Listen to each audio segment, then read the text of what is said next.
Chapter 121. A thought-provoking address. This man was exceptionally approachable. Upon their first meeting, it felt like a reunion with an old friend. Besides the prefect Zhao, he was accompanied by a burly man.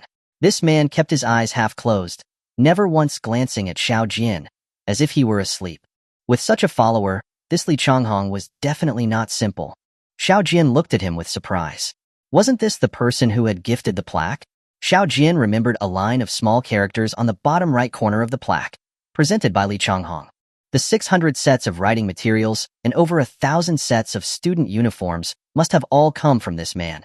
Xiao Jian quickly cupped his fist in a return greeting, sincerely saying, "Brother Hong, you certainly have a generous hand. Jinjiang Academy of Science thanks you for your righteous assistance, sir." Li Changhong waved his hand magnanimously and laughed heartily. "Brother Xiao Jian, please don't make fun of me. Compared to you, this small assistance of mine is not even worth mentioning." Prefect Zhao looked up at the plaque, but noticed the seal on the door. His face darkened, and he asked, pointing at the seal, "Young Master Xiao, what does this mean?"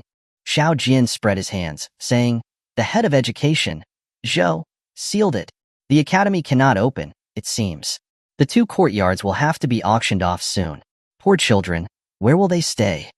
Prefect Zhao looked at Zhou, who immediately broke into a cold sweat and trembled.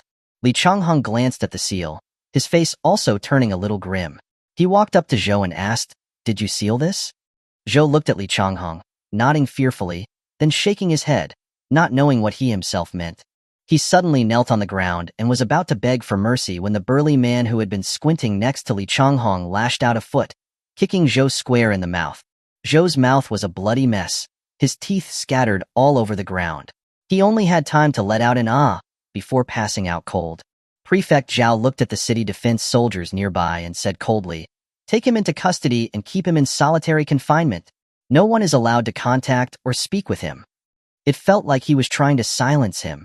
At that moment, the 3 failed scholars who had been blocking the gate, sensing something was amiss, stealthily began to move into the academy.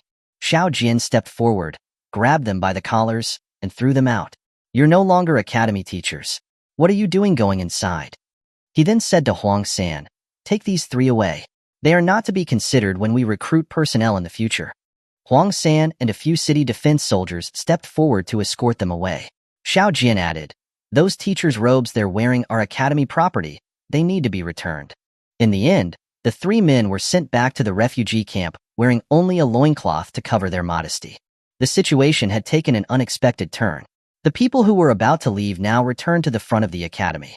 The duck farmer said with a look of satisfaction, "I knew it. This young man was not panicking. He must have had a backup plan. And I was right." The fishmonger said with disdain, "What I remember is that you were just about to ask for your duck eggs back." The duck farmer said righteously, "You must have misheard me.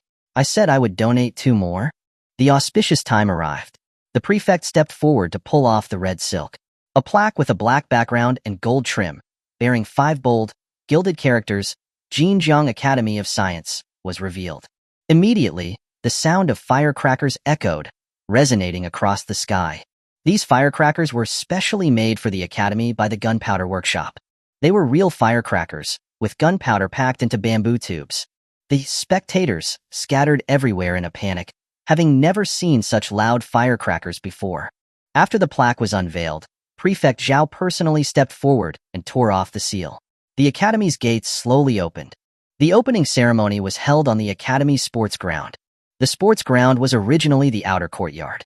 The 2 courtyards had been joined together, and the flower beds and walls removed to create a huge open space. Walking through the academy gates, the first thing that came into view was the sports ground, where several hundred students were seated neatly, wearing uniform blue scholar robes. They looked clean, tidy, and full of vitality. In front of them, a wooden platform had been erected. The backdrop of the platform was a colorful painting depicting the sea, with a single, full-sailed boat riding the waves. In the center, 2 lines of eye-catching characters read, "Jinjiang Academy of Science, First Inauguration Ceremony." In the center of the platform was a long lecture table, with 2 rows of chairs behind it. The academy's 26 teachers were seated on the chairs. 3 empty chairs were left in the middle. The onlookers gasped in admiration. This Jinjiang Academy of Science was indeed extraordinary, exuding novelty in every aspect. Xiao Jian guided the prefect and Li Changhong to the platform, and the three of them sat on the empty chairs in the center. Behind the sports ground, a viewing platform had been set up. Those who had come to watch were seated on the benches of the platform, while others stood around the perimeter of the sports ground.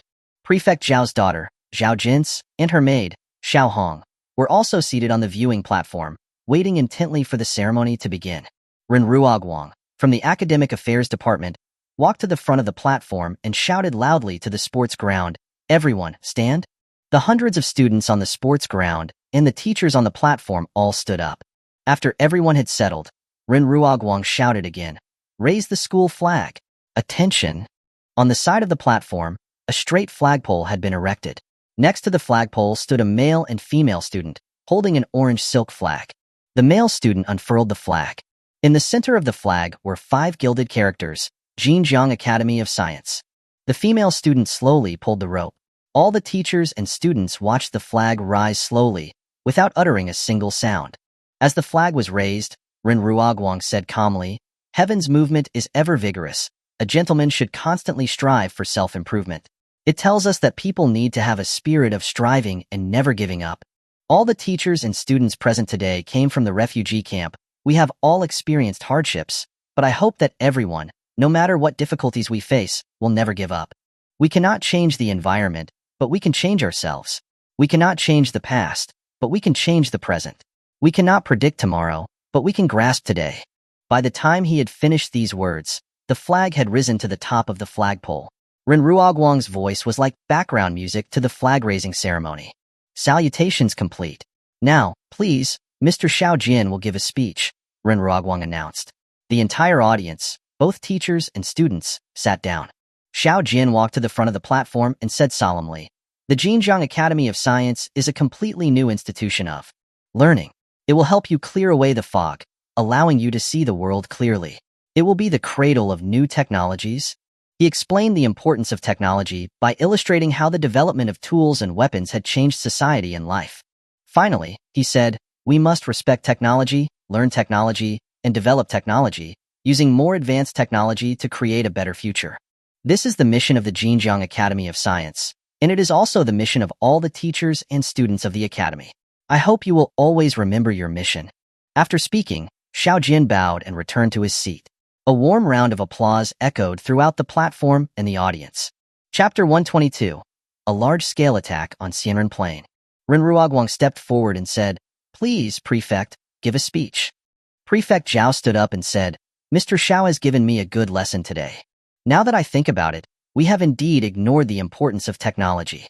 Not only did we fail to support its development, but we even suppressed it, which is very embarrassing. I hope that the Xinjiang Academy of Science can set an example, so that the world can see the power of technology and begin to value its development." After that, Ren Ruoguang announced the end of the inauguration ceremony, and the Xinjiang Academy of Science was officially open. The Academy unconditionally welcomed all guests who had come to attend the ceremony. After the ceremony, everyone gradually dispersed. Xiao Jian saw Prefect Zhao out of the Academy. Zhao Jin walked up to Xiao Jian. She looked at Xiao Jian boldly, then said shyly, "Brother Xiao Jian, what you said was so good. Everyone is praising you." Xiao Jian looked at Zhao Jin's face, which was now free of any covering. It was a striking sight. Could this be the little girl he had carried on his back for so many days during their journey in Black Cloud Mountain? The last time at the refugee camp, Xiao Jian hadn't really paid any attention to her. Her flawless fair skin was flushed with a faint pink hue. Her deep, bottomless eyes shone with a gentle fire, and her thin lips were as delicate and vibrant as rose petals. She wore a light blue, waisted dress that emphasized her gentle and refined nature. Her long, lustrous black hair was pinned up with a few blue and dark yellow flower-shaped hairpins. Xiao Jian thought with a tisk-tisk, no wonder she was covering her face with a towel. She really is devastatingly beautiful. The girl smiled, causing Xiao Jian to snap back to his senses. He had almost been bewitched by a young girl. He habitually reached out to ruffle her hair, but was interrupted by a cough. Xiao Jian suddenly realized that her father was still there. He awkwardly moved his outstretched hand to his own head and scratched it a few times. Xiao Jian said, "Why did you come too? Let me see you out." Prefect Zhao walked ahead, looking very composed. Zhao Jin suddenly turned around and shoved a small embroidered pouch into Xiao Jian's hand. She glanced shyly at him, and quickly turned back. Xiao Jian looked at the small pouch, which had her name embroidered on it, Zhao Jin's. Xiao Jian didn't really care about the trinkets made by a child. He swung the pouch around by its cord as he escorted them to their carriage. When Prefect Zhao was getting into the carriage, Zhao Jin's turned back to look at Xiao Jian and saw him swinging her pouch around. She shot him a coquettish glare, her thin lips curling up slightly, like a ripe cherry. The next day at noon, shopkeeper who came to visit. Mr. Xiao, my master wants to see you. Would that be convenient for you? After the inauguration ceremony, Xiao Jian had only seen Prefect Zhao out of the academy. When he returned, Li Changhong had already left. He had indeed neglected him. Xiao Jian nodded and followed shopkeeper Hu to the Riverview Tower. The Riverview Tower was the largest restaurant in Jinjiang City, a 3-story wooden structure. The two of them went to the hall. A guard of Li Changhong's came over and said, Mr. Xiao, please follow me. The guard led him to a riverside private room on the 3rd floor and said to the inside of the door, Mr. Xiao has arrived. The tone of his voice was mysterious without any honorifics. Li Changhong opened the door to the room with a smile on his face, cupping his fists together warmly and generously. Brother Xiao Jian, please come in. I apologize for intruding. I hope you don't mind, Brother Xiao Jian. There were only 2 people inside. Besides Li Changhong, there was a tall man standing on the side. When Xiao Jian came in, he glanced at him with half-closed eyes, then closed his eyes again, as if asleep.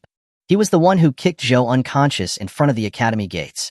It seemed he was Li Changhong's personal bodyguard. Xiao Jian quickly returned the gesture, saying sincerely, after the ceremony, I was preoccupied seeing Prefect Zhao out, and I was slow in attending to Brother Hong. Please forgive my tardiness, Brother Hong. Li Changhong waved his hand magnanimously and laughed heartily.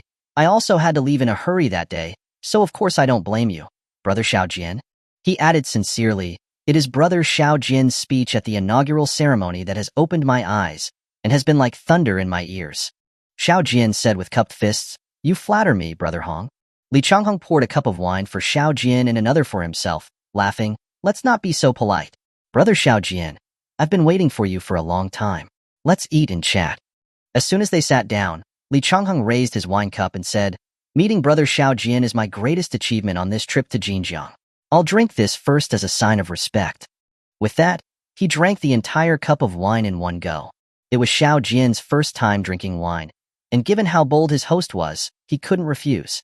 He also drank the whole cup in one go, immediately feeling discomfort in his throat and coughing a few times. Li Changhong quickly called for the servant girls waiting outside, asking them to bring tea. He said, Brother Xiao Jian cannot hold his liquor. May I ask, how old are you this year? Xiao Jian took a few sips of the tea before feeling a little better. He said with a bitter smile, it's my first time drinking, and I didn't know it would be so awful. I'm 13, and will be 14 next year. Li Changhong stared at Xiao Jian in disbelief, then pointed at him and laughed. Brother, you are so talented at 13. You are just the other people's child my father always talks about. Xiao Jian laughed too. You flatter me, Brother Hong. I've just been forced into it. Ever since I was small, I couldn't stand seeing children suffer. So I do what I can, as best as I can. I know a little about your story, Brother Xiao Jian. It is not easy for you to have reached this point today. He added gravely, it's not that I investigated you. It's just that all of this came from Prefect Zhao. You ran off with his daughter. Of course, he would look into you. Li Changhong finished speaking and looked at Xiao Jian with a playful gaze. Xiao Jian shook his head and said, you were talking about Zhao Jin's? I did not run off with her. I just picked her up along the way and brought her back. She's just a little kid. What would I need to run off with her for? The two had drunk some wine, and their conversation became more relaxed. They chatted about anything and everything. After they had eaten and drunk their fill, Li Changhong said mysteriously, Brother Xiao Jian, I am here today because someone asked me to discuss something with you. Xiao Jian knew that he had something to discuss and was not surprised at all. He said, Brother Hong, just say it. As long as I can do it, I will definitely not refuse. Li Changhong said with some difficulty, I am entrusted by the Ministry of War to come here for saltpeter. This matter might be a little difficult for you, Brother Xiao Jian. He then looked at Xiao Jian solemnly and said, the situation in the north is tense, and the consumption of gunpowder is very high. But the supply of saltpeter has been blocked. The tens of thousands of pounds that you provided are only a drop in the bucket. Xiao Jian was about to stand up to greet him, but Li Changhong stopped him quickly, saying, you don't have to be so formal, Brother Xiao Jian. I'm not an official. After sitting down, Li Changheng poured some tea for Xiao Jian and explained, the Ministry of War felt that if they came forward, it would seem a bit like they were forcing your hand, so they entrusted me to come and negotiate with you. The production of saltpeter was not some amazing technology, and if it was affecting the war effort, it was only right to hand it over to the Ministry of War. Chapter 123. Hastening back to North Mountain. Xiao Jian nodded, saying, if it's needed for the war effort, we can simply give the formula to the Ministry of War. It's no trouble. Li Changheng said, you, brother Xiao Jian, are a man of noble character and great righteousness. You can name any request you have, and I will see if I can arrange things. Xiao Jian said awkwardly, Brother Hong, I don't seem to lack money, and I'm not interested in being an official, so let's just forget about it. I am obliged to do what I can to defend our country from external enemies. Since there was no choice, it was better to be straightforward. Li Changheng was also at a loss. If he was unwilling to become an official, it was indeed difficult to compensate him. They couldn't just take the formula for free. He asked again, you really don't want to be an official? Xiao Jian shook his head, affirming, I am really not interested. In these troubled times, being an official was truly useless. In the end, everything came down to who had the bigger fists, not who had the higher position. Li Changheng said earnestly, Brother Xiao Jian, I think it would be useful for you to have a local military position. There would be fewer restrictions in Xinjiang, and it would also be helpful in protecting Xianren Plain. Xiao Jian thought it made sense. Expanding his guards in Xianren Plain was okay for now, but manufacturing guns and cannons would be a bit too much. So he asked, Brother Hong, what qualifications do I need to manufacture firearms? Xianren Plain lacks long-range weapons. If the bandits attack in large numbers, I really won't have any way to defend it. Having a military position will solve all of this. Many firearms in the army are made privately, as the firearms made by the Ministry of Works are poor quality and prone to exploding. Xiao Jian nodded, saying, in that case, I'll have to trouble you, Brother Hong. Xianren Plain needs at least 1,000 armed men to protect itself. Regardless of whether it works out or not, I will hand over the saltpeter formula to you. Xiao Jian thought that having an official military position would at least allow him to purchase supplies legally in Xinjiang. With that matter settled, Li Changheng then spoke about the academy, saying, the academy is innovative and values practical technology. I greatly admire this idea. How about I join in on the venture? Xiao Jian laughed and said, Brother Hong, are you trying to steal my position as the director? I would be happy to have you. Li Changheng waved his hands and laughed heartily. I'm not interested in your position as the director. I have connections with the government, so leave the external affairs to me. The position for external affairs is vacant, but do you have time to manage the academy's affairs? Li Changheng was indeed very suitable to handle external affairs. I can arrange for a guard to be here. I can take care of anything he cannot handle, said Li Changheng confidently. Xiao Jian was very happy that the academy's management was finally becoming complete. In that case, that's settled.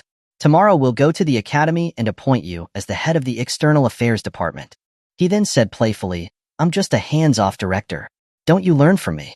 You have to worry more about the academy's affairs. If something goes wrong, you will have to take responsibility. No problem. I promise I won't let you down. I'm really looking forward to the goals of the academy. Let's work together to accomplish our mission of revitalizing practical technology. After Li Changheng finished speaking, he reached out and gave Xiao Jian a high five. Both men laughed heartily. The next day, Xiao Jian and Li Changheng arrived at the academy early.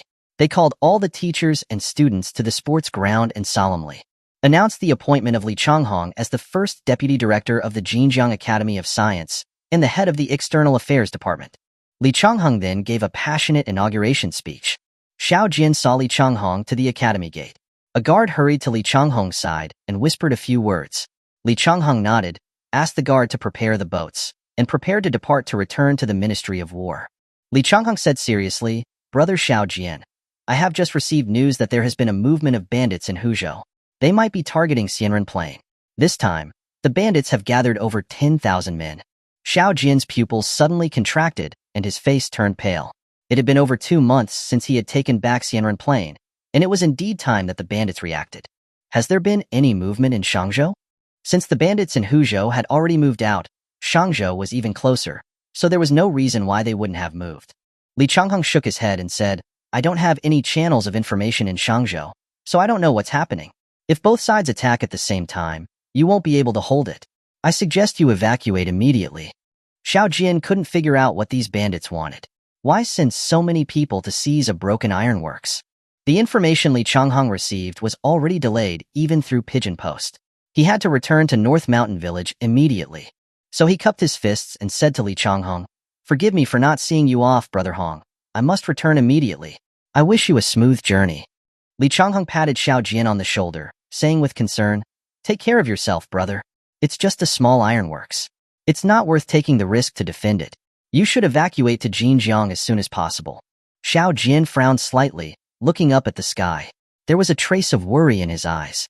"There are many people following me in Xianren Plain. Jinjiang has no foundation. It can't support them." After saying that, he bade Li Changhong farewell. The Xiao Manor.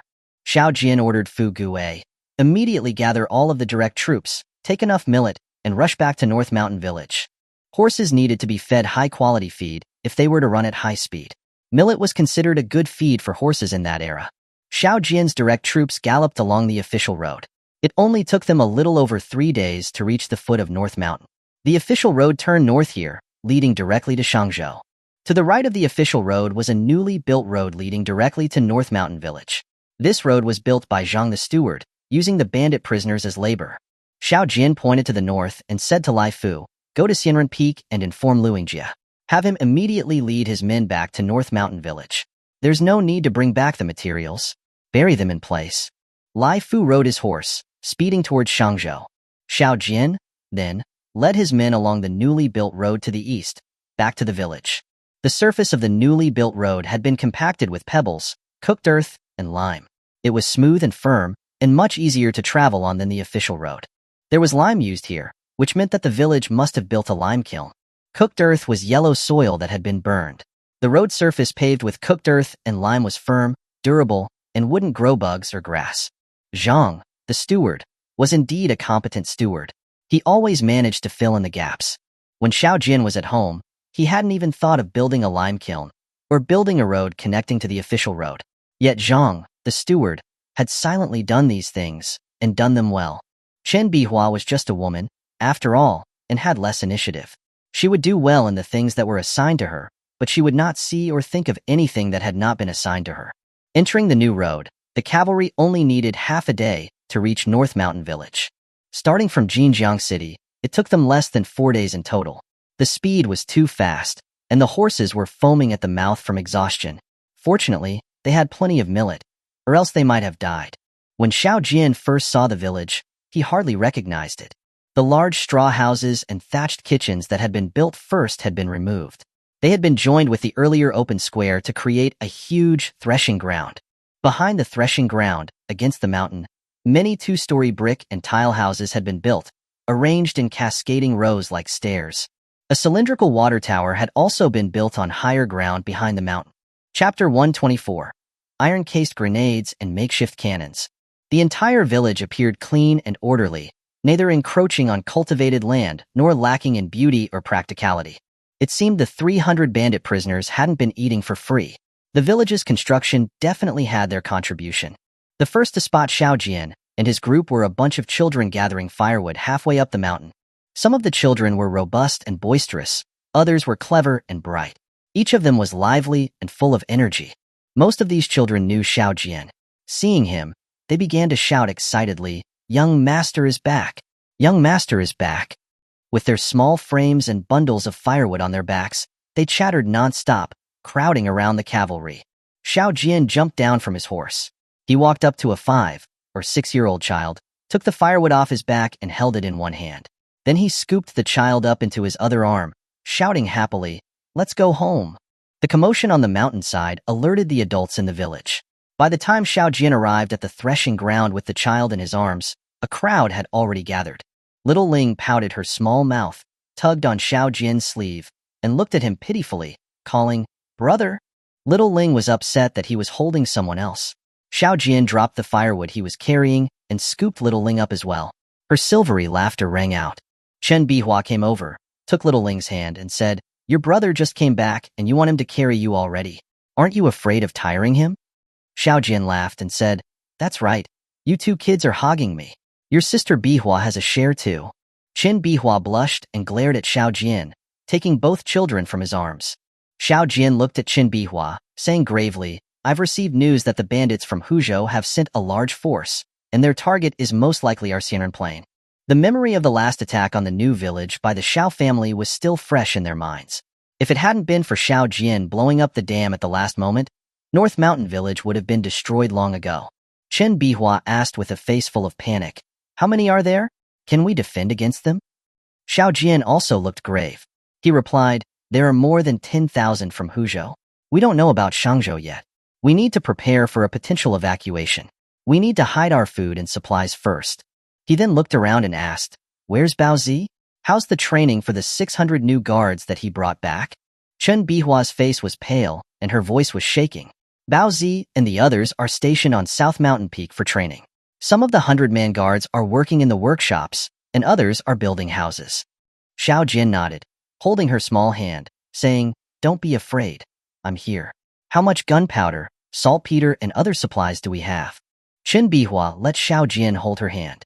She looked at him and said, "We have over 10,000 pounds of black powder, several thousand pounds each of sulfur and realgar, and over 15,000 pounds of saltpeter."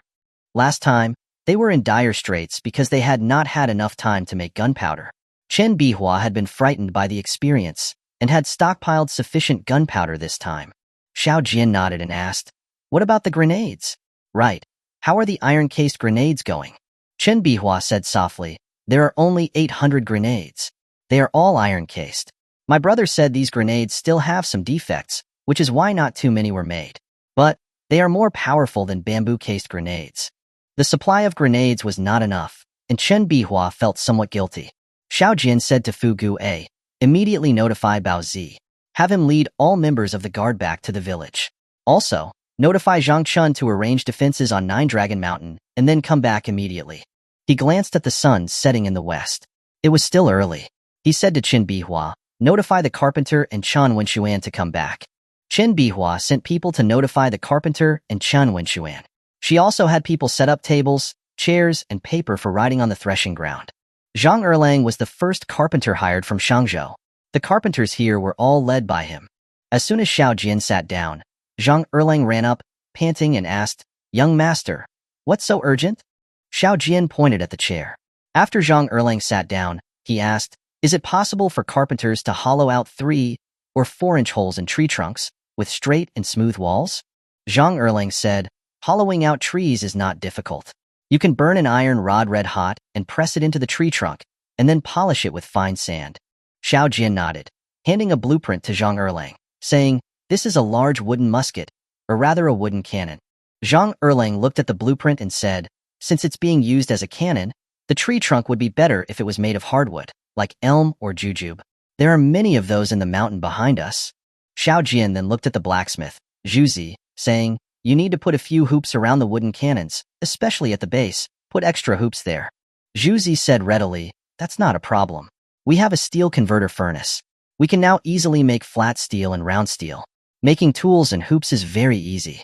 Xiao Jian looked at Lu Shan, surprised. "The converter furnace has been made? How is it?" Lu Shan said proudly, "Young master, the steel converter furnace has been successfully tested.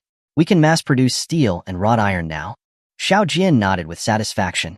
Before he went to Jinjiang, he had transmitted a full set of steelmaking flowcharts to Chen Wenshuan through his communication organ. They were able to complete them just by following the diagrams. "You need to find a way to make steel balls for the wooden cannons. We will need a lot of them. The wooden cannons could also use stones, but steel balls would be more effective." Chen Wenshuan thought about it and said, "That's easy. As long as we pour molten steel into a pool of water, we can get a lot of steel balls." Xiao Jian looked at Chen Wenshuan with approval, saying, "Steel balls are useful in many ways. You need to focus on this and make high-precision steel balls." He took out paper and pen, drawing as he spoke, used 2 grinding discs with grooves to hold the preliminary steel balls, grinding and polishing them to increase their roundness. "You can slowly explore this." He also took out the physics book from Jinjiang Academy of Science, saying, "This physics book contains introductions to various common components and tools. You need to study this."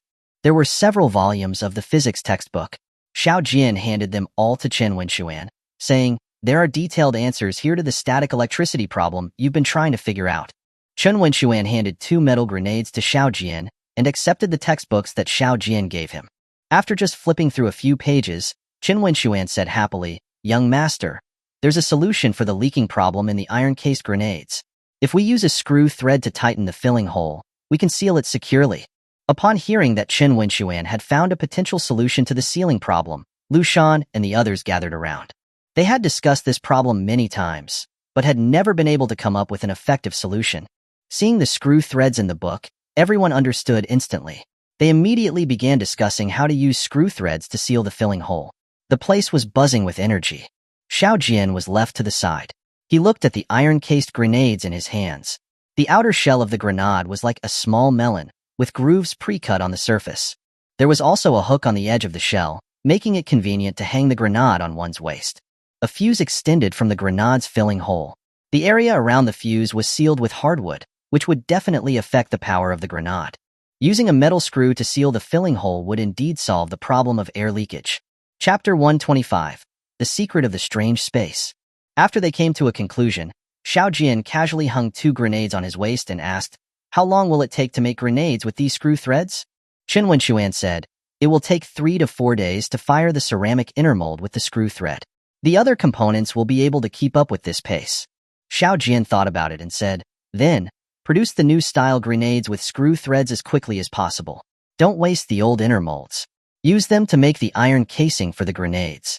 He also said to Qin Bihua, "Immediately organize people to prepare a large amount of dried food. You need to move the grain to 9 Dragon Mountain. Destroy all of the workshops. Destroy the iron smelting furnace and the converter furnace when you evacuate." This time, the bandits were definitely up to no good. They would not be able to defend the new village. Hearing Xiao Jian say that they were abandoning the new village and destroying the workshops, Chun Bihua's face was full of tears. The tears rolled down her fair cheeks like pearls breaking off a string. Her lips even had a small trace of blood where she had bitten them. They had put too much effort and sweat into this place. They had deep feelings for every plant and tree here. Xiao Jian wiped the tears from her face, comforting her. "These are nothing. It's easy to rebuild. As long as we don't leave any supplies behind for them, they won't be able to stay here for very long."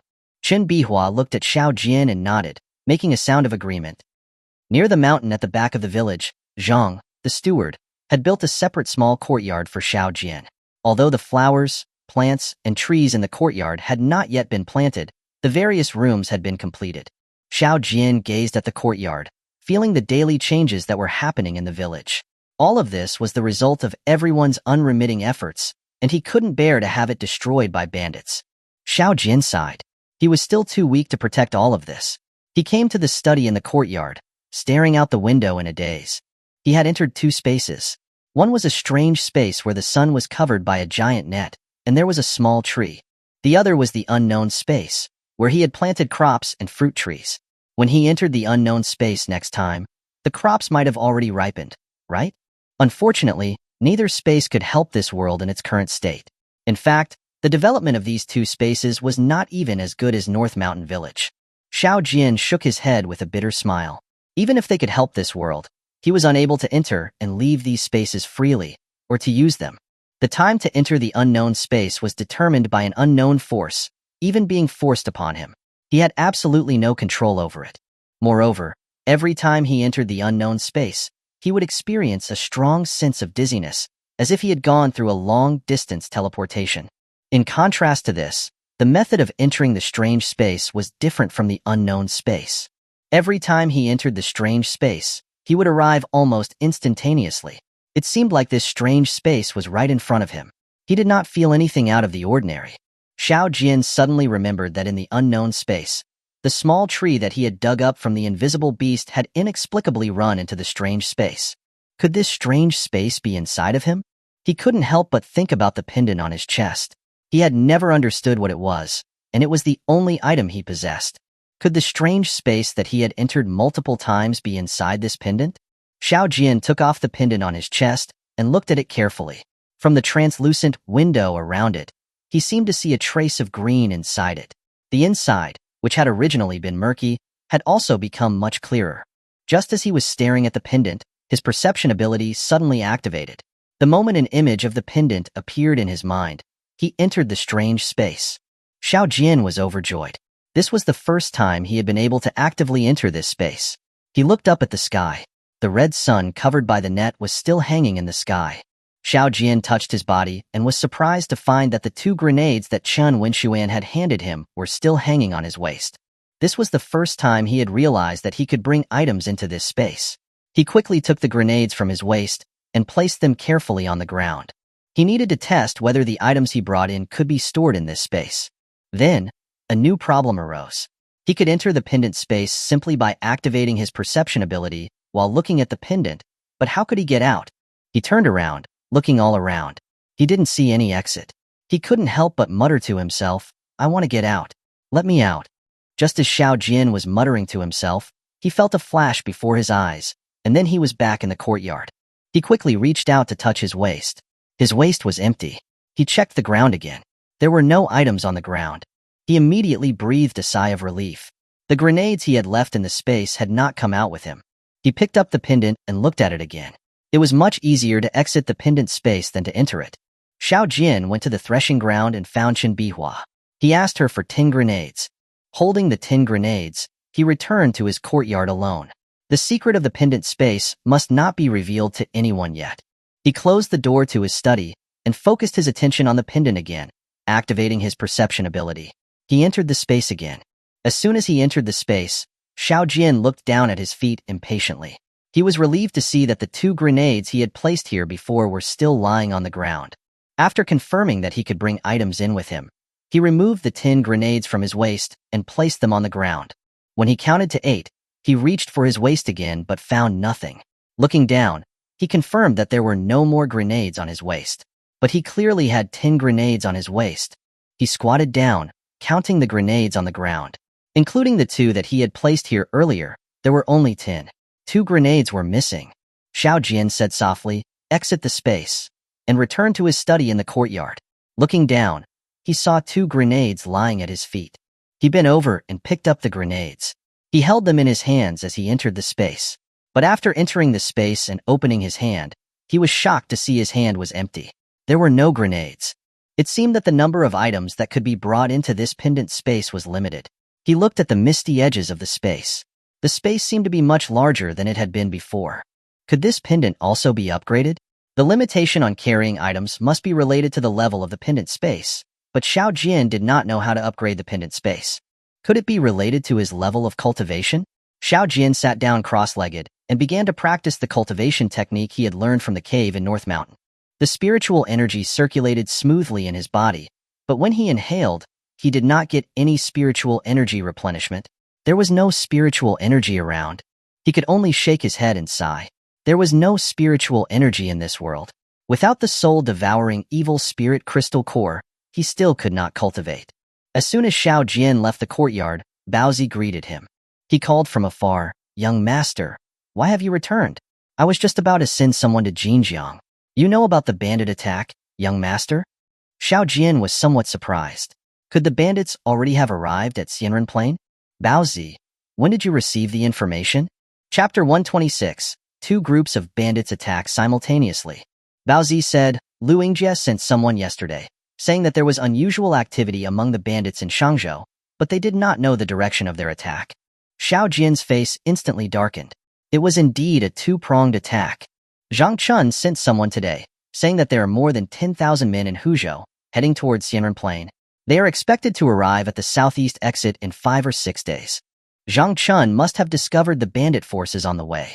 By the time the military situation had reached 9 Dragon Mountain, and then North Mountain Village, several days had already passed. Without the ability to send messages over long distances, there was a serious delay in information. He needed to come up with a way to transmit messages once Zhang Chun and Lu Yingjie returned. They reached the threshing ground as they were talking. 600 new guards were standing in neat formations on the threshing ground. Xiao Jian stood up straight, surveying them. Not a single person was moving. The new guard camp had only been training for a little over a month, but they had already achieved so much. It was beyond what they had expected. He nodded with satisfaction. He stood in front of the ranks, first making a self-introduction, and then giving some encouraging remarks. Finally, he selected all of the new guards who had been hunters to form a new scout team. The new scout team had around 30 members. Xiao Jian looked at these newcomers and said, "You scouts are my eyes and ears. I now order you to go out and scout the enemy's situation and return within 10 days. After speaking, he personally distributed dried food, sabers, and grenades to each of them, saying, "The scout team has no leader for the time being. I will appoint the officers at all levels based on your performance. I hope you will do your best." After speaking, he divided the 30 or so scouts into 2 teams based on their origins, and sent them to the north of North Mountain and towards the southeast exit, respectively. North Mountain behind the new village was the only way for the bandits from Shangzhou, while the southeast exit of Xianren Plain was the only way for the bandits from Huzhou. The next morning, Lai Fu returned to the new village. Lai Fu had been sent by Xiao Jian to Xianren Peak to notify Lu Yingjia to return to the new village. He had been riding back and forth so quickly that his horse was foaming at the mouth. As soon as he jumped off the horse, his body staggered, and he almost fell to the ground. Xiao Jian quickly stepped forward to support him. Lai Fu was still catching his breath, but said urgently, "On the way, I met a messenger from Xianren Peak. He said that Shangzhou had sent more than 10,000 men and are heading towards Xianren Plain. From Shangzhou, it would take about 8 or 9 days to reach the new village. The bandits from Huzhou would also be able to arrive at the same time. By this calculation, their target was not 9 Dragon Mountain, but North Mountain Village." Xiao Jian was extremely angry. Why did the reclamation of a broken ironworks justify sending more than 20,000 troops to attack a new village with only a little over 1,000 guards? If he had known the bandits cared so much about this broken ironworks, he wouldn't have poked this hornet's nest. North Mountain Village could not be defended. They couldn't fight against them. Xiao Jian found Qin Bihua and said, "Load the saltpeter and soap onto the carts as soon as possible. Also load some sweet potatoes. Send them to Jinjiang City with Lai Fu." If Xianren Plain was lost, they would have the capital to start over with the saltpeter and sweet potatoes in hand. Qin Bihua was about to leave when Xiao Jian added, "Let the children under the age of 13 be taken to Jinjiang Academy of Science too. You lead the girls, and the boys will be formed into the elite guard camp. The young children would have trouble moving quickly and would affect the speed of the evacuation. They needed to be transferred as soon as possible." Qin Bihua gathered all the children on the threshing ground. The children who were to be transferred to Jinjiang were quickly selected. Little Ling was among them. She came to Xiao Jian with tears on her face, looking at him pitifully.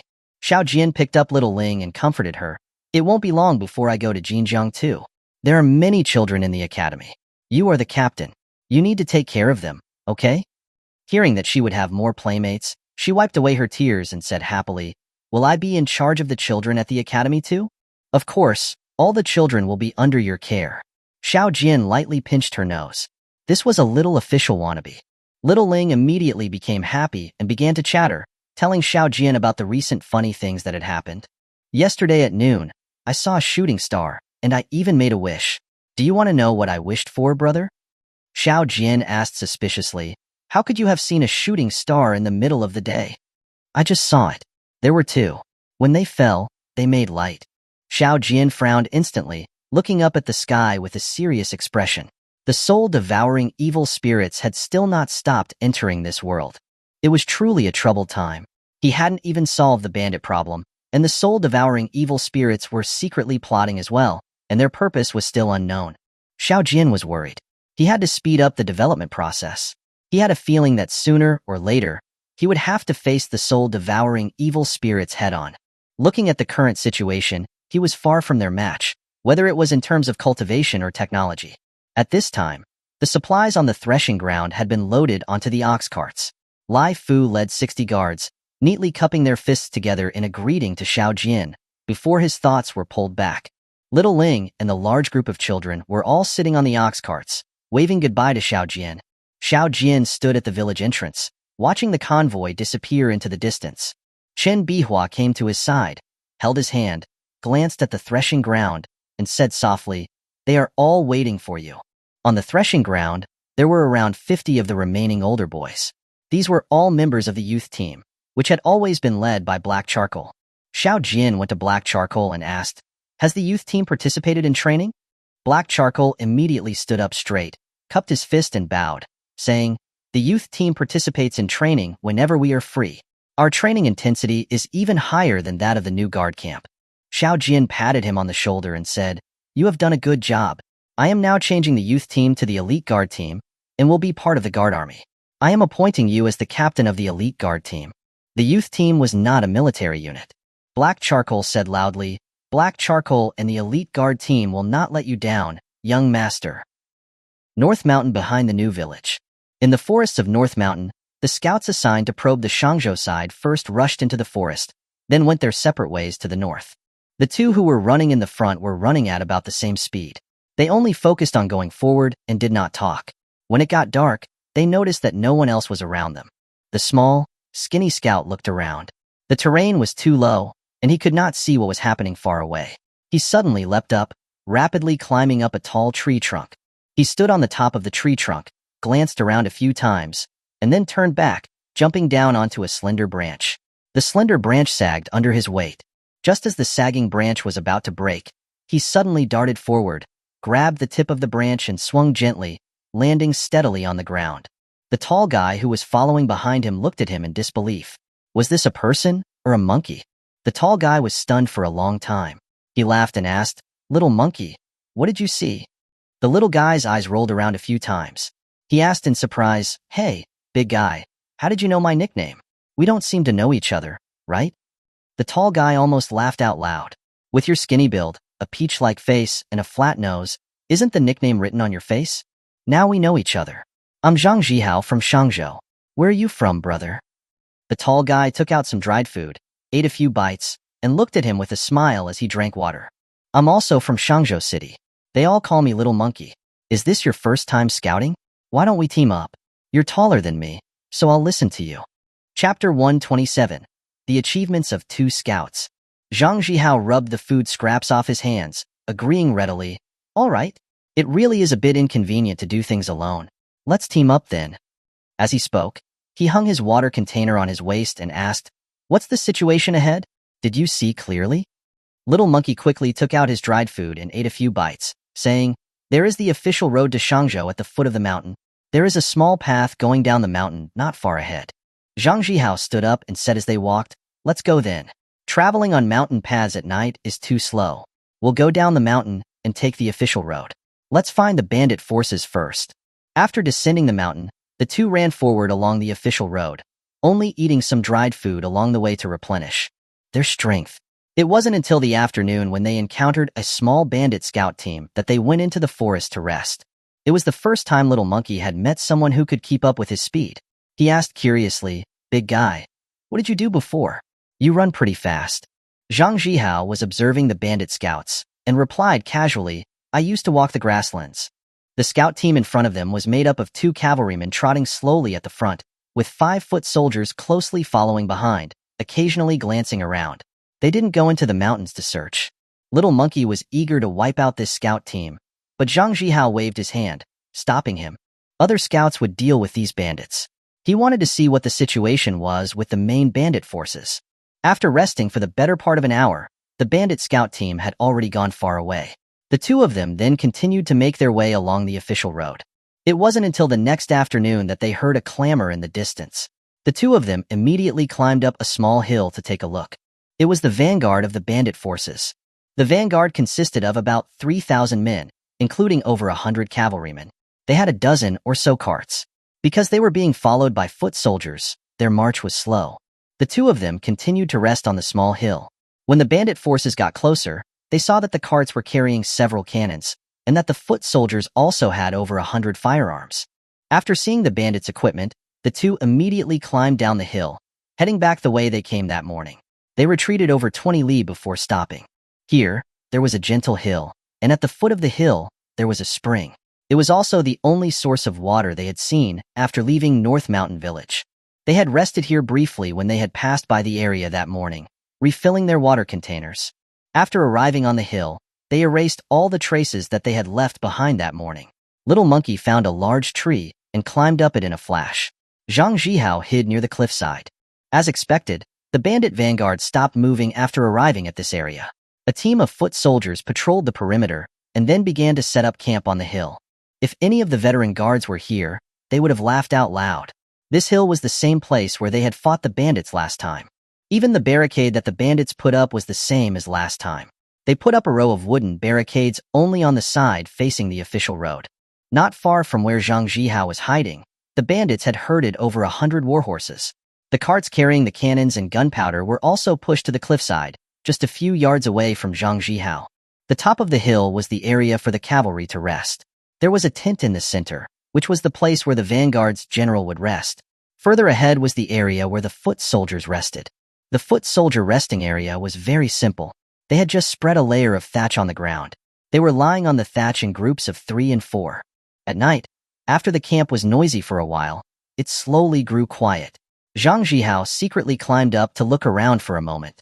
He saw that a team of foot soldiers was patrolling the top of the hill. It wasn't until the latter half of the night that this team of foot soldiers stopped moving. After another 2 hours, Little Monkey slipped down from the tree. He squatted down beside Zhang Zhihao, and the two whispered to each other for a while. Zhang Zhihao carried a gunpowder barrel from one of the carts. He lowered his body and spread gunpowder as he made his way to the tent in the center. 2 guards were sleeping soundly at the side of the tent. He lowered his body and went behind the closest guard, covering his mouth and twisting his neck with force, silently killing him. At this moment, the other guard happened to wake up. He saw his companion fall to the ground. Just as he was about to shout, Zhang Zhihao reached out, pulled the saber from his back, and threw it forward. Ah! The guard's scream broke the quiet of the night. Zhang Zhihao no longer hid himself. Without hesitation, he rushed into the tent. Inside the tent, the bandit general heard the scream and had just pulled back the quilt, preparing to get up. Zhang Zhihao leaped forward, stamping his foot on the general's chest. A cloud of blood spurted from the bandit general's mouth. Zhang Zhihao squatted down and flipped open the general's eyelids. He was stunned. His eyes were actually a bright red. They were so ferocious that they were unnerving to look at. He checked for breath near the general's nose. There was none. He had originally wanted to capture a prisoner, but he had used too much force, crushing the general's chest with his foot. Even a deity wouldn't be able to save him now. Just as he was about to get up and leave, the bandit general's eyes suddenly opened, a flash of emerald green light shimmering in his eyes. Had he not died? Zhang Zhihao's saber was immediately positioned against his chest, watching his eyes. The bandit general did not make any other movements, and the bright red in his eyes was slowly fading. As soon as the bright red disappeared completely, his eyes slowly closed, and an egg-sized, dazzling ball of light floated out from his head. The ball of light was exceptionally prominent in the dark tent. Zhang Zhihao's pupils contracted. His expression instantly became dark. His hands slowly tightened on the saber as he stared at the ball of light. His eyes were full of fear. The ball of light circled around inside the tent, hovering around Zhang Zhihao. Zhang Zhihao suddenly had a creepy feeling. The strange ball of light tried to get close to him several times, but he was forced back with his saber each time. Seeing that it had no chance, the ball of light flew out of the tent. By the time he had chased it outside, it had already disappeared without a trace. Zhang Zhihao frowned as he gazed at the night sky. His expression was extraordinarily serious. He had been surviving in the wilderness for many years and had developed a keen sense for danger. He had a premonition that this ball of light was definitely not simple. He had to report this strange incident to the young master as soon as possible. Zhang Zhihao no longer cared about capturing bandit prisoners. While the camp was in chaos, he ran back, picked up a barrel of gunpowder, and spread it out as he ran. Little Monkey had already untied all of the war horses. He was riding one war horse while leading a few others, running toward the exit. The camp was instantly filled with cries of misery. As they passed by Zhang Zhihao, he handed him the war horses he was leading, then lit a fire starter and threw it behind him. Boom! The gunpowder behind them was ignited, and the fire from the gunpowder ignited the thatch on the ground. In an instant, flames rose into the sky. The horses, startled by the flames, also began to frantically run around. The two rushed to the barricade and shouted loudly, "There's a fire on the hill! Quickly open the gate and let the soldiers out." The gatekeepers were still staring blankly at the fire on the hill. They didn't react to what the two were shouting at all. Little Monkey became impatient. He lit 2 grenades in a row and threw them in front of the gate. Boom! Boom! The wooden gate of the barricade and the gatekeepers were all blown into the air. Zhang Zhihao took the lead, rushing out of the wooden gate. Before the patrolling soldiers could react, the two of them were already far away on the official road. Chapter 128. Soul-devouring evil spirits amongst the bandits. North Mountain Village. Luingjie and Zhang Chun had already returned to the village. Luingjie had brought back all of his men, 150 of them. He had come back by going straight through the forest from behind North Mountain. Zhang Chun only brought 5 guards. The rest were on the east side of Nine Dragon Mountain, preparing to ambush the bandit forces from Huzhou. Xiao Jian added 2 small teams from the new guard camp to Lu Yingjia's guard unit, for a total of over 350 men, about the same number as Bao Zi's guard unit. Zhang Chun's unit was always responsible for defending 9 Dragon Mountain, so they had the most guards, with over 500 men. The 3 guard units totaled a little over 1,200 men. This time, the bandits were encircling Xianren Plain with a total of over 25,000 troops. The forces from Shangzhou and Huzhou were equal in number, and would arrive at North Mountain Village at nearly the same time. The meeting room in the small courtyard. Black Charcoal glanced into the meeting room. Zhang Chun, Lu Yingjia, Bao Zi, Xiao Jian, and the other 3 were still sitting around the table, having not moved at all. The tea on the table was cold again. He whispered to the little girl beside him, ordering her to take away the cold tea and replace it with new, hot tea. The atmosphere in the meeting room was a little oppressive. Bao Zi picked up a teacup, took a shallow sip, and said hesitantly, "There are over 500 bandit prisoners in the mines and ironworks. How about we add them to the guard team?" Lu Yingjia had been deep in thought, not paying any attention to Bao Zi's suggestion. In his opinion, whether or not they expanded the guard team was not very related to how to fight this battle. Even if they added a few hundred more guards, it still would not solve their problem. He looked at Zhang Chun and asked, "In your opinion, how many people do we need to defend 9 Dragon Mountain?" Zhang Chun also felt that this was very difficult. The bandits had a force of tens of thousands. It would be difficult to defend 9 Dragon Mountain, no matter how many people they sent there. He said uncertainly, "If we are relying entirely on defending 9 Dragon Mountain, we won't be able to hold it even if we add another 200 men. The bandits can use a war of attrition, but we have too few people. We can't afford to use that strategy." Lu Yingjia didn't say anything else. If even Zhang Chun said that it was difficult to defend, then it really was difficult. Zhang Chun was stronger than all of them in terms of fighting a defensive battle. He was most skilled at building defenses. Bao Zi had not understood the situation at all. He continued to explain his suggestion. "We can transfer 300 men from the prisoners and swap them out with the veteran guards on the outside. We can leave 800 veteran guards on 9 Dragon Mountain. Would that work?" Lu Yingjia said with some impatience, "The combat power of the outside forces is already insufficient. If we reduce their combat power further, they will be completely useless. What's the difference between that and putting everyone in 9 Dragon Mountain?" Zhang Chun felt that since they couldn't think of a way out right now, it would be better to discuss the issue of prisoners first. Maybe they could slowly open up some ideas. He picked up Bao Zi's topic and said, "Transferring some of the prisoners to supplement the guard team won't solve the fundamental problem, but it can still increase our combat power somewhat." Xiao Jian nodded in agreement, saying, "Then let's transfer 200 prisoners to supplement Lu Yingjia and Bao Zi's units. We won't add any more guards to 9 Dragon Mountain. If we can't defend it, we will just abandon it." Lu Yingjia opened his eyes wide in surprise. He looked at Xiao Jian and asked, "Abandon 9 Dragon Mountain? What will we do then?" Xiao Jian stood up by the window, looking at the sky. He said resolutely, "At worst, we'll move to Jinjiang." They could abandon 9 Dragon Mountain, but they could not abandon the people. He asked, "Zhang Chun, if we abandon 9 Dragon Mountain mid-battle, do you have a way to evacuate?" Zhang Chun said affirmatively, "As long as we prepare soft ladders on the cliff in advance, it won't be a problem whether we are going in or out." Lu Yingjia's eyes lit up. "That way, we can move freely. We will only leave a small number of guards at 9 Dragon Mountain. We can go in through the secret passage when we need to. If we can't defend it, we can still retreat." The group was discussing various details when Black Charcoal suddenly came in to report that a scout had returned and had also seized 6 warhorses from the bandits. He said that there were important matters to report to the young master. Zhang Chun was very excited to hear that the scout had seized warhorses. The scout team was supposed to be performing missions on 9 Dragon Mountain. He said with a smile, "Who's so awesome? I know everyone on the scout team, but I didn't realize that there were such outstanding individuals among them." Xiao Jian also naturally assumed that it was a veteran scout who had seized the horses. It was perfect that the scout team was missing a pillar of support. If this person was capable, he would promote him to the scout team's officer. "You are all more familiar with the scout team than I am. Let's take a look together." Black Charcoal led Zhang Zhihao and Little Monkey in. Zhang Chun and Lu Yingjia looked at each other, dumbfounded. Were these 2 scouts from the scout team? How was it that they didn't recognize either of them? Seeing that Zhang Chun looked so confused, Xiao Jian asked, bewildered, "What's wrong? Didn't you say that you knew all the scouts?" Zhang Chun pointed at the 2 in front of him, stammering, Who are they?" Were they on the scout team? How come I don't know about them? Baozi laughed heartily, saying proudly, "These two are from my new guard camp. You really don't know them, Zhang Chun?" Xiao Jian finally understood. It turned out that he had caught some fish with the net he had cast. He immediately stepped forward, patting both of them on the shoulders, laughing, "Good, good. The two of you are very good.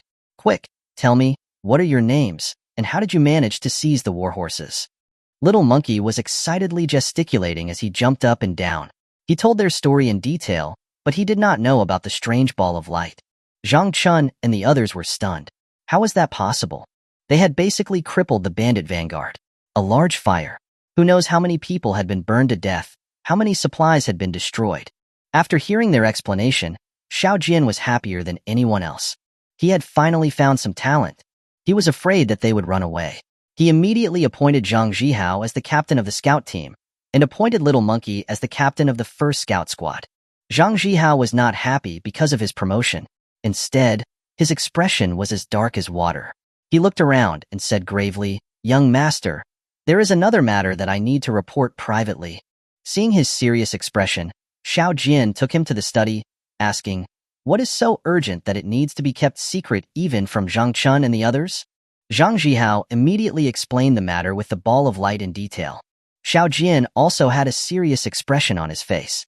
It seemed that this large-scale attack by the bandits was very likely related to the soul-devouring evil spirits. This particular soul-devouring evil spirit that Zhang Zhihao had encountered was likely a low-level one. Otherwise, the soul-devouring evil spirit would not have let Zhang Zhihao go. Soul-devouring evil spirits were adept at possession. After possession, they were not easily noticed. If there was someone who had been possessed in the upper echelons of the bandits, he could simply make up an excuse to incite the bandits to attack. The soul-devouring evil spirits had targeted him. Little Ling had said that she had seen a shooting star during the day, which was definitely them transmitting the souls of the soul-devouring evil spirits. This type of transmission was likely always occurring. He even had a premonition that the soul-devouring evil spirits that had arrived were just the vanguard. They required terrifying powers just to transmit souls to this world. There was no way that would be the full extent of their capabilities. Things were becoming more and more complicated. No, this was probably just the beginning. Things would only become more complex. If this continued, what would the world become? He couldn't imagine. He looked up at the sky, pondered for a moment, and said to Zhang Zhihao, "Don't reveal this matter to anyone for now." Chapter 129. Percussion-activated iron-cased grenades. Xiao Jian's mood was a bit low. The technology of this era was backward, and even food was in severe shortage. In comparison, the ability of his opponents to transmit souls over long distances was unbelievably advanced. What could he use to compete against them? Rely on the unknown space? Compared to North Mountain Village, the unknown space was indeed a high-tech product. However, compared to the soul-devouring evil spirits, it was far from being enough. Xiao Jian was very confused at the moment. What was the path forward for the development of the unknown space? If he couldn't rely on the unknown space, then he could only rely on the development of the pendant space. The pendant space was not as simple as it appeared on the surface. Take the image gallery, for example.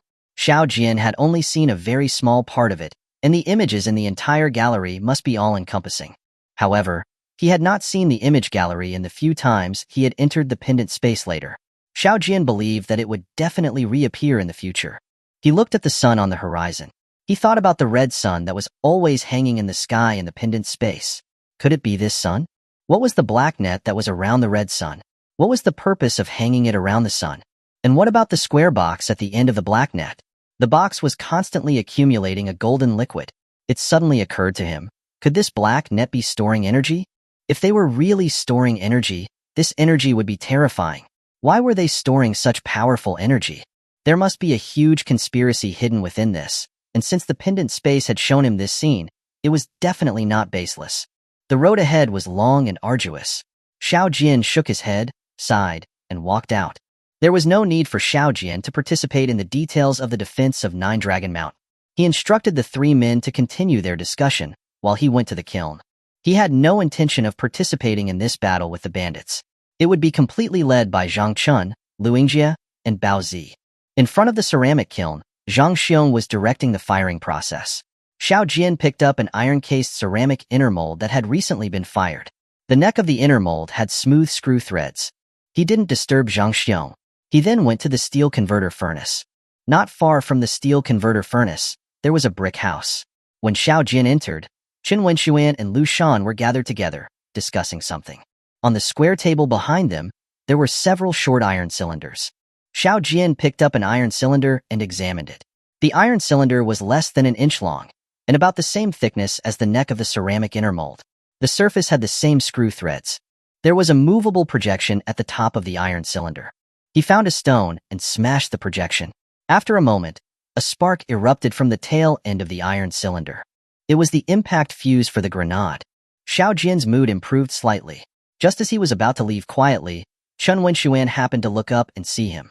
Xiao Jin held up the iron cylinder in his hand and said with a forced smile, "The impact fuse, it's been designed?" Chen Wenxuan's face was a little flushed. He seemed very excited and said, "There are still safety hazards. We're discussing how to solve them now." Lu Shan rubbed his hands together, saying excitedly, "Eliminating the safety hazards is a small matter. We already have a solution, and we can officially start producing the new grenades today." Chen Wenxuan and the others truly deserve to be happy and proud of this achievement. But Xiao Jin didn't seem very interested. These things were probably a joke in the eyes of the invading souls. But he still nodded, saying calmly, "Before the steel furnace is destroyed, we must manufacture grenade casings day and night." After the mold was made, the speed at which the iron casings for the grenades could be poured was very fast. However, after the steel furnace was destroyed, it would be impossible to pour casings again until a new one was built. Therefore, they had to stockpile as much as they could. As he was leaving, he wanted to encourage them a little more, but he couldn't bring himself to do it. He just cupped his fists together and said, "Thank you for your hard work." Chen Wenxuan and the others were left looking at each other in confusion. When had the young master become so polite? The first battle finally broke out at noon the next day. Lu Yingzhe's guard unit met the main bandit forces on the official road to Shangzhou. First, there was the battle between the scouts. The close-range combat ability of the guard team scouts was lower than that of the bandits. However, with the help of grenades, the two sides were evenly matched. In the dense forest, the bandits' bows and arrows and firearms rarely hit their targets. The bandit general sent 1,000-foot soldiers from the official road to attack, hoping to engage in close-quarters combat. Lu Yingzhe's 20 or so wooden cannons were already loaded, but they were not used. A barrage of grenades was enough to cause them to be defeated and flee in disgrace. After the 1,000-man team was beaten back, the bandit general confidently believed that he had figured out the other side's tactics. They were just taking advantage of their grenades. He sent another attack formation onto the battlefield, once again initiating an offensive. The formation was composed of shield soldiers, firearm soldiers, and archers. Behind the formation, there was also a cannon team. When they were 50 paces away, the shield soldiers raised their shields. The firearm soldiers and archers closely followed behind, firing at the guard team. The guard team immediately began to suffer casualties. The bandit formation was too far away, so there was nothing the guard team could do about it.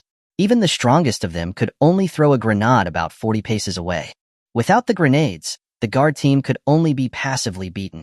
Seeing that the other side was already on the verge of defeat, the bandit general placed his hands behind his back, stood up straight, and looked at the cavalry commander, Wang Hu, by his side.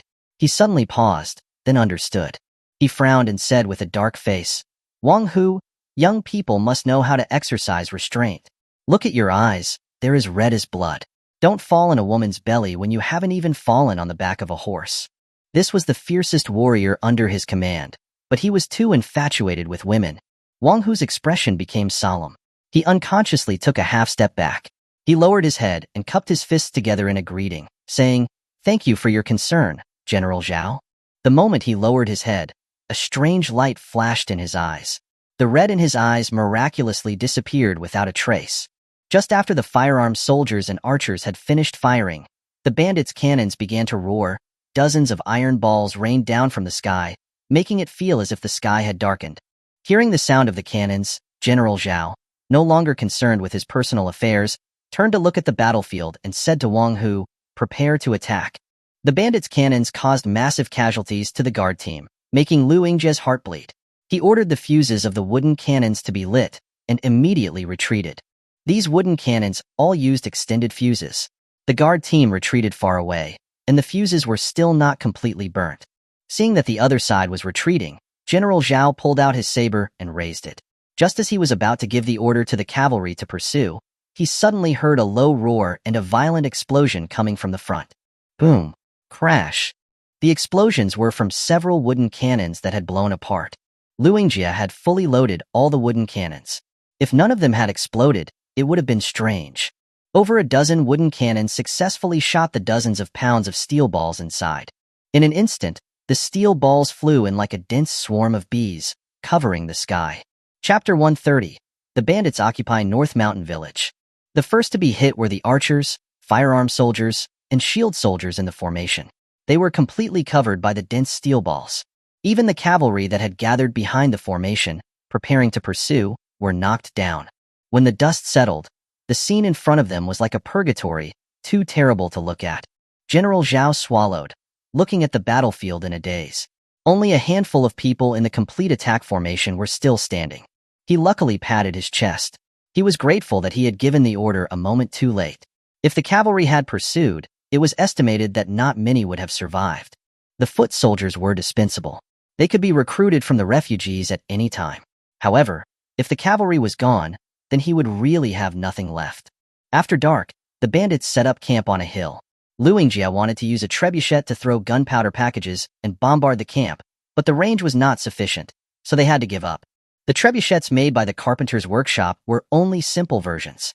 They had a range of less than 200 paces when throwing a 20-pound package of gunpowder on level ground. Luingjia circled the piles of gunpowder and looked at the official road at the bottom of the hill, saying to himself, if we can't throw it into their camp, we'll just bury it in the ground. Compared to the ambush on the Shangzhou side, the ambush on the Huzhou side was much more uneventful. The ambush on the Huzhou side was the responsibility of Zhang Chun. He had built a small fortress out of stones at the southeast exit of Xianren Plain. The southeast exit was the opening leading to the official road to Huzhou City. The bandit army could only enter Xianren Plain through the opening, due to the large quantity of supplies they were carrying. The fortress at the opening had been built somewhat hastily, without even extending the city walls on both sides.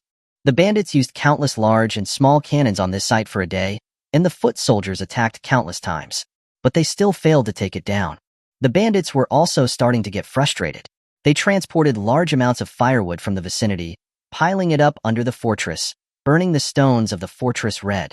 This fortress was still in its initial stages of construction, and the scale was too small. It was burnt down so easily, and Zhang Chun was forced to evacuate. Although the fortress was burnt down, the red-hot rocks would not cool down for a while, and they would be impassable for a short time. The bandits did not want to waste too much time here. They forcibly opened a mountain path on one of the hillsides and detoured around it. After detouring around the East Mountain Fortress, there was no longer any natural barrier. The bandit army had a clear path on the flat Xianren Plain. Zhang Chun was helpless and could only retreat to Nine Dragon Mountain. The ambush battle on the Huzhou side came to an end. Meanwhile, the ambush battle on the Shangzhou side was still being fought intensely. The official road from Shangzhou passed through the North Mountain Range. There were many dangerous spots. The gunpowder packages that Luingjia had buried were in the narrowest parts of the official road. Over 30 gunpowder packages were connected with fuses, completely buried in the ground, and covered with rubble. As soon as a 1,000-man cavalry team entered the area where the gunpowder packages were buried, a burst of orange-red flames suddenly rose from all directions. Accompanied by a deafening roar, the rolling rocks crashed down like a sandstorm, obscuring the sky. General Zhao, who was close behind, had his horse startled into rearing up on its hind legs, throwing him off the horse and landing him on the ground, causing his face to explode in a burst of cuts and bruises. He sat up, seeing the ground full of injured horses, his face twisted with anger. He did not care about the foot soldiers, but the cavalry was his greatest asset. General Zhao no longer dared to advance recklessly. He sent large numbers of foot soldiers to search the mountains. Luingjia could not take advantage of this, and so went through the forest and took a shortcut, returning to the new village. The ambush battle on the Shangzhou side came to an end. North Mountain Village. The ambushes on the two sides had bought the village enough time. 4,000 or 5,000 new-style grenades had been manufactured. A few thousand empty shells were left and were transported to Nine Dragon Mountain. The iron smelting furnace had been destroyed, and there was no longer anything of value to see in the kiln. The saltpeter and alkali workshops were the first to be dismantled. Chen Bihua and the others had already moved to Nine Dragon Mountain. After returning to the new village, Lu Yingjie joined Bao Zi's unit and transferred northeast from the mountain behind the village, hiding deep in North Mountain. Xiao Jian also followed this guard unit. North Mountain Village had become an empty village. The bandit forces from both sides successfully met at North Mountain Village. When General Zhao from Shangzhou arrived at the threshing ground, General Zhang from Huzhou had been waiting there for a long time. General Wang was smiling from ear to ear. From afar, he cupped his fists and said, "Congratulations, General Zhang. I didn't expect you to take the lead." General Zhang did not seem very happy. He was instead somewhat somber. He returned the greeting, saying, "It was only 2 hours earlier. General Zhao, your journey from Shangzhou must not have been smooth, right?" General Zhao said with a bitter face, waving his hand, "Don't mention it. The official road from Shangzhou crosses the mountains. There are dangerous places everywhere. The grain and gunpowder have been destroyed, with very little left." The last 2 sentences were spoken with a heavier tone. After speaking, he looked at General Zhang, hoping that he would show some expression of sympathy. After the 2 of them had been polite for a while, and General Zhang still didn't mention the supplies, General Zhao had no choice but to speak indirectly. "General Zhang, your gains must have been considerable this time, right? Nitrate mines had been discovered in North Mountain, and they also had the highly sought-after soap. So naturally, they must be rolling in wealth." Even though General Zhang had arrived a little earlier, he could not claim it for himself. It had been agreed that it would be divided equally. General Zhang said with a gloomy face, "General Zhao, there is nothing at all in this village. I am also worrying about the lack of food." The bandits had always supported themselves through war. The food they brought with them would at most last for 10 days, and they still needed to keep some food for the return trip. General Zhao was observing General Zhang and felt that he did not seem to be lying. He was also somewhat discouraged. But when he thought of the saltpeter, he perked up. "If there is a lack of food, then we will have it delivered. We can take the supplies, but we cannot take away the nitrate mines. This trip will not be a loss." General Zhang said, "The nitrate mines are probably not in North Mountain. So far, we have not found any signs of nitrate mines." General Zhao was stunned again, and then laughed. "If it's not in North Mountain, then it must be on Nine Dragon Mountain. It seems like we will have to make a trip to Nine Dragon Mountain." The 2 of them discussed it for a while longer. They each sent men back to urge their side to send food. The 2 armies would first rest in North Mountain for 1 night, and then attack Nine Dragon Mountain the next day. As soon as it was dawn, General Zhao came to the threshing ground. The cavalry unit was already fully prepared to set out. General Zhao looked around, but did not see the cavalry commander. He asked, "Where is your commander? Bring Wang Hu to me." A captain from the cavalry came out, kneeling on one knee and saying, "We haven't seen Commander Wang since last night." General Zhao thought of his red eyes from yesterday. He was obviously too agitated. This guy, could he have gone down the mountain to find a woman? With tens of thousands of troops in the entire army, it was impossible to wait for him alone. General Zhao was frustrated. He said with dissatisfaction, "As soon as he comes back, have him come to see me immediately." He was indeed annoyed. They were about to set out, and yet Commander Wang dared to not return at night. After the bandits left North Mountain Village, they did not leave any troops stationed there. As soon as they had left, Xiao Jin and his team followed them back. The buildings in the village were not damaged. The bandits had already claimed this place as their territory. Everything here was theirs, so of course they were reluctant to destroy it. Chapter 131. 4th Visit to the Unknown Space. After the bandits left North Mountain New Village, they didn't leave any troops to garrison the area. As soon as their heels were gone, Xiao Jin and the others returned. The village houses hadn't suffered widespread destruction. The bandits likely considered this place their own territory, reluctant to damage the brick and tile buildings. Xiao Jin returned to his own small courtyard and found it had been turned upside down. Even the flower beds had been dug through. Several guards were cleaning up the yard. In the inner bedroom, the bed was already neatly made. Xiao Jin ate something quickly, washed up, and then stood quietly by the window, looking out at the distant stars. His biggest gain from returning to his own world this time was the ability to carry supplies and freely enter the pendant space. Although the amount of supplies he could currently carry was small, it was definitely a huge opportunity for the unknown space. Thinking of the unknown space, he naturally recalled that before returning, in order to disrupt it and make it easier to fish in troubled waters, the soul-devouring spirit had revealed his coordinates in the base's chat channel. They even sent private messages, spreading rumors that they had large amounts of food and special terminal boxes that could transmit items. Food in the unknown space was already scarce.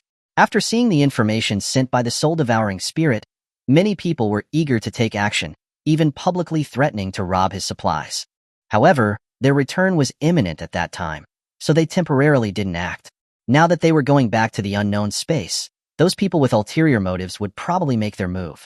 He also wondered how Little Dumpling, who was left alone in the unknown space, was doing now. Would it be staying obediently at the base? The base left for Little Dumpling was an unclaimed base left behind after Han Xiao was killed. After Xiao Jian and the others returned, the unclaimed base would remain in the unknown space. Xiao Jian picked up the pendant on his chest and looked at it. The pendant space could carry a small amount of supplies. This time when he went to the unknown space, he had to bring a set of suitable clothes for Little Dumpling. Just as Xiao Jian was thinking about what else he needed to bring, suddenly, a flash of light outside the window flew straight towards his forehead. Xiao Jian's body didn't have time to react. His consciousness shifted, and he injected his consciousness into the pendant in his hand. Instantly, he entered the pendant space. In the pendant space, a ball of light hovered in front of Xiao Jian, slowly becoming dimmer. Xiao Jian was not unfamiliar with this kind of light. A few months ago, after Immortal's flat was attacked, Xiao Jian and the others fled from the school to the North Mountain. When they were resting on the way, a ball of light flew from the horizon into his body, trying to take over his soul. Fortunately, a mysterious force appeared within his body and fought with the soul for a whole night before finally destroying it. The ball of light that flew towards him then was almost identical to the one in front of him now, except that their speeds were vastly different. This soul-devouring spirit light ball should be the one Zhang Zhihao had seen. He wondered why it hadn't succeeded in its takeover yet. Could it be that it was coming for him? In the unknown space, Xiao Jian had once heard someone mention in the chat channel that the early form of the soul-devouring spirit, when they were first transmitted down, was a ball of light. Their light ball form would continue until the soul-devouring spirit successfully took over a body and formed a crystal core. The pendant space seemed to have a natural suppression effect on the soul-devouring spirit, until the white light completely disappeared, revealing the black mist within. It did not offer any resistance. The black mist enveloped within this white ball of light was the soul-devouring spirit's soul mist. This kind of soul mist, without the support of light or crystal core energy, couldn't stay in the air for long. Last time in the unknown space, Xiao Jian had witnessed this situation. At that time, the soul-devouring spirit mistakenly thought that Little Dumpling was a human. It abandoned its original body and turned into mist, trying to take over Little Dumpling. The takeover was definitely a failure because the soul-devouring spirit could only take over humans. It had no effect at all on non-human species like Little Dumpling.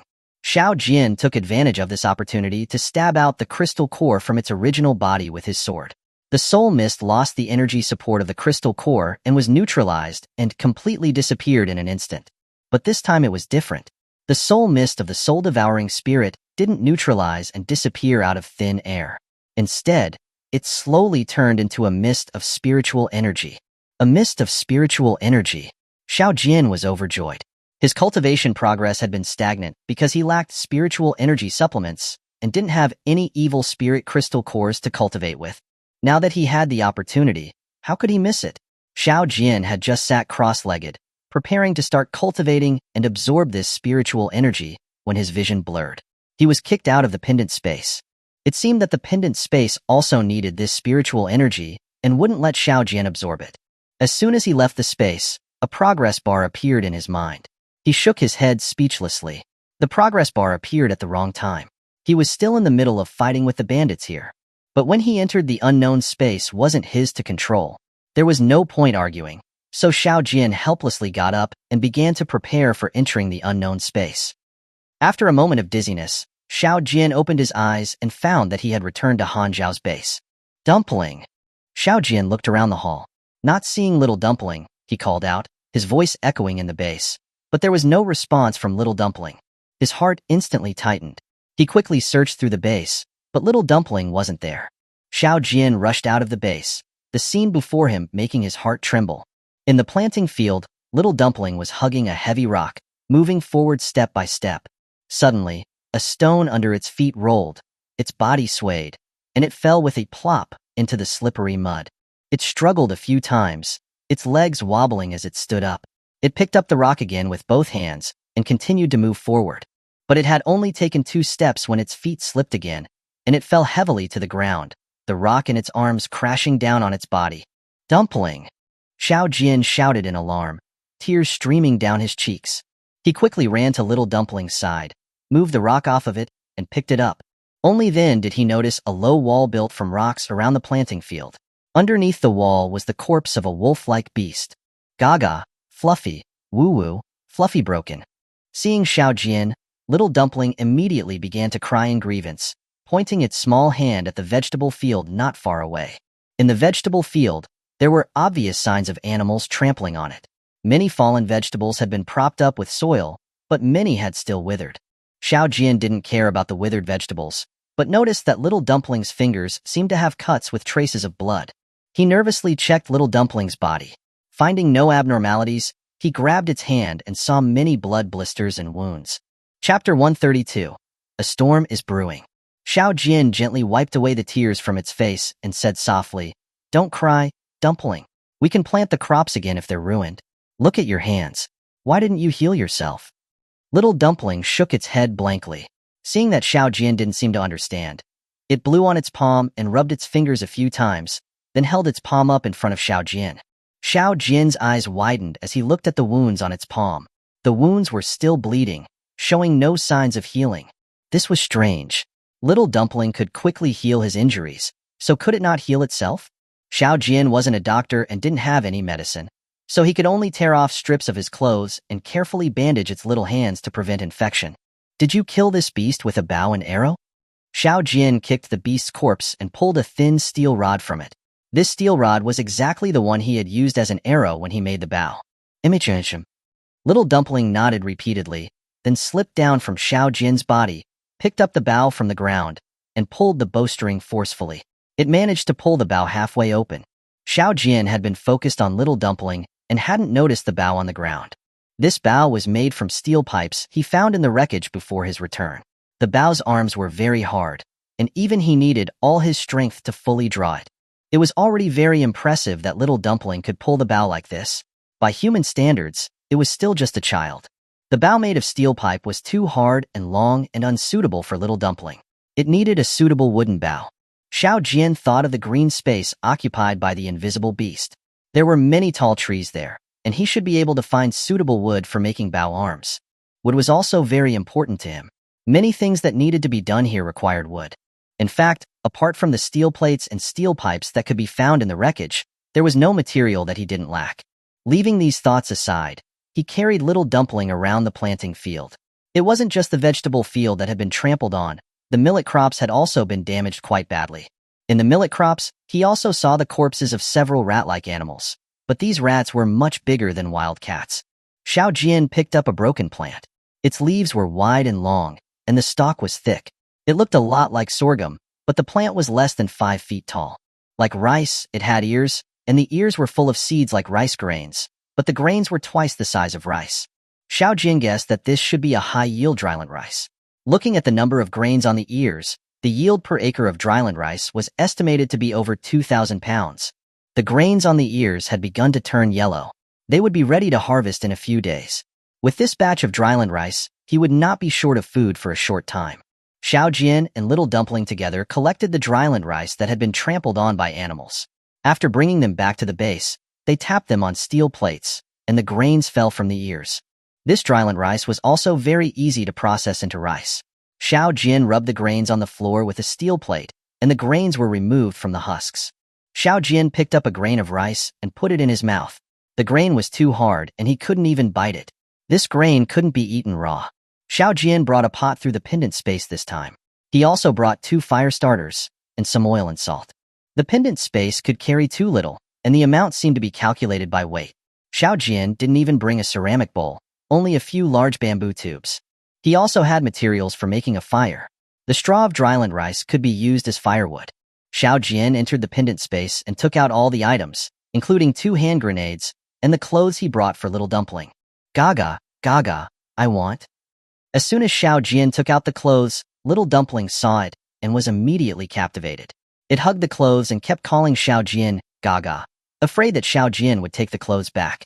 Xiao Jian had racked his brains to find this outfit for Little Dumpling, but when it was put on, it still felt a bit small. It was just a little tubby. Little Dumpling was overjoyed to be wearing the clothes. It jumped onto Xiao Jian's shoulder and gave Xiao Jian a pop kiss, its little mouth laughing nonstop. It climbed down from Xiao Jian's body. It was about to climb onto a chair, but when it saw the dust on the chair, it patted it for a long time. Once it was clean, it sat down, afraid of dirtying its new clothes. Little Dumpling's happiness infected Xiao Jian. Now that he had fire and a pot, he fetched some stones from outside, set up the iron pot, and began to cook rice. It was Xiao Jian's first time cooking. He didn't know what to do, so he scooped a tube of rice into the iron pot, filled it with water, and then lit the straw and placed it under the iron pot. Only when a fragrance came from the pot did Xiao Jian stop adding firewood. He opened the iron pot and saw that a tube of dry rice had actually cooked into a huge pot of rice. Xiao Jian stared blankly at the pot of rice. This rice seemed a bit like porridge. If you called it porridge, it seemed a bit dry. In short, it was neither porridge nor rice. But this pot of porridge was enough for 5 people to eat. Smelling the aroma of the porridge, Little Dumpling had already dropped the terminal box and jumped off the chair, circling around the iron pot. Gaga, eat, eat. It pointed at the rice porridge in the iron pot, its mouth almost drooling. Xiao Jian was a little confused when he saw Little Dumpling's expression. Didn't Little Dumpling eat metal? Why was it thinking of eating rice porridge? Seeing Little Dumpling's yearning look, Xiao Jian quickly picked up the bamboo tube and filled it for it. Little Dumpling took the bamboo tube and drank the rice porridge in one gulp without hesitation. Gaga, want? Seeing that Little Dumpling didn't seem to have any problems, Xiao Jian kept filling it with porridge. It wasn't until most of the pot of porridge had been eaten that it was finally satisfied. Xiao Jian shook his head, sighing as he looked at the little rice porridge left in the pot. It was a real little foodie. He had thought that the dryland rice he had grown would be enough to eat for a few months. With this little foodie, he was afraid that it would not last for even a month. It was already dark. Xiao Jian simply opened the chat channel and watched the chat messages with Little Dumpling in his arms. Before they left the unknown space last time, the soul-devouring spirit exposed its location and deliberately revealed that it had grown crops and had a terminal box with a transfer function. Their return was imminent at the time, so no one would have had evil intentions. Now that they had enough time, Xiao Jian wanted to see how these people would react. As expected, the chat channel soon involved him. First, someone sent a message requesting to buy dried cakes. This person seemed to have appeared in the channel before, and Xiao Jian had a slight impression of him. Sitting in front of a grave to tease ghosts. Hey, friend, can you sell me some food? I'm really starving to death. Can't get enough, chieftain. Upstairs, isn't someone selling dried cakes? Chapter 133. The King of Trash extends an olive branch. This can't get enough chieftain seemed to be very sensitive to food. Seeing that someone was calling out about being hungry again, he immediately sent a message to ask. Sitting in front of a grave to tease ghosts. I can't contact the person selling dried cakes. The dried cakes in the auction house have risen to 700. I don't have enough contribution points to buy a bag. How did I get hungry again? Me too. I've been hungry for 2 days. Is the person who was selling dried cakes still here? Why aren't they replying to messages? Anonymous. That person in the marshland, the crops should be ready to harvest, right? In times of crisis, we must stick together. Can you take some food out to help everyone overcome the difficulties? This person was afraid that others would forget that he had grown crops, and timely reminded them. He was trying to put himself on the hot seat. Xiao Jian had very few dried cakes left. When he was growing crops, he couldn't distinguish what was food, and he had only planted 2 bags of seeds for dryland rice. That was less than 1/3 of an acre. With this little bit of food, he wasn't even enough for himself, so how could he dare to sell it? The temperature here was getting lower and lower. It should be entering winter soon. Even if he planted now, it would probably be too late. Anonymous. Right now, it seems that only the person in the marshland has food. Why does his terminal box have a transmission function and ours doesn't? This person was clearly trying to stir up hatred for Xiao Jian. He was not a good person, and might be a hidden soul-devouring spirit. Anonymous. That's right. We're all going to starve to death. He's been silent for so long. This person's heart is too black. Xiao Jian was speechless. Everyone here had always looked after themselves. Why should he take out the food he grew to give to them? A rat carrying a knife, chasing cats down the street. Brother, can you say something? Xiao Jian had never seen this nickname before. This person was probably also out of food. Xiao Jian wanted to say something, but after thinking about it, he gave up.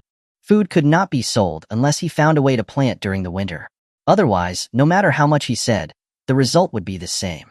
The soul-devouring spirit had already taken action, and it was impossible for him to quell the situation with just a few words.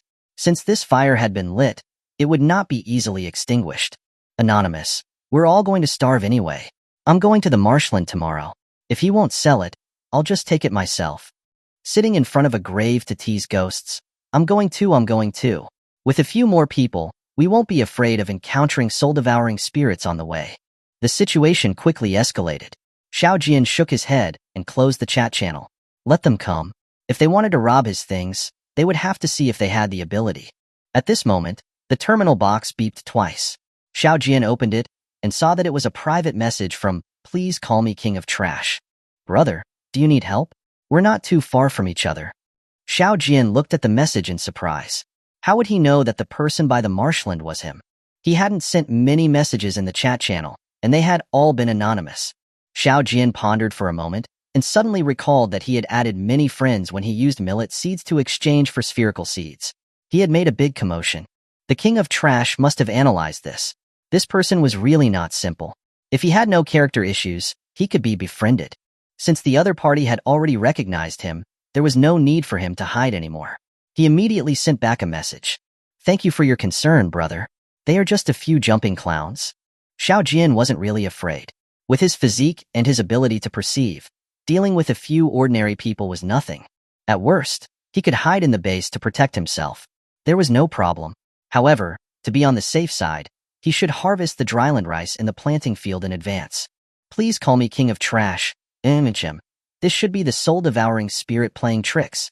They want to create chaos. Have you killed a soul-devouring spirit, brother? Xiao Jian had been lying low, yet the soul-devouring spirit was the first to find him. It must be that there had been a conflict between the two. With the King of Trash's shrewdness, he would definitely know that Xiao Jian had anonymously sent the message about Ice Emperor Star being killed by the soul-devouring spirit. This time, instead of going himself, the soul-devouring spirit had united with humans to deal with Xiao Jian.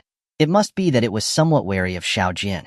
Through the above information, the King of Trash concluded that Xiao Jian might have killed a soul-devouring spirit. This was also logical. Xiao Jian smiled and replied, Haha, brother, you guessed right. I did kill 2 soul-devouring spirits. Brother, you should also pay attention. I estimate they will target the people who stick out first. With the King of Trash's shrewdness, he would have thought of it even if Xiao Jian hadn't reminded him. Otherwise, he wouldn't have taken the initiative to contact Xiao Jian. Please call me King of Trash quickly replied. Thank you for the reminder, brother. I have sent people to inquire about the soul-devouring spirits. I know a little bit about their situation. This guy was probably someone with power in his own world. Otherwise, he wouldn't say that he had sent people to inquire, but that he had inquired himself. Coincidentally, Xiao Jian also had doubts about the soul-devouring spirit. So he asked, Brother, why do I feel like the soul-devouring spirits are not native creatures? His question was a little vague. What he meant by native creatures depended on how the King of Trash understood it. By native, did he mean the positive universe? You're right. They are not creatures from our universe at all. Do you know what the Guardian organization does? The King of Trash answered very positively, but he only said that the soul-devouring spirit was not a creature from this universe. Perhaps he didn't know that outside of this universe, there was an antimatter universe. The idea that the soul-devouring spirit was a creature from the antimatter universe was just Xiao Jian's own speculation, so there was no need to talk to the King of Trash about it. Xiao Jian also didn't know much about the Guardian organization. Since the King of Trash had brought it up, he must know some information. Xiao Jian immediately replied, Guardians, I've only recently come up with some guesses. This organization seems to be a force dedicated to fighting against the soul-devouring spirits, right? Please call me King of Trash replied, Haha, you guessed correctly, brother, but also not quite. Behind the soul-devouring spirits, there is an even more terrifying existence. The soul-devouring spirits are not even considered cannon fodder. Xiao Jian was truly shocked when he saw this message. He had always been confused. With the strength of the Guardians, dealing with soul-devouring spirits should be easy, so why would they have to go to so much trouble to create the unknown space? After seeing this message from the King of Trash, Xiao Jian immediately understood. What they would ultimately face was not a character like the soul-devouring spirit at all. If the soul-devouring spirit came from the antimatter universe, how could its background be too weak? This was a collision between two universes. Thinking of this, Xiao Jian broke out in cold sweat. How powerful could these creatures be to come from the antimatter universe to the positive universe? Leaving aside how they crossed the boundary between the two universes, the fact that they crossed the vast void was unimaginable. Chapter 134. Little Dumpling was hurt. The next day, Xiao Jian hadn't even gotten out of bed when Little Dumpling had already headed to the planting field. When Xiao Jian arrived, he found Little Dumpling hugging another rock, building the wall. Xiao Jian quickly approached and took the rock from Little Dumpling's hands, placing it aside. He carefully examined the wounds on Little Dumpling's palms, discovering that the abrasions from before were still red and swollen and appeared to be infected. Dumpling, your wounds haven't healed yet. Let's not build this wall anymore, okay? Little Dumpling looked displeased. It pointed at the beast's corpse lying by the wall and said, "Gaga, Fluffy, bad guy." Little Dumpling had learned many words from the chat channel. In its understanding, humans and beasts were both people, and those who damaged the planting field were bad people. Actually, Little Dumpling was right. Without the protection of a wall, the planting field was indeed easily damaged by beasts. Since Little Dumpling had already worked hard to build a low wall, Xiao Jian didn't want its efforts to be wasted. If he didn't fix this wall, Little Dumpling would definitely come to build it again once he left the base. Before harvesting the dryland rice, Xiao Jian didn't plan on leaving the base. There weren't any other urgent matters at the moment, so why not build the wall together with Little Dumpling? He looked around the planting field. If he wanted to enclose the entire planting field, it would be quite a big project. In the past, Little Dumpling had to carry stones from far away to build the wall. With Xiao Jian's help, the task of moving stones became much more convenient. Xiao Jian used his terminal box to transmit suitable stones to Little Dumpling, and Little Dumpling piled the stones around the planting field. This method not only increased efficiency but also saved a lot of manpower. After 2.5 days of continuous work, the perimeter of the planting field was filled with stones. Next, it was time to start building the wall. Building the wall was more laborious than transmitting the stones, and it was also extremely easy to get scratched or crushed by the stones. But Little Dumpling just wouldn't stay still and insisted on helping to build the wall. Xiao Jian couldn't stop it no matter how hard he tried. Helpless, he had no choice but to arrange for Little Dumpling to harvest the dryland rice. The dryland rice was almost fully ripe, and even if it wasn't completely ripe, it had to be harvested ahead of time. Today was the 4th day since they had returned to the unknown space, and the people who wanted to rob the food should be arriving soon. If the dryland rice was still in the planting field, Xiao Jian just didn't feel at ease. The afternoon sun filtered through the leaves, casting patches of shade onto the planting field. The fruit trees had already grown trunks over 5 feet tall. The lush green leaves added a touch of color to this barren land. On the edge of the planting field, Xiao Jian was concentrating on piecing the stones together, as if he were creating an invulnerable fortress. Suddenly, 2 people rushed out from behind him. They held sharp swords and quickly approached Xiao Jian. Xiao Jian had anticipated this, so he didn't feel too surprised. He immediately picked up his bow and arrows and fearlessly met his opponents. The saplings in the planting field were grown with great effort by him and Little Dumpling, using the juice from the roots of the green grass. Every single one of them was Little Dumpling's treasure, and he wouldn't allow anyone to trample on them. He didn't want to see these beautiful things ruined by a battle, and even more so, he didn't want Little Dumpling to cry in sadness over the destroyed saplings. Xiao Jian advanced steadily. The 2 sides quickly approached, and when they were a few hundred feet apart, he raised his bow and arrow. His finger lightly touched the bowstring, feeling its tautness and strength. His eyes were fixed on the chest of the person in front. He drew the bowstring and released the arrow. The person running in front panicked, a look of fear flashing across his eyes. He had never expected that Xiao Jian would have a bow and arrow. He couldn't help but feel a pang of regret, but he had no time to dodge. With a whoosh, the arrow flew towards him like a lightning bolt. Suddenly, his blood seemed to freeze, and he felt the call of death. Ah! A shrill scream broke the tranquility of the planting field. It also made the person running in front's legs go weak, and he almost fell to the ground. He stopped and looked back in confusion. The person right behind him was kneeling on the ground, a finger-thick hole in his thigh, blood gushing out like a spring. This arrow was obviously shot at him, but he was fine, so how could his brother behind him be injured? What kind of superb archery was this? Xiao Jian was also speechless at this moment. This arrow was actually just a bare thin steel pipe, without even any fletching. The arrow he shot at the chest of the person in front had actually hit the thigh of the person behind. His accuracy was too ridiculous, and the person who had escaped unscathed seeing that Xiao Jian had shot his companion's thigh with an arrow from dozens of feet away, realized that if he ran forward, he was only going to his death. Seeing that the situation was not good, he turned around without hesitation and ran. Xiao Jian was about to chase after him, but he suddenly realized something was wrong. His gaze swept towards the dryland rice planting field, and sure enough, 2 more people had emerged from the dryland rice field. One of them held a sword, and the other had a steel pipe, and they were rushing towards Little Dumpling. Xiao Jian immediately felt that something was wrong. He gave up on the person who had run away and turned around to rush towards Little Dumpling. Little Dumpling was holding the rice stalks, walking back towards the base.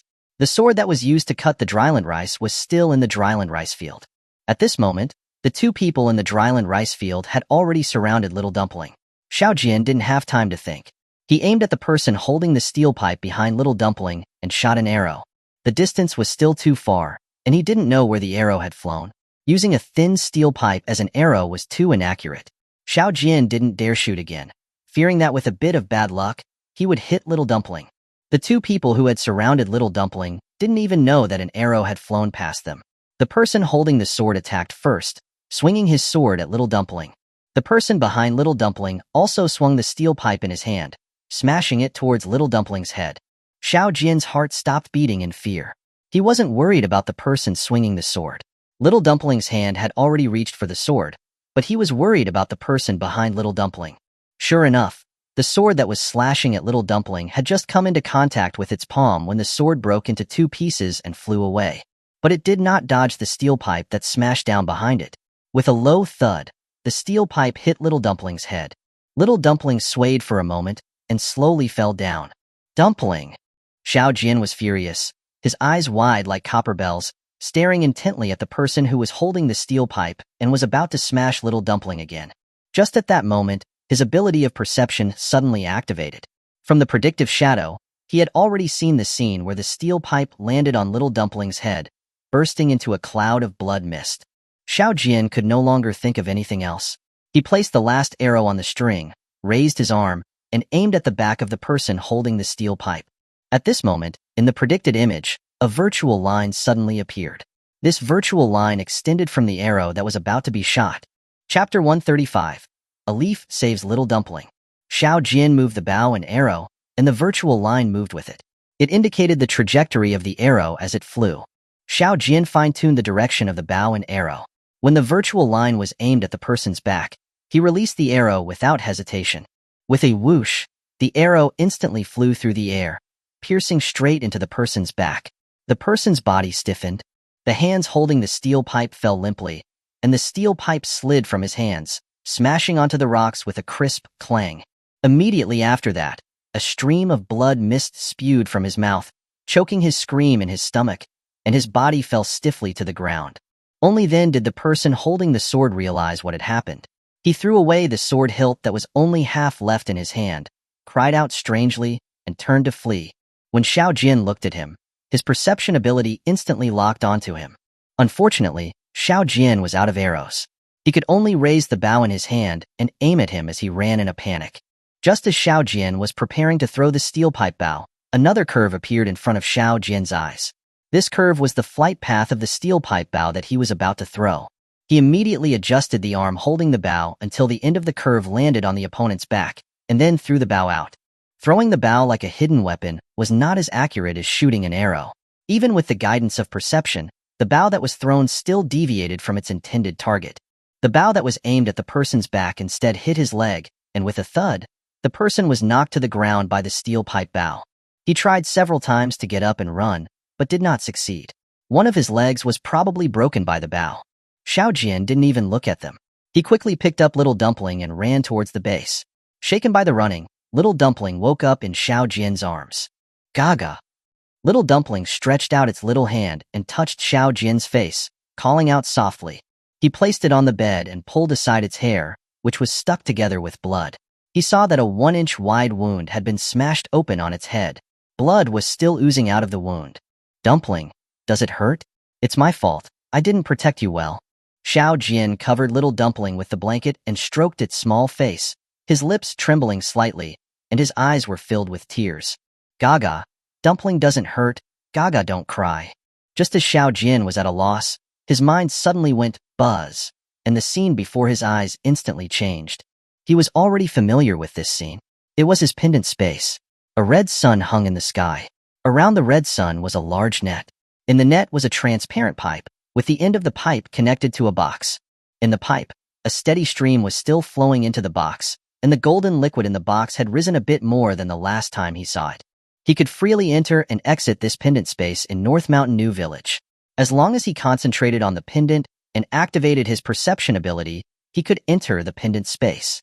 But this time, he hadn't intended to enter the pendant space. He was suddenly brought here without any warning, as if someone had pulled him in. There were no other changes in the sky, except that the liquid in the box had increased a little. On the barren land, there was still the small pond that he had seen last time, with a mound in the center of the pond. The small sapling on the mound seemed to have grown taller than when he had last seen it. He had discovered this small green tree in the place where the invisible beast was located, and later he did not know how it came into this space. What surprised him was that the area around the small tree was covered in green grass. The last time he was here in North Mountain New Village, he hadn't seen this green grass. He lowered his head to examine the green grass closely. Suddenly, his eyes widened. This green grass was the very same kind of moving roots and stems that grew into branches and leaves. The green grass roots that mysteriously disappeared had also come into the pendant space? Why were things on his body always ending up in the pendant space? First it was the small tree, and now it was the green grass roots. Could it be that the circular seeds he lost, and the crystal core of the soul-devouring spirit, had also come here? Xiao Jian walked along the bank of the pond, circling around it. Sure enough, he found a number of saplings with circular seeds on the shore of the pond. He counted them, and there were exactly 20, which was consistent with the number of seeds he had lost. However, no matter how hard Xiao Jian searched, he couldn't find the evil spirit crystal core, nor could he find the image corridor in the pendant space. He came to the small tree in the middle of the mound, inspecting the 2 green fruits on the tree. The fruits had grown a bit larger, and the wrinkles on the skin had become shallower. Just as he was getting up to leave the small tree, 2 leaves suddenly fell from the tree and landed steadily in his hand. Xiao Jian subconsciously grabbed the leaves, and before he could react, the scene blurred, and he was back in the base, out of the pendant space. He opened his hand and saw that the 2 green leaves were still in his palm. Gaga, water. Little Dumpling opened its eyes with difficulty, looking at Xiao Jian and speaking softly. Its face was flushed, its eyes were bloodshot, and it was clearly weak. Xiao Jian immediately brought the water bottle and fed Little Dumpling a mouthful. He also touched its forehead. Its forehead was as hot as boiling water. Just as Xiao Jian was moving his hand away, small spots of light suddenly appeared on its head, like fireflies dancing around its head. On its forehead, a green leaf was slowly melting away. This leaf was exactly the one he had brought out of the pendant space. Xiao Jian glanced at his palm. He had been too anxious and had forgotten the leaves in his hands. When he touched its forehead, the leaves had fallen on its forehead. He quickly pulled aside its hair to check its wound. The wound was healing quickly, and it disappeared in just a moment. What kind of small tree was this? Its leaves actually had this kind of miraculous effect. Wouldn't its fruits be even more heaven-defying? Little Dumpling had just finished drinking the water and fell into a deep sleep. The flush on its face had also faded, and Xiao Jian touched its forehead again. Its temperature had also returned to normal. Xiao Jian pulled the blanket up for Little Dumpling, and suddenly he heard a series of wails outside. It was only then that he remembered there were 2 pieces of trash outside who were not dead yet. He walked out of the base. He first walked to the side of the person who had been shot with an arrow. The thin steel pipe he had shot had pierced his back and come out through his chest. He was dead as a doornail. He took off his base ring and dragged the 2 who were still wailing into the base and threw them into the innermost room. He locked the doors and windows to prevent them from disturbing Little Dumpling's rest. Xiao Jian was in a good mood at the moment. The lost seeds and green grass roots were all in the pendant space, and the leaves of the green small tree had healed Little Dumpling's injuries. Otherwise, if something had happened to Little Dumpling, he would have killed these 2 instigators to vent his anger. The next day, Little Dumpling got up early as usual. It had slept well, and it seemed to be even more energetic than before. Chapter 136, Punishment for 2 Prisoners. Xiao Jian dragged the 2 instigators out of the base. The 2 men's faces were pale, and their clothes were soaked with blood. Tell me, how should I deal with the 2 of you? Without the translation from the base's chat channel, Xiao Jian didn't know if they could understand what he was saying. One of them, who was stronger, struggled to get up. He knelt in front of Xiao Jian and begged for mercy. We shouldn't have listened to instigation and offended you. Please forgive us this once. Next time, even if we starve to death, we wouldn't dare have such evil thoughts again. Of course, Xiao Jian didn't understand what they were saying. Later, he picked up the terminal box and saw the meaning of what he said on it. Actually, Xiao Jian didn't want to kill them either. The people who had come to the unknown space were all selected by the Guardians from various places, and they must have had something special about them. Thinking about the enemies they would have to face in the future, these people were likely to be future comrades in arms. But Xiao Jian was not willing to let them off so easily. He went back to the base and said a few words to Little Dumpling quietly. Little Dumpling squeezed out some metal powder on a steel plate. Xiao Jian took the powder and put it into a paper box. He and Little Dumpling came out of the base together.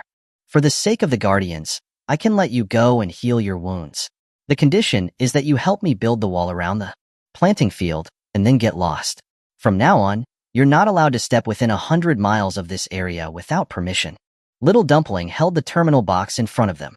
When they saw what Xiao Jian had said on the terminal box, they immediately knelt and kowtowed, thanking him and saying that they were willing to obey Xiao Jian's arrangements. Xiao Jian gave Little Dumpling a look. Little Dumpling stepped forward and pretended to pour the metal powder into their wounds, causing the two men to cry out in pain. After pouring the metal powder, Little Dumpling returned to Xiao Jian's side.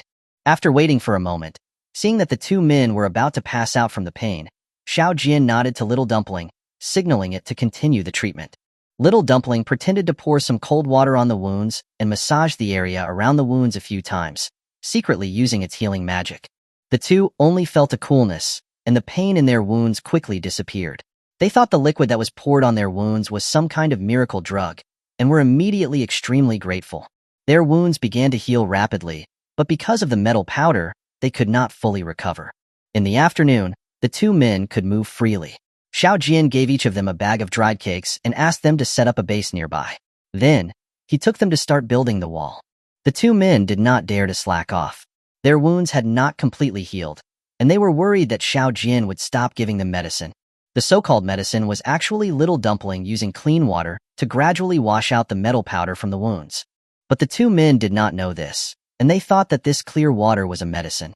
Every time Little Dumpling washed them, they would kowtow to express their gratitude. That night, Xiao Jian's terminal box beeped twice. He opened the chat channel. It was a message from, "Please call me King of Trash." Brother, did someone really go to your place? Xiao Jian was a bit confused. How did the King of Trash know about this? But this was not a shameful matter. With this lesson, the people who had designs on him should be more cautious. So, he directly replied, "Yeah, a few did. Please call me King of Trash. Brother, I heard that you can make bows and arrows. Is it true?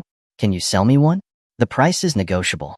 Using bows and arrows against the soul-devouring spirits should work, right?" It was clear that the King of Trash had been researching the soul-devouring spirits.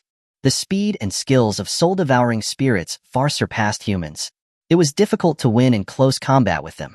The best way was to use ranged weapons and fight them inside the base.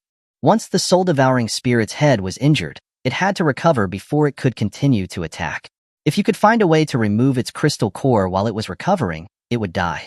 Of course, the soul-devouring spirit could also abandon its original body and possess the humans around it. Therefore, it was not easy to take out its crystal core, especially when there were multiple soul-devouring spirits together. It was even more difficult. But no matter what, if he had a set of bow and arrows, even if he couldn't kill the soul-devouring spirit, it was still a way to fight back. Xiao Jian believed that if the soul-devouring spirits were injured, it would definitely cause them losses. At the very least, their crystal cores would eventually run out of energy. Unfortunately, the steel pipe bows that he made still had many flaws.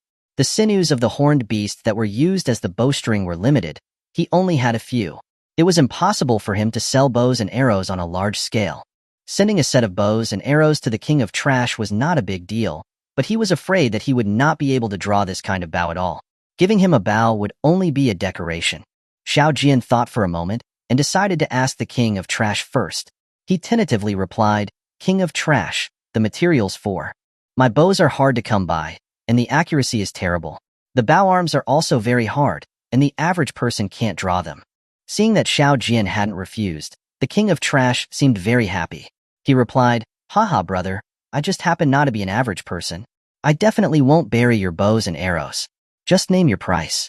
Seeing that the king of trash's tone was full of confidence, Xiao Jian no longer hesitated and replied, "There's no need to give me money. Since you can draw it, then I'll just give you a set." While speaking, Xiao Jian sent the bow he used to the king of trash.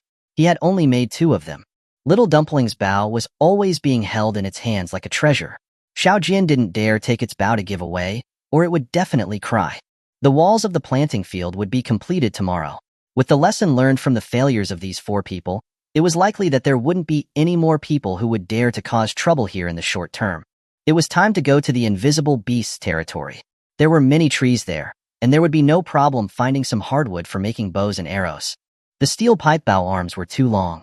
Even he felt very clumsy when using them, not to mention Little Dumpling. It was dragging a bow that was even longer than itself all day, making Xiao Jian particularly upset. After sending the bow and arrow to the king of trash, Xiao Jian remembered that how did the king of trash know that someone had come? He had been busy building the wall these past few days, and had gotten very late. He didn't have the energy to check the channel that day. Could it be that there was some other news? Xiao Jian sent a message asking, "By the way, how did you know that someone had already come?" "Please call me King of Trash," replied, "Brother, haven't you been checking the chat channel these past few days? Some people said they went to your place and that your archery skills were superb, shooting east and hitting west." Xiao Jian's face turned a little red. Shooting east and hitting west was indeed correct, but he also didn't expect that the arrow he shot would run to the west all by itself. Xiao Jian could not explain this, so he just laughed and replied vaguely, "Haha, it was just a coincidence." Chapter 137. Chopping Trees Alarms the Invisible Beast. "Please call me King of Trash." That person also said that only one of the 4 came back. They can't contact the other 3. Could they all have been killed? The 2 who stayed behind to heal were probably not using the chat channel these days. They were afraid that if Xiao Jian became unhappy, he would stop treating them. Xiao Jian smiled slightly and replied, "Hee hee, I only killed 1. The other 2 are healing here with me." The king of trash was probably a bit surprised. He replied, "Brother, you are truly magnanimous. I admire you greatly." Xiao Jian wasn't interested in such flattery. He changed the subject and asked, "Has the person who was selling dried cakes at a low price come out yet?" "Please call me King of Trash," replied, "He still hasn't come out, but someone is consigning dried cakes in the auction house. It might be his. Maybe he's just busy and doesn't have time to do business." Since someone was already selling low-priced dried cakes in the auction house, no one would go hungry anymore, and no one would covet his crops. Of course, his dryland rice had already been harvested. Even if someone was coveting it, they would not be able to steal it from his base. The next day, Xiao Jian didn't accompany the 2 prisoners to build the wall anymore. He found a long strip of steel plate in the robot wreckage and asked Little Dumpling to make a row of sharp saw teeth according to the lines he had drawn. After Little Dumpling finished making the saw teeth on the steel plate, Xiao Jian spent the entire morning grinding the toothed side of the steel plate on a stone. A handsaw was considered completed. Although the saw teeth that Little Dumpling made were not very regular, the steel plate used to make the handsaw was hard and, after his careful grinding, it was definitely sharper than any saw he had ever seen. He and Little Dumpling worked together to finish the saw. The wall of the planting field was finally completed. Xiao Jian and Little Dumpling came to the planting field and walked along the wall. The wall was about 10 feet high, 3 feet thick at the bottom, and 2 feet thick at the top, in a trapezoidal shape. Due to the lack of materials, the surface of the wall was rough. The gaps between the rocks were filled with mud and pebbles. However, this wall was sufficient to deal with ordinary beasts. The 2 prisoners stood in front of Xiao Jian with their waists bent and knees bent. They were afraid that Xiao Jian would go back on his word and kill them after they had served their purpose. Xiao Jian looked at them with amusement. These past few days, the 2 had been quite conscientious in their work. Xiao Jian took out 10 bags of dried cakes from the base, giving each of them 5 bags. Xiao Jian said, "Don't come here again without my permission. You have worked hard these past few days. These few bags of dried cakes are a reward for you." The 2 immediately bowed and thanked him with expressions of surprise. "Thank you for your generosity, sir. Thank you for healing our wounds and giving us dried cakes. We will definitely follow your instructions in the future." Xiao Jian waved his hand and said, "Go. Contact me again if you have any problems. You remember, the soul-devouring spirit is our opponent. Don't listen to their instigation again." These 2 wanted to be his underlings, but Xiao Jian did not like them. They had become quite familiar with each other these past few days while building the wall, so it was fine to help them if they really encountered any difficulties. The two men left, thanking him profusely. When he returned to the base, Xiao Jian picked up his sword and saw and glanced at the bow and arrow that Little Dumpling was dragging behind him. He thought about it for a moment, but did not ask for it. The bow and arrow were too long, and it was not convenient to carry. Besides, Little Dumpling needed a weapon to defend itself while it was staying at the base. When Little Dumpling returned to the base, it climbed onto a chair and began to focus on playing with its terminal box. Xiao Jian glanced at Little Dumpling and said, "Dumpling, I'm going out for a few days. You stay in the base. If anything happens, send me a message." Little Dumpling gave a perfunctory its hands busy on the terminal box, without even lifting its head. Xiao Jian was going to the territory of the invisible beast, and it was not safe to bring Little Dumpling. Seeing that Little Dumpling didn't know what it was doing on the terminal box, he ignored it and headed towards the back mountains alone. Xiao Jian traveled day and night. He didn't encounter any danger along the way and safely arrived at the edge of the green space occupied by the invisible beast. There were already some scattered shrubs growing here, but most of the area was still barren rocks. He climbed onto a bare highland and carefully hid behind a rock, activating his perception ability to observe the situation in the green space. There were many tree-covered mountains in the green space. The beasts here seemed to be very disciplined. Except for the beasts patrolling at the entrances, most of them were concentrated in a few high mountains. Xiao Jian chose a safe route and silently climbed onto a densely forested hill and started to chop down trees. He didn't dare to make too much noise and only chose a tree about the thickness of a bowl. The saw was made of steel plate and had been ground on sand and stone.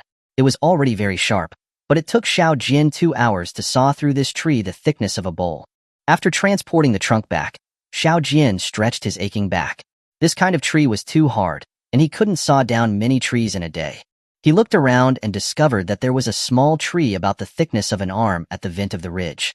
This small tree had very few branches, and its trunk was tall and straight.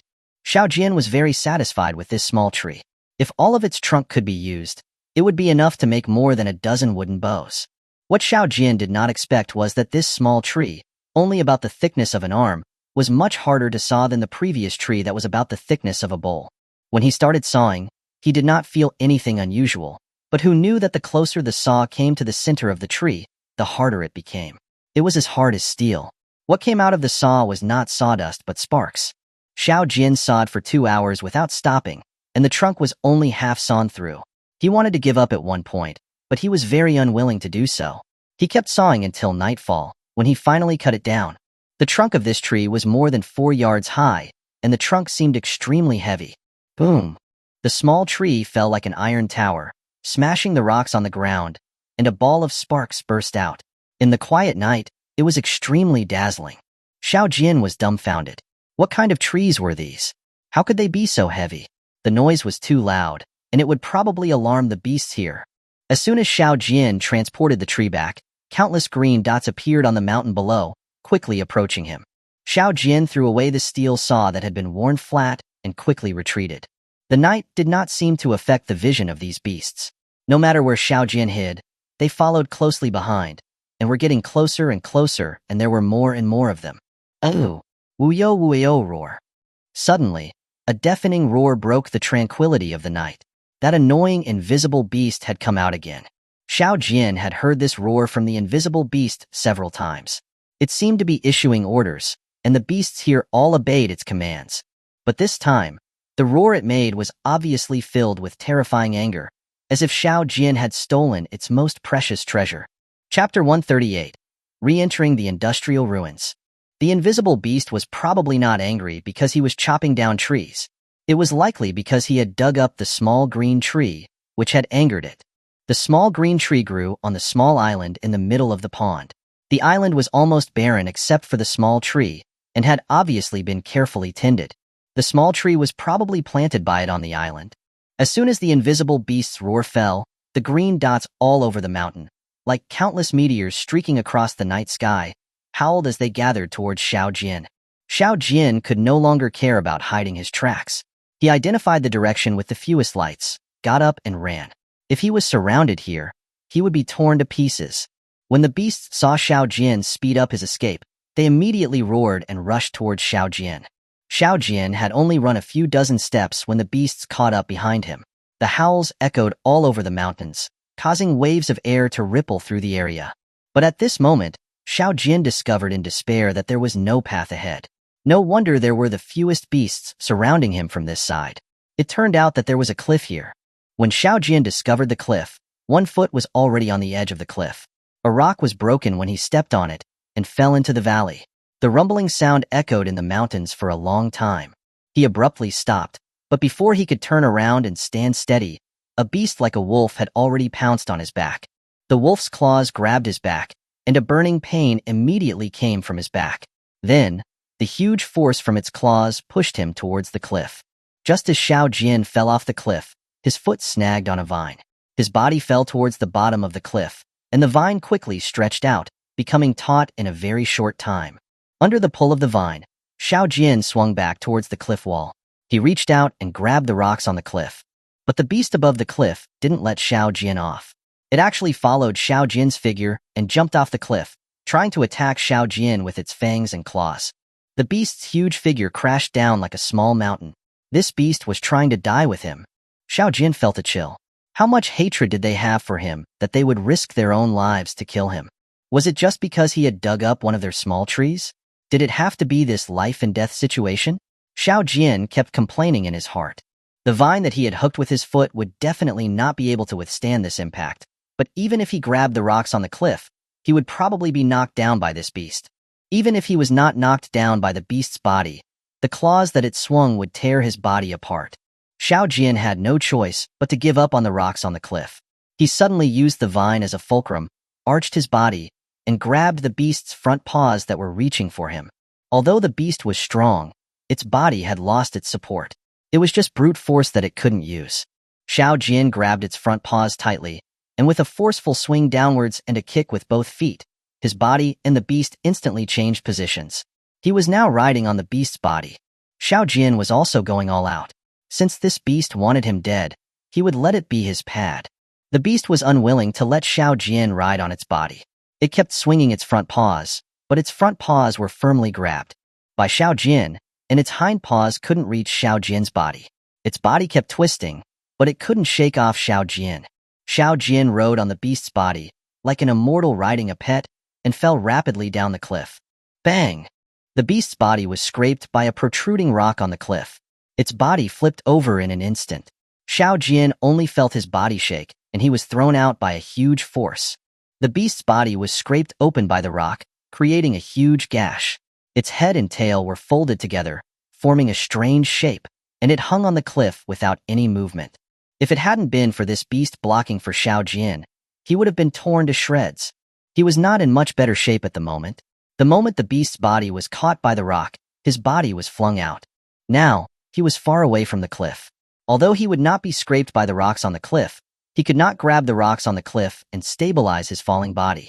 Just when Xiao Jian thought that he was going to die, plop, a chill spread all over his body. Water. He had fallen into the pool of water. This was the same pool of water he had jumped into after being forced off the cliff by beasts last time. There was a small island in the center of the pool. Xiao Jian had dug up that small tree from the small island. No wonder that beast had pounced down after Xiao Jian fell off the cliff.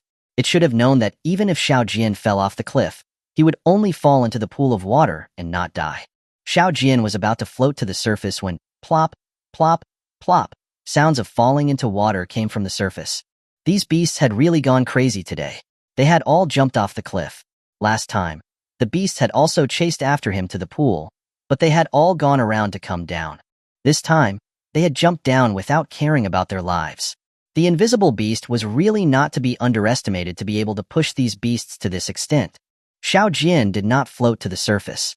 Instead, he turned his head and dived towards the depths of the pool, and entered the cave that led to the industrial ruins. The cave was still the same as last time. When he reached the exit of the cave, the ruins below were also unchanged. The robots were still patrolling the periphery of the metal buildings. The metal gate on the right side of the cave entrance was still tightly closed. There was also a gate like this in the room where the white jade gourd was located in the metal building below. The two gates should be connected. Xiao Jian subconsciously touched the heavy door, and suddenly there was a soft, buzzing sound, and the gate opened. Xiao Jian was full of confusion. Last time he came here, he had spent a lot of effort to open the door, but this time, he didn't want to open it and it opened on its own. Xiao Jian walked in. There was no corridor inside, only a closed small room. The room was about 10 feet long and wide, and there were no items in the room. He touched the smooth wall and felt that it was cold. It should have been made of metal. There were no decorations on the wall. As Xiao Jian was about to go out, there was another buzzing sound, and the gate closed automatically again. Xiao Jian was stunned. Wouldn't he be trapped in this room? There was not even a crack anywhere except the gate that had just closed. He clapped his hands on the gate, but the gate didn't budge. Instead, an image appeared in the space, and in the image there were a few horizontal bars.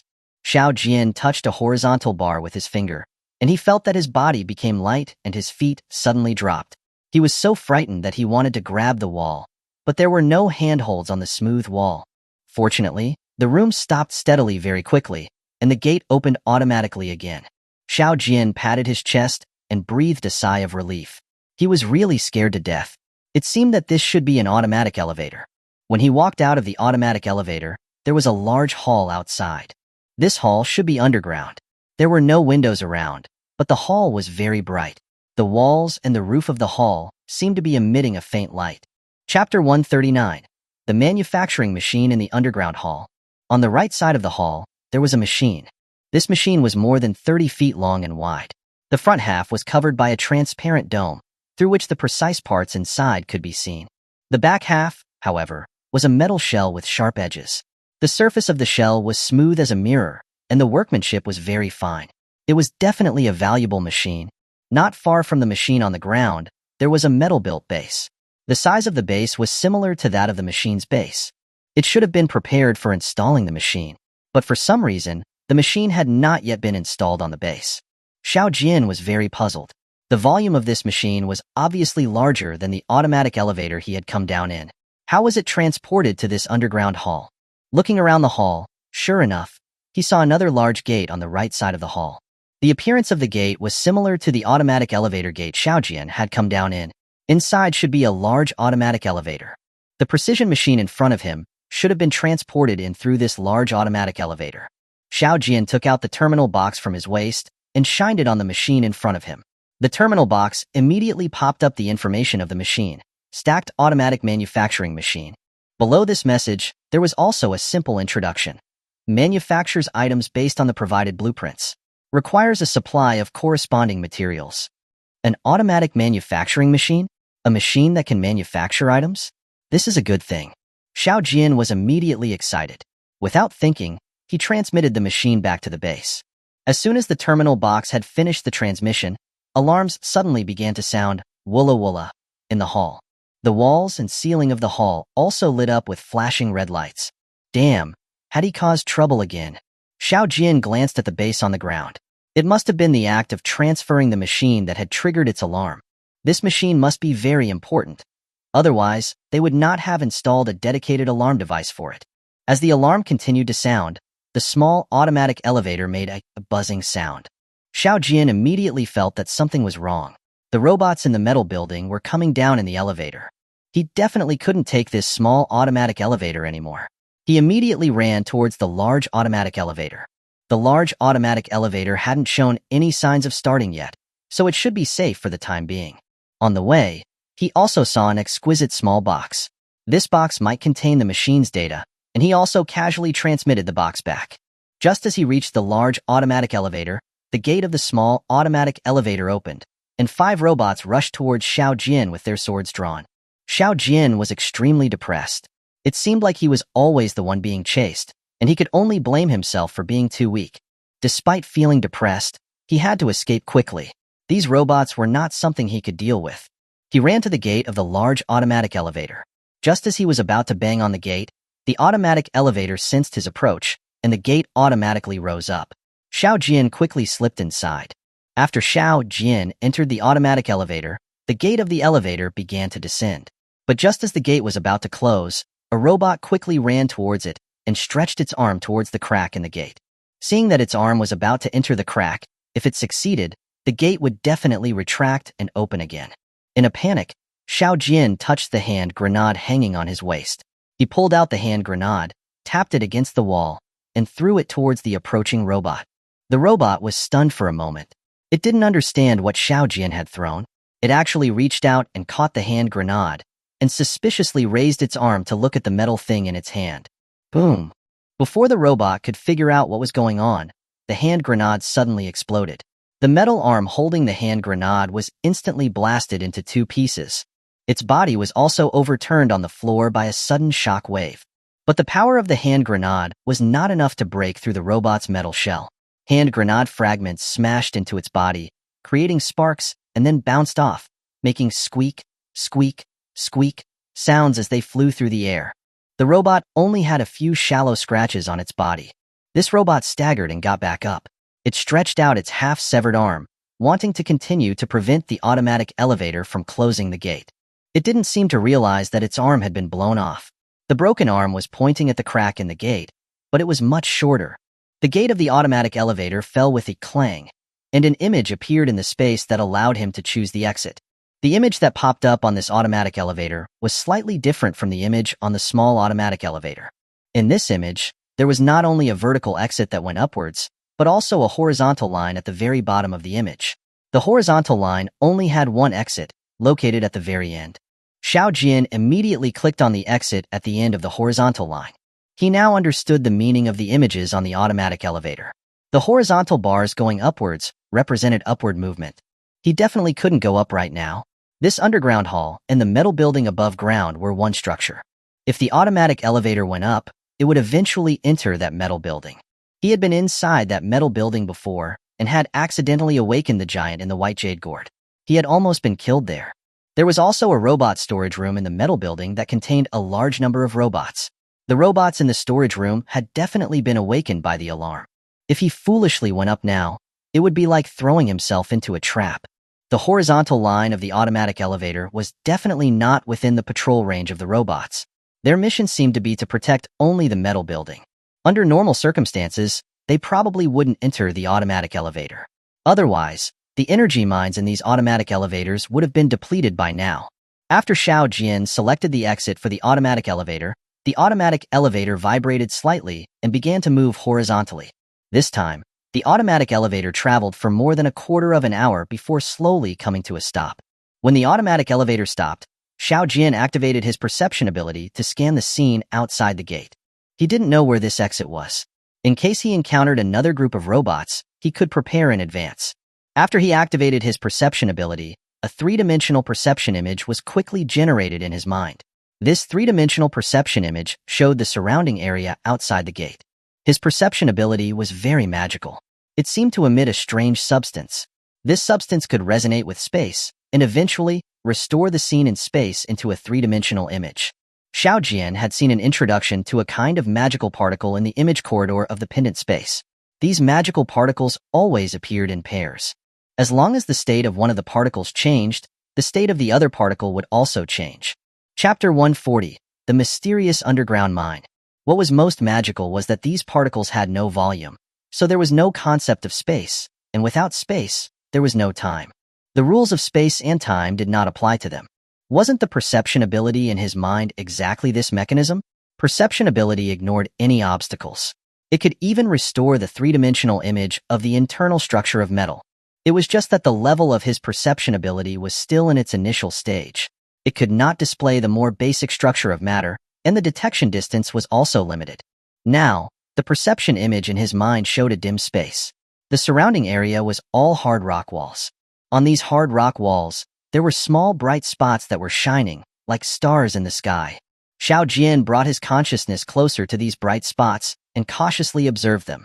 After exploring for a long time, he finally discovered that these bright spots were not living things. They were an unknown mineral contained in the rocks. The space outside was tall and wide. The countless stars in the sky still could not illuminate this vast area. Xiao Jian stood quietly in the automatic elevator, searching all corners of the perception image. He didn't find any moving objects.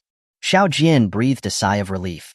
If he had encountered another wave of robots, he wouldn't know how to deal with them. Here, it seemed to be a huge mine. Based on the general direction of the automatic elevator's movement, the mine should be located inside the mountain range outside. Its top should not be far from the green space occupied by the invisible beast. Xiao Jian withdrew his perception ability, steadied his mind, and walked out. Just as he walked out of the gate, the automatic elevator made a buzzing sound and was about to close.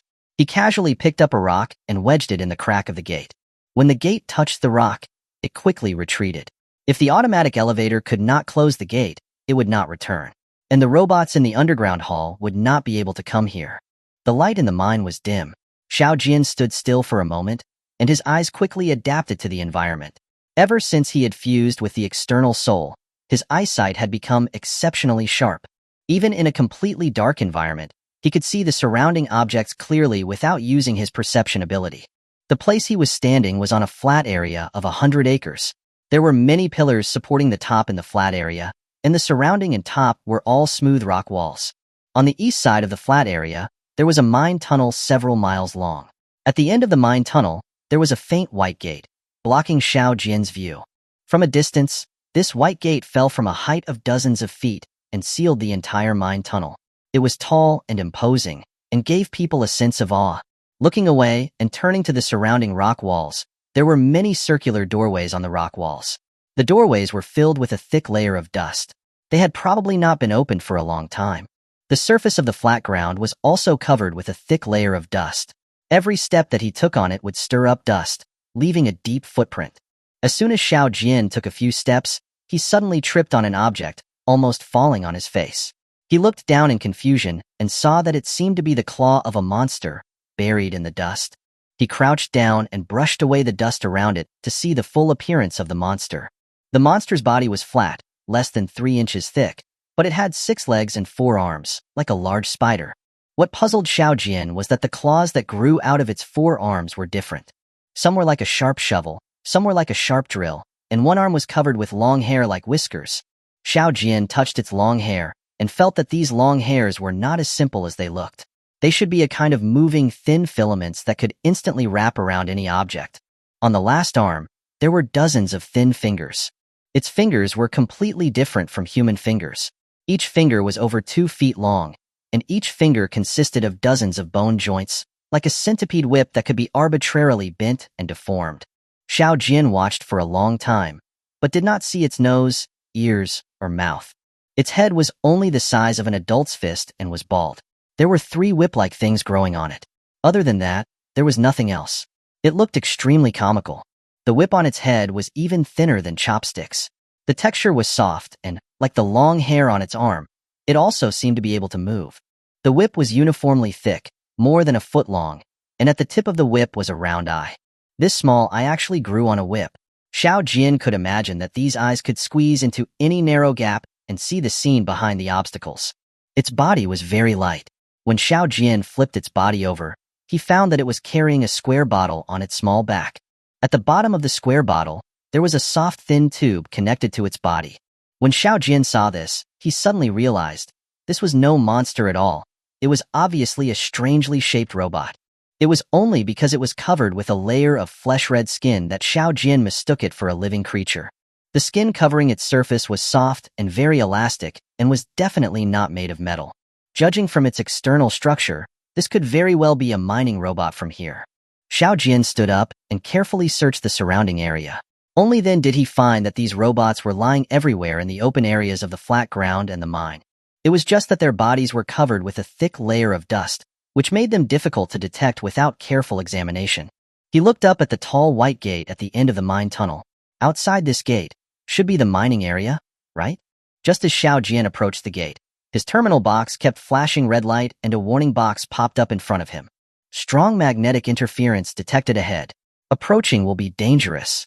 Xiao Jian knew that metals would generate eddy currents in a changing magnetic field. He had seen this in the images of the pendant space corridor. Xiao Jian quickly retreated and casually picked up a piece of metal the size of his palm and threw it towards the gate. As soon as the metal piece approached the gate, it began to glow red. Soon it became dazzling, and finally, it turned into molten steel and scattered on the ground. After a flash of golden light, the molten steel on the ground turned into a wisp of smoke and disappeared into the air. This scene made Xiao Jian dumbfounded. The magnetic interference here was actually so strong. How could there be such a strong magnetic fluctuation in nature? No wonder the mining robots that he had seen before did not have any metal on their bodies. It was because of the strong magnetic fluctuations. The luminous minerals on the rock walls should also have been caused by the strong magnetic fluctuations. But what exactly could cause such strong magnetic fluctuations? Xiao Jian suddenly thought that aside from energy or what else could produce such a powerful magnetic field? Chapter 141. Base upgrade to level 4. Energy mines always experience energy loss underground, and much of this lost energy can be converted into magnetic fields. Xiao Jian was ecstatic. Energy mines. This was a valuable resource, and besides, the automated manufacturing machine he sent back would definitely need energy mines. In this desolate, unknown space, development required energy support. Without sufficient energy, everything was just a pipe dream. He quickly circled the flat area, and sure enough, in a room within the rock wall, he found many exquisite white jade boxes. Opening them, he discovered that they were all filled with energy mines. Xiao Jian proceeded to recycle the white jade boxes. Soon, his account was credited with 200,000 contribution points. Upgrading the base to level 4 required 100,000 contribution points. Only after reaching level 4 could he bind unclaimed bases together. He currently possessed 2 unclaimed bases. One was Han Zhao's, which he intended to return to her later. The other belonged to the guy who had struck Little Dumpling's head. After Xiao Jian shot him dead with an arrow, his base fell into Xiao Jian's hands. He had no intention of letting this second base go. He could completely bind it with his own. Xiao Jian opened the terminal's upgrade page and upgraded the base to level 4. Then, he took off the ring on his finger. This ring was the base ring of the person he had shot. Xiao Jian scanned it with the terminal, and a message immediately appeared on the screen. Unclaimed base detected. Bind. Without hesitation, Xiao Jian confirmed the binding. 2 base icons immediately appeared on the terminal screen. Finally, he had a second base. He put the base ring back on his finger. He still had 100,000 contribution points in his account, which he didn't need for the time being. Looking at the remaining energy mines in the room, converting them to contribution points wouldn't make much difference. So, he simply sent them all back to the base. There were many other rooms along the sides of the mine shaft. He searched them one by one. The walls of these rooms were made of a special material, likely to isolate magnetic field fluctuations. Each room was spacious, easily accommodating hundreds of people. Almost every room was filled with bizarre-looking machines. These machines were also huge, occupying almost the entire room. Xiao Jian didn't know their purpose and dared not touch them. Finally, he reached the innermost room and found a machine that wasn't too large. He could vaguely guess its purpose. One end of the machine was covered by a square metal hood, concealing the internal structure. 2 pipes extended from the hood, with many square bottles hanging from them. These square bottles were identical to those carried by the mining robots. Due to the strong magnetic interference in the mining area, the mining robots couldn't have any metal parts, and their energy source must be different. This machine with all the pipes must be an energy conversion device, specifically for charging the mining robots. Without hesitation, Xiao Jian took the machine. After leaving the room, he saw mining robots all over the ground. Xiao Jian also collected them all. These robots would surely be useful in the future. As Xiao Jian was busy with his collection, his terminal beeped twice, displaying a private message. It was from, pretending to be a little fairy, "You struck gold. Take it easy, you'll need them later." Looking at the cryptic message, Xiao Jian was stunned. How did she know what he was doing? Had she noticed him upgrading the base?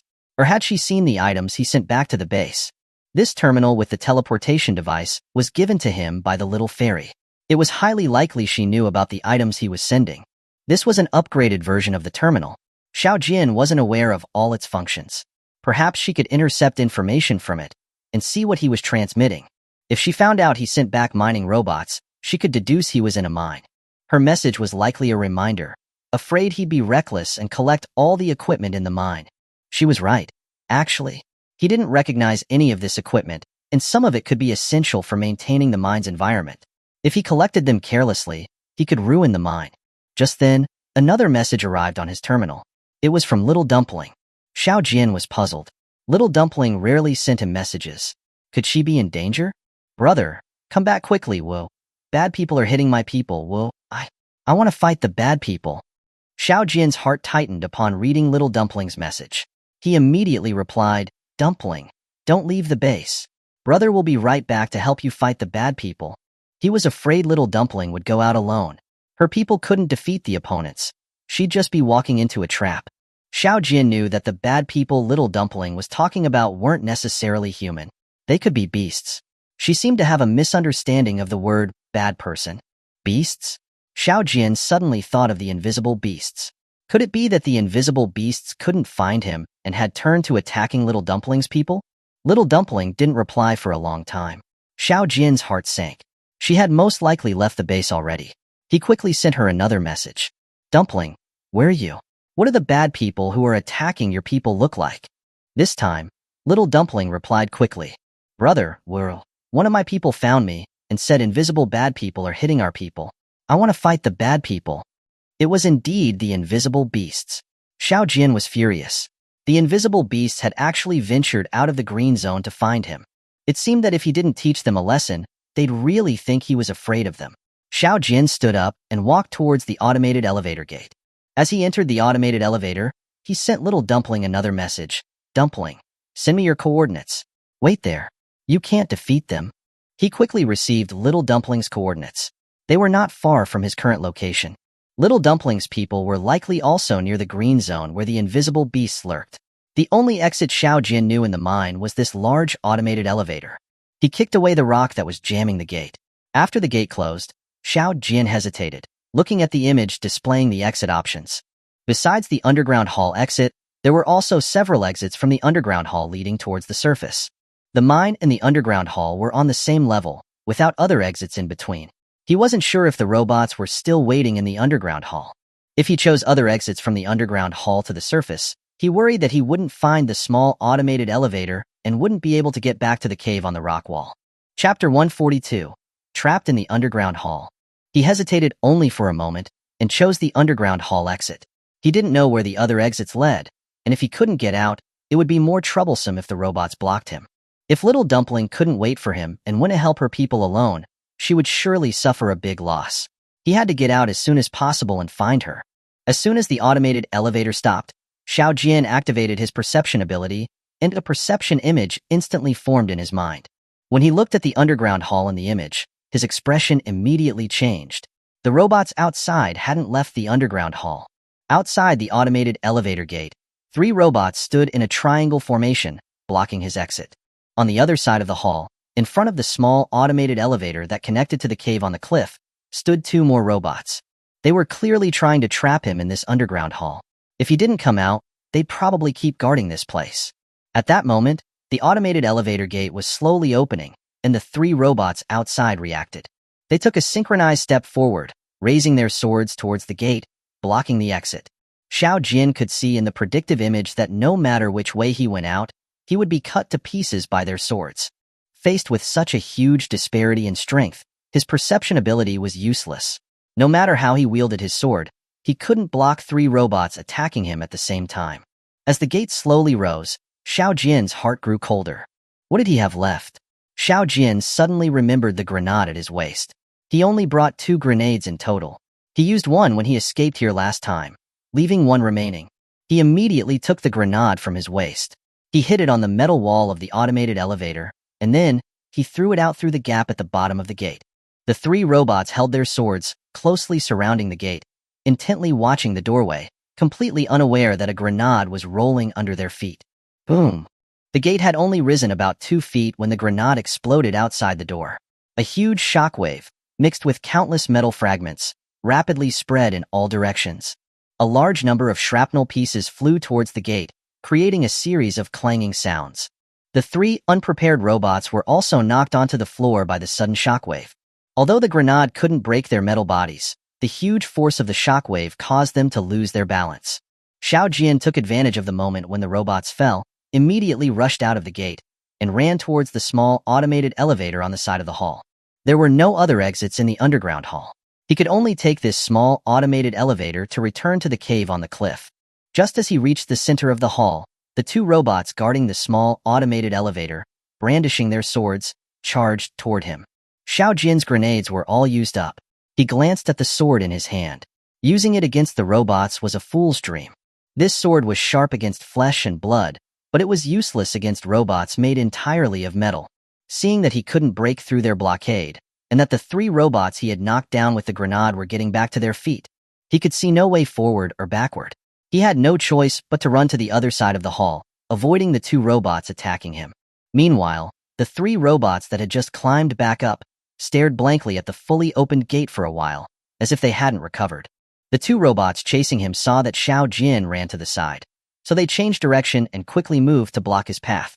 Their heavy footsteps woke the robots who were still dazed. The three robots turned their heads toward Xiao Jin. Xiao Jin broke out in a cold sweat. He could barely handle the two robots in front of him. If three more joined in, there was no way he could survive.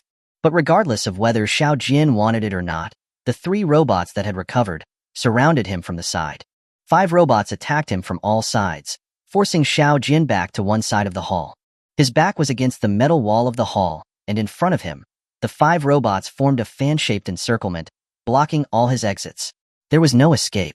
At that moment, the robot that reached him first on the right swung its sword horizontally toward his head, and the other 4 robots also sped up, encircling him. Xiao Jin was desperate. The predictive image of his perception ability was filled with sword light, with no gaps. If he broke through from any direction, the result would be the same. He would be severely injured. He simply turned off his perception ability and swung his sword, trying to block the sword from the right. Even though he knew he couldn't win, he could only muster all his strength to face the oncoming sword. He had no room to dodge. With a clang, 2 swords that flashed through the space collided, sending out sparks in all directions. Xiao Jin felt a shock in his arm, and his hand went numb. The sword in his hand felt like it had been struck by a sledgehammer. It slipped out of his grasp and flew away. The sword in the robot's hand also deviated from its course, paused slightly, and then slashed across Xiao Jin's chest. Xiao Jin felt a chill on his chest, and a stream of blood spurted out. A sharp pain instantly overwhelmed his chest. The pendant that hung on his chest was struck by the tip of the passing sword. The pendant followed the blade, straightening the chain around Xiao Jin's neck. The huge pulling force from the chain jerked Xiao Jin halfway around before he crashed to the ground. The flying pendant was not cut in half by the blade, or even broken from the chain. As Xiao Jin fell, the pendant came loose from his head, drawing an arc in the air and falling in the center of the hall. The moment the pendant left his body, Xiao Jin immediately focused his attention on it. This was his only chance to survive. At that moment, the other robot's swords also swung toward Xiao Jin's body. After a series of clanging sounds, 5 swords collided, and even 2 of the robot's swords were knocked away. Looking at the spot where the swords landed, the person who was lying on the ground had disappeared. Only a pool of fresh blood remained on the floor. The robots looked at each other in confusion, staring at the empty floor, momentarily frozen. Xiao Jin had also thought of entering the pendant space in his desperation. At that moment, he held his chest tightly, and he slowly crawled toward the green tree in the middle of the pool. The wound on his chest rubbed against the ground and then soaked in the pool water, sending waves of intense pain. Blood continued to flow from his wound, leaving a trail of blood on the ground and staining the clear water in the pool. He gritted his teeth, trying not to pass out. The wound on his chest was more than 2 inches deep, and the blade had even cut through 2 of his ribs. Chapter 143, Little Dumplings People's Settlement. Xiao Jin was shaken by the near-death experience. If the sword had gone any deeper, it would have injured his internal organs. If his internal organs had been damaged, he definitely wouldn't have lasted until now. Once he had passed out, he'd probably have died even in the pendant space. He finally climbed onto the earth mound from the pool. The mound was covered in green grass, and the green tree grew in the middle of the mound. He grabbed the grass and leaves, inching forward until he reached the green tree. Holding on to the trunk, he managed to stand up and reached out his trembling hand to pluck a leaf, placing it on the wound on his chest. The leaves of the green tree were as magical as ever. As soon as the leaf touched the wound, it emitted twinkling lights. The lights fluttered around his wound like fireflies at night, and the wound healed at a speed visible to the naked eye. Xiao Jin endured the intense pain. With both his hands, he controlled the broken bones, ensuring that they stayed aligned in their original positions, preventing a misaligned healing. Fortunately, this was a short process. The light emitted from the leaves felt like a gentle breeze on his wounds. The sharp pain subsided immediately. Looking at the severed bones, the cut had healed completely. The surface of the bones was smooth, without a trace of damage. His wound was really too severe. The flesh looked like a large, everted mouth. If he didn't do anything about it, it would still leave a huge scar after it healed. The leaves of the green tree were just a magical remedy. They could only accelerate the healing of wounds, but could not seamlessly reattach the separated flesh. To make the wound smaller, Xiao Jian used his hands to squeeze the muscles on his chest, trying to pull them closer to the wound. Even with this treatment, a shallow scar was still left on his chest after the brief healing. Xiao Jian didn't really mind this scar. With his own regenerative abilities, it would disappear naturally soon enough. After all the effort, Xiao Jian was covered in sweat. He sat down under the green tree, panting heavily, and reached into his pocket for his water bottle. His hand came up empty. He looked down at his pocket in confusion. The dried biscuits and water bottle he had brought were gone.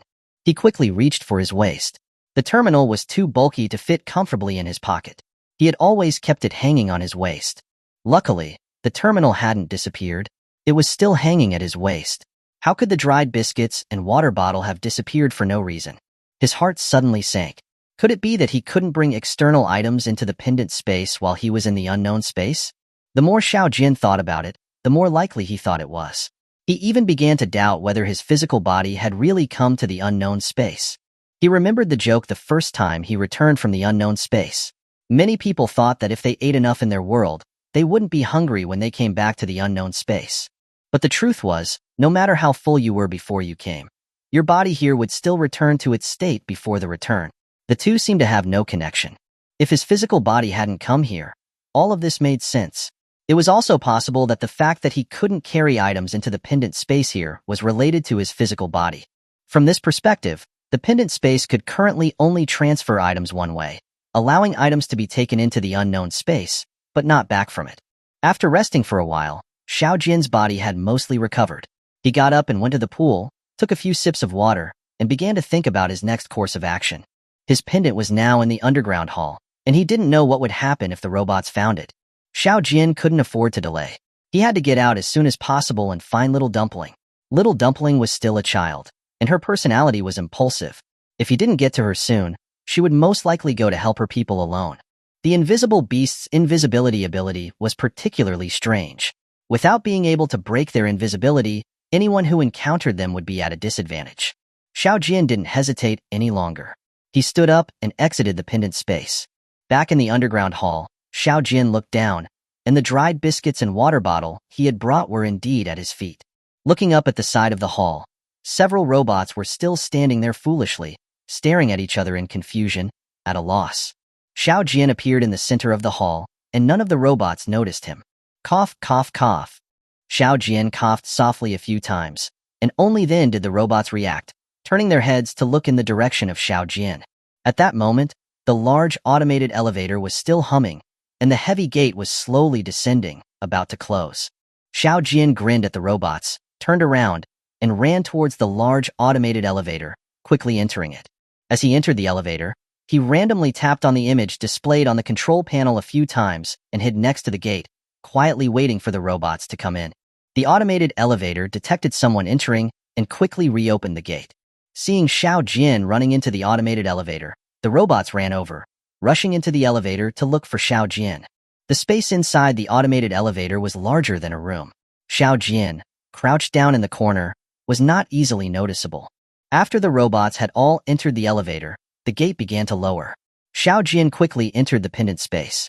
With a clunk, the automated elevator gate crashed down, and at that moment, Xiao Jian was standing in the center of the underground hall. He glanced at the automated elevator that had already started moving and grinned. All 5 robots were inside the elevator, still looking for him. Xiao Jian bent down and picked up the dried biscuits, the water bottle, and the pendant, and found his sword that had been knocked away in the corner. Then he calmly walked towards the small automated elevator. Following Little Dumpling's coordinates, he arrived at the foot of the mountain behind the base. Xiao Jian was very familiar with this place. At the foot of this mountain, there was a cave leading to an underground river. He often came to this cave to fetch water. This place was less than a day's journey from the base. The secret of the water in the cave had been told to him by Little Dumpling. At the entrance of the cave, Little Dumpling was sitting on a smooth rock, holding her head in her hands, quietly looking at the mountain path below. As soon as Xiao Jian came around the corner, Little Dumpling jumped up. She dragged her steel pipe bow and in a few quick bounds leapt in front of Xiao Jian. Xiao Jian hastily squatted down, reaching out his arms, afraid Little Dumpling might fall to the ground. Little Dumpling didn't slow down. She threw away her steel pipe bow and threw herself into his arms, crying loudly, as if she had suffered great injustice. It was obvious that little Dumpling cared a lot about her people. Don't cry, Dumpling. Brother will go with you to teach the invisible beast a lesson. Xiao Jian gently wiped away little Dumpling's tears with his sleeve.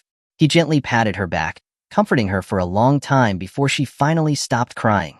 Chapter 144, Little Dumpling's Brother. Little Dumpling's people were located on the summit of the mountain behind the cave. This mountain was part of the same range as the green zone where the invisible beasts resided. Xiao Jian often came here to fetch water, but he had never climbed this mountain. He hadn't realized it was so steep. The path up the mountain clung to the cliff face.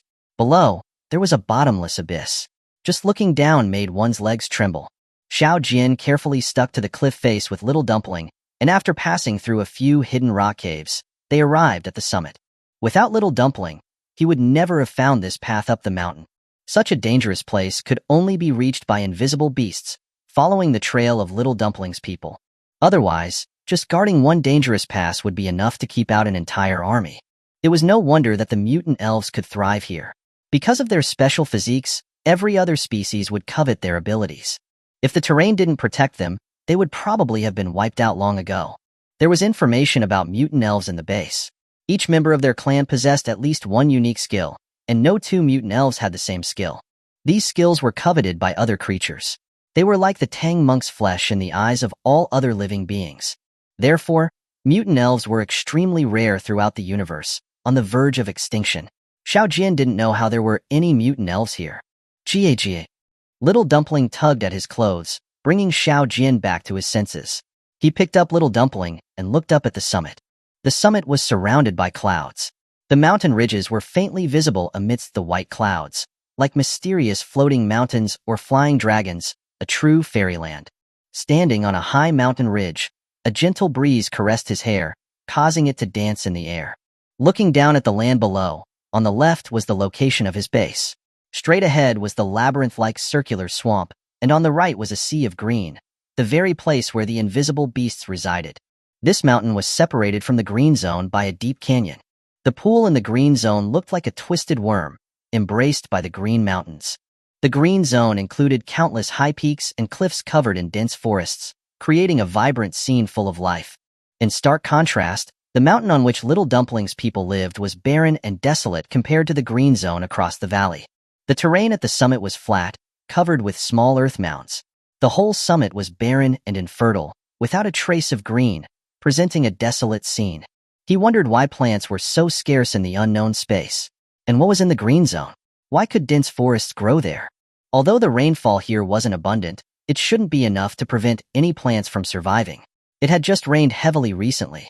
Xiao Jian shook his head, chasing away these distracting thoughts. These were not questions he could figure out right now. He placed Little Dumpling on his shoulders, stepped onto a narrow path, and walked towards the center of the summit. When they passed through a low-lying area, he saw a small pool in the depression, filled with muddy rainwater. Xiao Jian put Little Dumpling down and walked to the pool, scooping up a handful of water. The water was of poorer quality than that from the cave, but it was still drinkable in this water-scarce place. As Xiao Jian was examining the pool, a zebra-like animal ran to Little Dumpling's side, babbling something that he couldn't understand. Xiao Jian looked at the strange animal in confusion. Its voice was melodious and delicate, very similar to Little Dumpling's voice. Was it talking to Little Dumpling? The animal was very thin, with several protruding bones, which seemed about to pierce its thin hide. Its entire body was covered in a variety of colorful spots. It had a long face and two upright ears. Its face had no fat on it. Its two front eyes were much larger than normal, suggesting good vision. However, the large mouth at the lower end of its face, which took up almost a third of its head, seemed rather disproportionate. Xiao Jian felt that it was just an ugly, emaciated wild horse. It didn't look like a talking species at all. The ugly horse and Little Dumpling jabbered for a while, and then it turned around and ran towards the mountain path. Xiao Jian got up and came to Little Dumpling's side.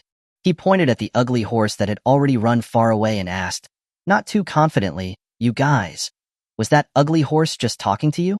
"Gajjj, handsome, unugly." Little Dumpling pointed at the ugly horse, saying "Gaa," and also mixing in some incomprehensible words. Xiao Jian couldn't figure out what it was saying. He knew that Gaja meant brother, but what did it mean for it to call the ugly horse brother? Could it be that the ugly horse was its brother? That was just too funny. They looked like they came from two completely different worlds. Seeing Xiao Jian's confused face, Little Dumpling took out the terminal, seemingly dissatisfied, and sent him a message. Brother. He is brother. More handsome than you, not ugly. After sending the message, she seemed to feel that something wasn't right and quickly added, You are also as handsome as him, not ugly. Xiao Jian smiled wryly when he saw the message. Little Dumpling called the ugly horse brother, and she called him brother too. Didn't that make him brothers with an ugly horse? It actually said that the ugly horse was more handsome than him. What kind of aesthetic sense was this? Xiao Jian's worldview collapsed. Was he really less handsome than an ugly horse? Okay, they were mutant elves. According to the information in the base, no two mutant elves looked alike. In the mutant elf race, the appearance of any kind of species was not strange. It seemed that their mothers would give birth to offspring that looked like whatever they had seen, as long as this appearance hadn't been seen in their race before. Little Dumpling looked like a human probably because its mother had seen humans. Little Dumpling was likely born after they came to the unknown space. It was scary to think about it. What would happen to them if no new species appeared here? Could they create a different offspring through their own imagination? Dumpling, what did it say to you just now? Xiao Jian stopped dwelling on their appearance and didn't mind having such an ugly horse brother. Its brother had found Little Dumpling. It must have told her about the invisible beast. Brother told me to go back with you. He said that the invisible bad person is still on the summit. Little Dumpling was still using the terminal to send messages. It was still unable to clearly express anything too complex with human language. Chapter 145, Little Dumpling's Kin. Xiao Jian smiled. The invisible beast was probably tracking Little Dumpling's people and had come up on its own. Given the dangerous terrain here, its beast minions wouldn't dare come to the summit. Just as Xiao Jian was about to ask about the location of the invisible beast, he suddenly sensed that there was a pair of eyes watching him from behind. Xiao Jian activated his perception ability without any change in expression. As expected, the invisible beast was hidden on an earth mound behind them. Its eyes were bloodshot as it stared intently at him. Xiao Jian sneered. How much did it hate him? Heh, as long as you're still on the summit, without your beast minions, let's see how arrogant you can be. He pretended not to notice and picked up Little Dumpling, retracing his steps until they reached a steep cliff. There was a small cave in the cliff. The path down the mountain passed through this cave, through the rock wall in front of them. He surveyed the area for a while. It was surrounded by cliff faces as sharp as if they had been cut by a knife. There was no other passable path. If they wanted to go down the mountain, this cave was the only way. Xiao Jian took out the terminal from his waist, told Little Dumpling a few things, and then started looking for large rocks. He teleported rocks to Little Dumpling's terminal. Little Dumpling used the rocks to block the cave entrance. The cave wasn't big and was soon completely sealed. The rocks were very heavy and wedged into the cave. Not even Xiao Jian could move them by hand. As soon as he blocked the cave, Xiao Jian felt the gaze of the invisible beast again. He picked up the steel pipe bow that Little Dumpling had left on the side, drew the bow, turned suddenly, and shot at a mound on the side. Oof wah! A startled cry came from the mound.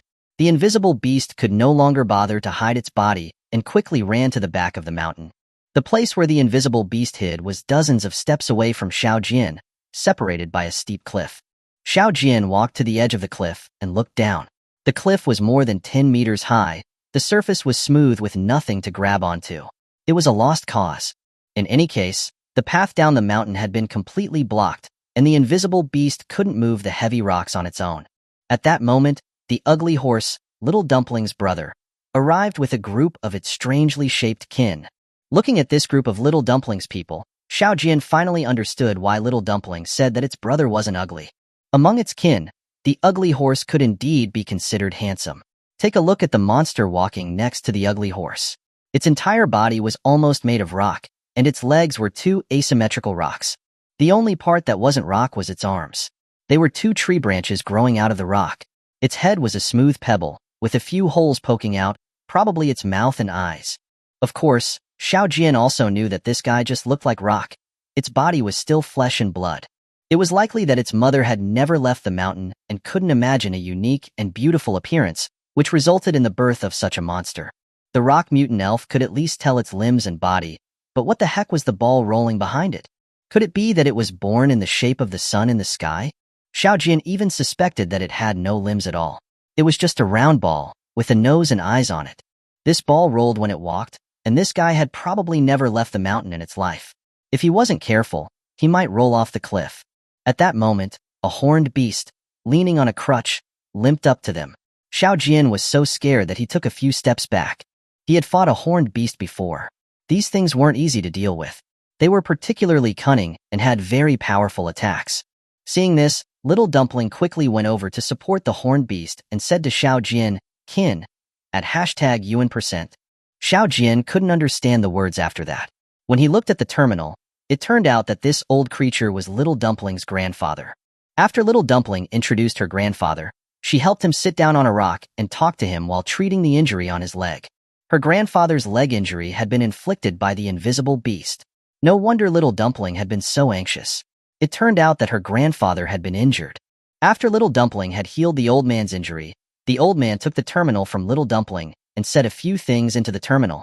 He was speaking to Xiao Jian. The terminal beeped twice, and when Xiao Jian picked it up, he saw that the old man was inviting him to their residence. Xiao Jian nodded to show his agreement. The invisible beast was still hiding on the summit. He didn't plan to go down the mountain this time before dealing with this. Without dealing with the invisible beast, Little Dumpling probably wouldn't be at peace going back. What was unexpected was that their residence was actually a house built with stones. This stone house was where Little Dumpling's grandfather lived. It was also lined with a layer of dry grass. It was clear that the dry grass had been brought from the green zone. Xiao Jian sat down on a square rock. The old man took out 2 fruits from somewhere and respectfully placed them on the rock in front of Xiao Jian. Xiao Jian picked up the fruit and looked at it. This fruit was a bit like the pears he knew. It was definitely from the green zone. Xiao Jian took the fruit away. These were local species. He wanted to try if this kind of fruit could be grown near the base. Little Dumpling's brother also held out a metal basin in front of Xiao Jian. It was clear that the metal basin was a piece of scrap metal from a robot. The metal basin was filled with clear water. This water was much cleaner than the water in the pool on the summit. It was carried up from the cave at the foot of the mountain. Looking at the ugly horse holding the metal container, Xiao Jian was surprised to discover that the ugly horse could also walk on 2 legs. And it didn't have hooves on its limbs, but claws. Xiao Jian nodded at the old man and the ugly horse to express his thanks and took out 2 water bottles from his body and handed them over. Little Dumpling was standing beside him. When she saw him take out the water bottles, she seemed to remember something and took out a pile of water bottles from her body as if by magic. Xiao Jian suddenly remembered that Little Dumpling had a storage ability. She could even hide steel wheels that were much larger than her on her body. These water bottles were probably from his base. When there was still water being sold in the auction house, he had bought many bottles of water. The empty water bottles were all piled up in the corner of the base. Little Dumpling taking out a pile of bottled water made Xiao Jian feel a little embarrassed, as if he was very stingy. But Little Dumpling was still young and didn't understand these things at all. Cough, cough. Xiao Jian coughed a few times and changed the topic. Dumpling, what do your people usually eat? Gaj hares. Grandpa hares. The hares Little Dumpling was referring to were seedlings, that is, grass. Chapter 146, The Plight of Mutant Elves. After Little Dumpling finished speaking, she took out a large pile of mandarin oranges from her body and piled them in front of her brother and grandfather. Little Dumpling's people, were they all grass eaters? But why would Little Dumpling eat metal? Xiao Jian shook his head again. There were many of her people, and they certainly didn't all rely on eating grass to survive. Otherwise, given the conditions here, they would have starved to death a long time ago. Seeing that her brother and grandfather put away the mandarin oranges as if they were treasures, Xiao Jian remembered that there was a lot of green grass growing in his pendant space. Perhaps they could also eat the green grass? While they were busy putting away the mandarin oranges that Little Dumpling had taken out, Xiao Jian went to a hidden place and entered the pendant space. In the pendant space, only the earth mound in the pool originally had green grass. Now, the green grass had spread to the area outside the pool. The growth rate of green grass was already amazing. In the pendant space, there were no animals to eat them, so they developed even faster. He pulled out a few handfuls of green grass, exited the space, and placed the green grass in front of the ugly horse and the old man. They looked blankly at the green grass, their mouths watering. Whether it was the stems or leaves of the green grass, they couldn't be stored for long periods. According to records, the green grass in the unknown space would only sprout once a year. Most of the animals here relied on this one opportunity to fill their bellies, maintaining their consumption for the whole year. Therefore, many animals in the unknown space had no choice but to go underground to sleep when they could not find food, waiting for the green grass to sprout again. This was also why the invisible beasts controlled a large number of wild animals when they controlled the green zone. Only in the green zone could some green grass be found as a supplement. No wonder Little Dumpling was so concerned about the farmland. The mandarin oranges from the dry rice field could be eaten by her brother and grandfather.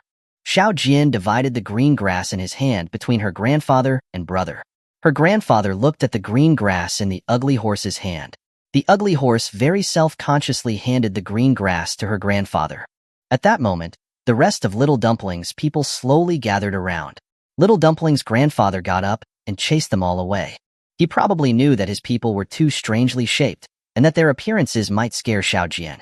When chasing them away, he didn't forget to hand each of his kin a stalk of green grass. The kin also received the green grass with both hands and slowly retreated.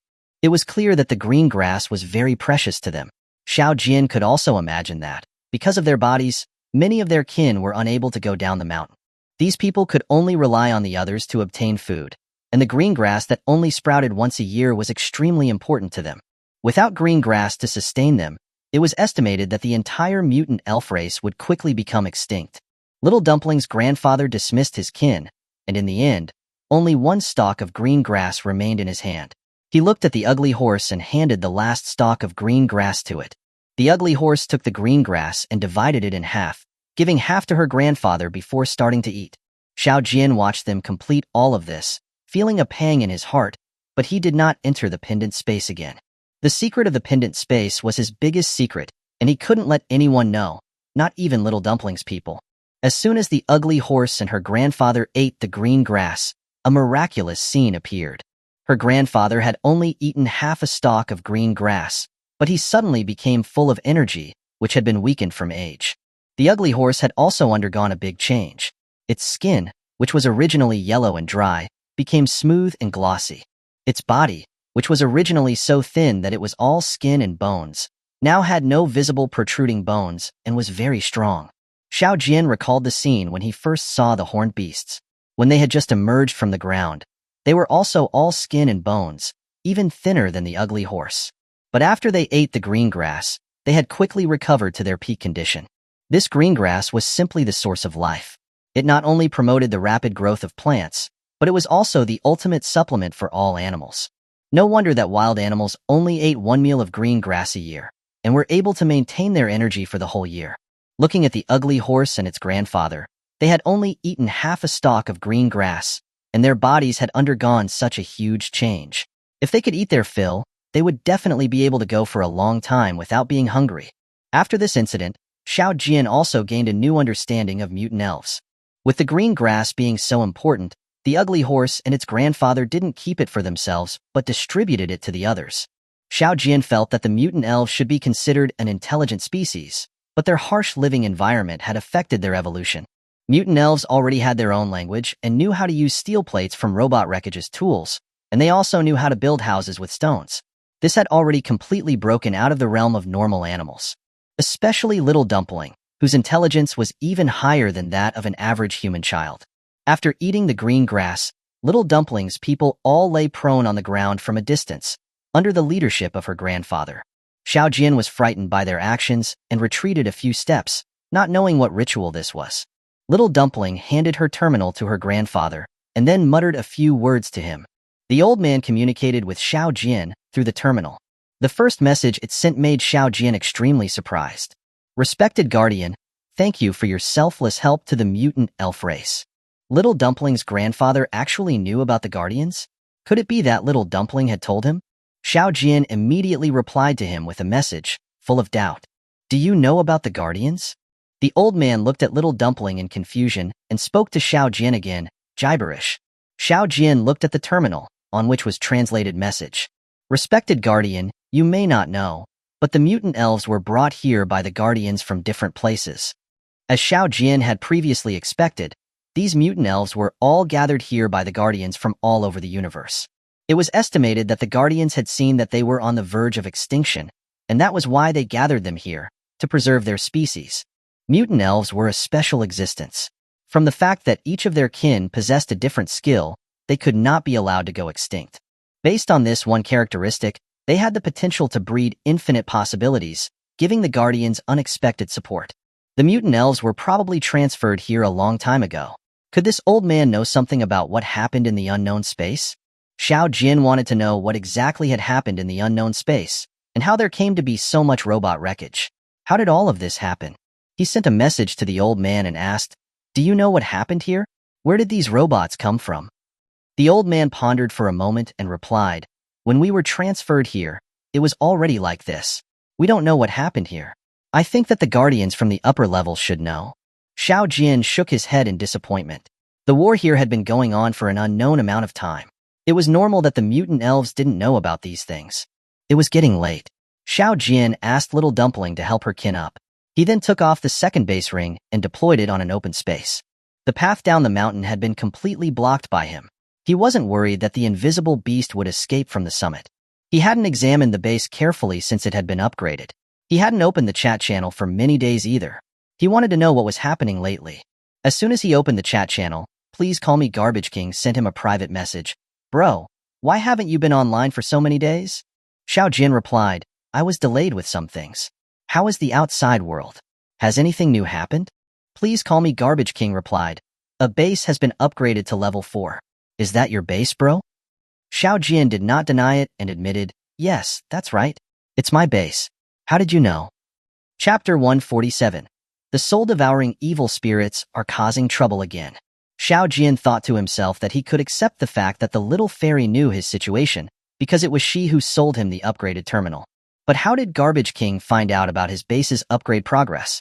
Garbage King seemed to have sensed Xiao Jin's thoughts and immediately replied, "Haha, bro, don't get me wrong, the base system was upgraded, and a few more functions were added, including a base ranking and a wealth ranking, and even a lottery function where you can draw a prize once every day." Xiao Jin suddenly realized the situation. He had just finished recycling a large amount of energy mines, and the base system had been fully upgraded. Wasn't this a bit too coincidental? Could it have something to do with the energy mines he had recycled? He even had a hunch that the previous cancellation of the items in the auction house was likely due to insufficient energy. Maintaining the normal operation of all bases in the unknown space must require enormous energy support. Xiao Jin always had a feeling that something had happened to the Guardians. Judging from the situation in the unknown space, their resources seemed to be extremely scarce. The people who came to the unknown space were all collected by them from various places, and they should be an important force for the Guardians in the future. However, besides a base, there weren't even the basic necessities of life here. If it wasn't for extreme difficulties, this shouldn't be the case, right? According to the old mutant elf, they were transferred to this place long ago. This unknown space should have existed a long time ago. The energy required to teleport all of them here from different locations was immeasurable. Xiao Jin believed that the energy consumed to teleport people had likely been prepared beforehand.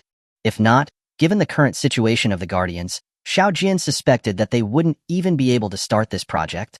At that moment, Garbage King sent another private message, waking Xiao Jin from his thoughts. "Bro, did you notice that the number of survivors has decreased by a few more?" He quickly checked the number of survivors. Sure enough, after he killed that invader in the farmland, there had still been 716 survivors. How could there be only 713 survivors now? But it didn't seem like any disasters had happened recently. How could 3 people have disappeared so silently? Xiao Jin's heart suddenly tightened for no apparent reason. He had forgotten about the soul-devouring evil spirits these past few days. Could it be that they were behind this? He quickly replied, "Garbage King, are you saying that these 3 people who disappeared might have been harmed by the soul-devouring evil spirits?" Garbage King replied, "I think it's very likely they're up to some tricks. You know, nothing major has happened recently. These people can't just disappear for no reason, right?" Xiao Jin felt heavy in his heart. There weren't many people in the unknown space to begin with. If they were killed off every now and then, how would the unknown space develop in the future? "Garbage King, do you think they're trying to take over this place?" Xiao Jin sent another message to Garbage King. Actually, Xiao Jin had a pretty good idea of the situation. He just wanted to hear Garbage King's opinion. Garbage King replied quickly, also confirming the thoughts in his heart. "No, they probably just want to destroy this place. As far as I know, the soul-devouring evil spirits are not interested in technology. Their own technological level is still very low. Only the creatures behind them are from a terrifying technological civilization, and they would not look favorably upon this place. Garbage King was right. There wasn't even the most basic industrial infrastructure here. It was still a blank page. Even if there were energy mines here, these low-level energy mines wouldn't catch the eye of an advanced civilization. When Xiao Jian heard Garbage King mention the backers of the soul-devouring evil spirits, he felt a chill all over his body. A technological civilization that could travel through the positive and negative universes? Xiao Jian only needed to think with his toes to know how terrifying that was. Garbage King, do you think that if the creatures behind them intervene, we will have any chance of fighting back? This time, Garbage King didn't answer immediately. He waited a moment before replying to Xiao Jian's question. Well, I'm not sure either. The creatures behind them seem to have some kind of restriction and cannot freely move in our universe. Xiao Jian thought that made sense. If they could personally intervene, why would they send out the soul-devouring evil spirits? But Xiao Jian still felt that things might not be that simple. Just as Xiao Jian was about to close the chat channel, Garbage King sent another private message. Bro, look at the chat channel. Xiao Jian immediately looked at the public message in the chat channel. Help, demons. There are demons. No, they must be soul-devouring evil spirits. As soon as this message came out, the information that was constantly scrolling in the chat channel suddenly stopped. Xiao Jian immediately looked at the number of survivors. It had already changed from 713 to 712. The victim must have had a terminal in hand to send out this message. That meant the base of the victim had probably already been taken by the soul-devouring evil spirits. Xiao Jian quickly opened the base ranking in the system. There were already 2 bases that had been upgraded to level 4. The previous base must have been taken by the soul-devouring evil spirits. Now that they had the terminal, it was likely that the bases of the other 3 victims would be taken by them very soon. The required conditions for upgrading a base to level 5 were 1 million contribution points, or to recycle 5 level 3 bases. The system information also specifically stated that after upgrading the base to level 5, the types of weapons in the auction house would increase, but it didn't specify exactly what kind of weapons would be added. Xiao Jian opened the auction house again. After the base had been upgraded to level 4, the auction house had added melee weapons, such as swords and sabers. Since the auction house already had melee weapons, the new types of weapons added after the base was upgraded to level 5 would no longer be those kinds of weapons. The easiest way to upgrade a base to level 5 was to plunder other people's bases. 5 level 3 bases would be enough to fulfill the upgrade requirements. But Xiao Jian couldn't do that. There were already not many people in the unknown space. If they started to fight among themselves, it would surely affect the future development. But the soul-devouring evil spirits had no such scruples. They had at least 3 unclaimed bases. If he didn't speed up, he would very likely fall behind them. It was very likely that the new weapons that would be added after the base was upgraded to level 5 would be ranged weapons. If the soul-devouring evil spirits were the first to upgrade to level 5 and obtain ranged weapons, the unknown space would surely descend into chaos. Garbage King, we can't let the soul-devouring evil spirits be so rampant anymore. Otherwise, this place will definitely descend into chaos. Xiao Jian briefly told Garbage King about how a level 5 base would add new weapons. Garbage King didn't reply for a long time after receiving his message. His base had not yet been upgraded to level 4, so he didn't understand level 4 and level 5 bases yet and needed time to process the information. Chapter 148. Waiting for the Invisible Beast. Xiao Jian was afraid he wouldn't immediately understand the importance of the issue, so he sent him another message. It's very difficult for us to upgrade to level 5, but it's not difficult for the evil spirits. We must have the ability to protect ourselves. We can't let them easily seize our bases. This time, Garbage King replied quickly. Bro, many of us don't even have weapons. So, maybe you could think of a way to help us out with that. Xiao Jian understood what Garbage King meant. Not long ago, Xiao Jian had sent him a steel pipe bow. However, the bowstrings used were made of horned beast tendons. To make a large number of bows and arrows, they would need to find a substitute. Otherwise, where would he find enough horned beasts? Even if he could, Xiao Jian didn't want to hunt them on a large scale. I still need to think of a way for the bow-making material, but even if I can make them, how can I ensure that the bows and arrows won't fall into the hands of the soul-devouring evil spirits? This was indeed a bit troublesome. Even the base system couldn't identify the soul-devouring evil spirits. How could they ensure that the people who bought the bows and arrows weren't the soul-devouring evil spirits? It took a long time before Garbage King replied, Bro, You just focus on preparing the weapons. I'll think of a way to handle the rest. Xiao Jian thought about it and decided that this was okay. Garbage King was a capable person. Perhaps he could really come up with a solution. Okay, but we'll have to wait until we return next time to discuss this. It's probably not far away from the return time. Just as Xiao Jian was about to log off, Garbage King sent another message. Bro, don't log off yet. Aren't there melee weapons in a level 4 base? Can you tell me what kind of weapons are there? What are the prices? Xiao Jian opened the auction house again. Other than the daily necessities, which were public goods, weapons and tools were only available for level 4 bases. Various swords and sabers, at 1,000 contribution points each, and there are also some tools like steel shovels, hammers, and saws. The prices are all below 1,000. Garbage King replied quickly, okay, that sounds good. Bro, how about this? I'll recommend someone to help you sell these items. How does that sound? Garbage King also knew that Xiao Jian was very busy and definitely didn't have time to take care of these trivial matters, so he made this suggestion. Xiao Jian was very sensitive about contribution points now. He needed 1,000,000 contribution points to upgrade his base to level 5. If he sold these items, he could earn some. Soon, a familiar nickname sent a private message. Cute and charming little fairy, big brother, I've been recommended by Garbage King. He asked me to help you sell the goods. Xiao Jian smiled. He didn't expect that the person Garbage King recommended was her. She was clearly a little girl, and Xiao Jian's impression of her was that she was very immature. However, Xiao Jian didn't care about those things. As long as she was trustworthy, it was enough.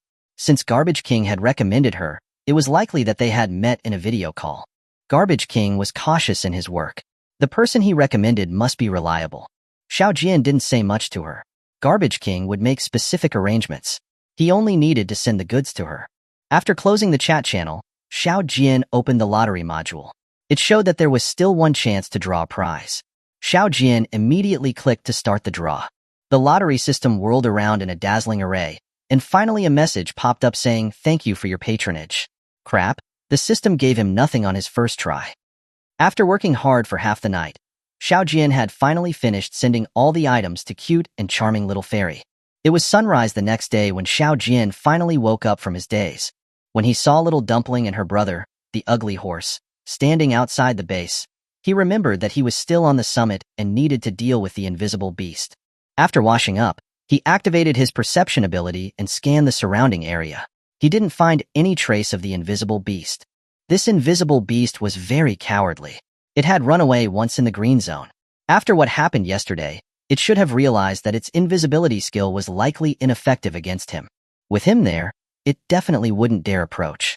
With its cautious nature, it would probably try to leave the summit and go back to the green zone. It had absolutely no chance of winning against Xiao Jian on its own. Only by using its many wild beast minions in the green zone would it be possible to fight against Xiao Jian.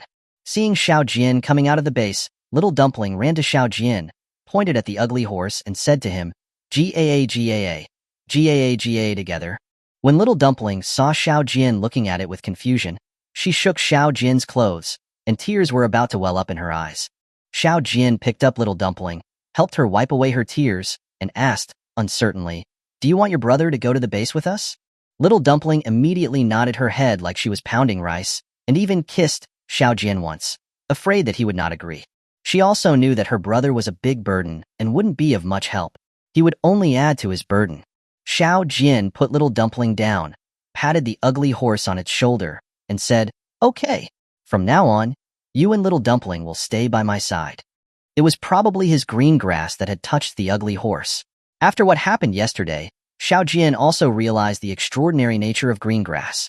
With such a magical item as bait, not to mention Little Dumpling's brother, probably any kind of animal would be willing to follow him. Moreover, the ugly horse was taller than a warhorse, and its daily consumption must be considerable. On this barren summit, it probably hadn't had enough to eat for a long time. The ugly horse looked blankly at Xiao Jian. It didn't understand Xiao Jian's words, nor did it understand what Xiao Jian meant by patting its shoulder. It just stood there stupidly, without moving.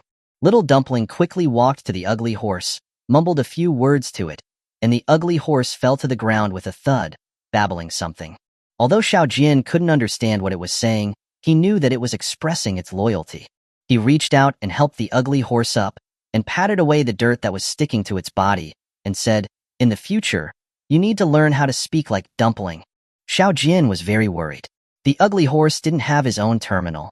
If Little Dumpling wasn't around, how would he communicate with the ugly horse? The terminal needed to be bound to be used.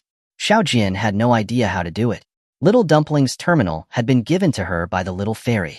It was also not clear how the little fairy had bound it. This problem could only be solved if the little fairy could help them. Thinking of the little fairy, Xiao Jian felt a little intimidated. She was not easy to talk to. Xiao Jian put away the base.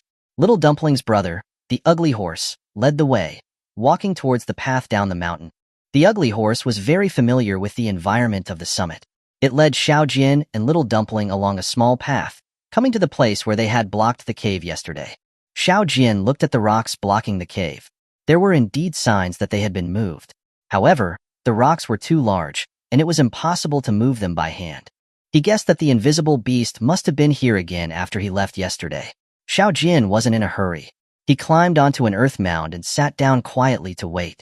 The ugly horse lay on a rock, staring intently at the movement below. Little Dumpling sat on the side, focusing on playing with her terminal. They waited for an unknown amount of time, when finally, there was movement from below. The ugly horse made a gesture to Xiao Jian. Chapter 149. Catching the Invisible Beast. Xiao Jian did not immediately show himself. He gestured to the ugly horse to not make any noise and activated his perception ability. On the mountain path below, the invisible beast did not use its invisibility skill. It clung to the edge of the path, looking left and right, sneaking towards the cave like a thief. No matter what skill was used, it consumed energy. The invisible beast couldn't stay invisible for a long time. Xiao Jian got up, picked up his bow and arrow, and moved to a place with a clear view. He drew his bow, aiming at the invisible beast. At that moment, in the perception image, the trajectory of the arrow was pointed directly at the head of the invisible beast. Xiao Jian was about to release the arrow, but he hesitated. After hesitating for a moment, he still moved his target to the invisible beast's leg and released the arrow. With a whoosh, the arrow cut through space, flew past the invisible beast's thigh, and left a bloody scratch. The distance was still too far, and with Xiao Jian's unsteady hands, the arrow slightly missed its mark and didn't hit the middle of its thigh. Ow! The invisible beast screamed, and like a startled wild horse, it rapidly fled into a group of towering rocks. Xiao Jian chased into the rocks, but the invisible beast had already disappeared. He cautiously observed his surroundings. The invisible beast was definitely still hiding nearby, but it was in an invisible state. There were no weeds or plants here, and the ground was smooth and hard. It was difficult to track it by its footprints. He stared at a rock in front of him. Soon, his perception ability activated again. In the perception image, the situation behind the rock was clear at a glance. As expected, the invisible beast hadn't run away, but was hiding behind a rock in terror, sticking its head out to observe Xiao Jian. This guy hadn't given up yet. If he didn't teach it a lesson today, there would be a lot of trouble later. Xiao Jian looked at the invisible beast and beckoned with his finger. The invisible beast, upon seeing this, was immediately horrified.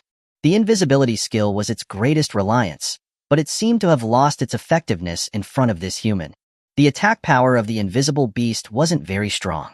It was able to dominate the green zone entirely because of its invisibility skill, using it to kill all those who didn't obey it.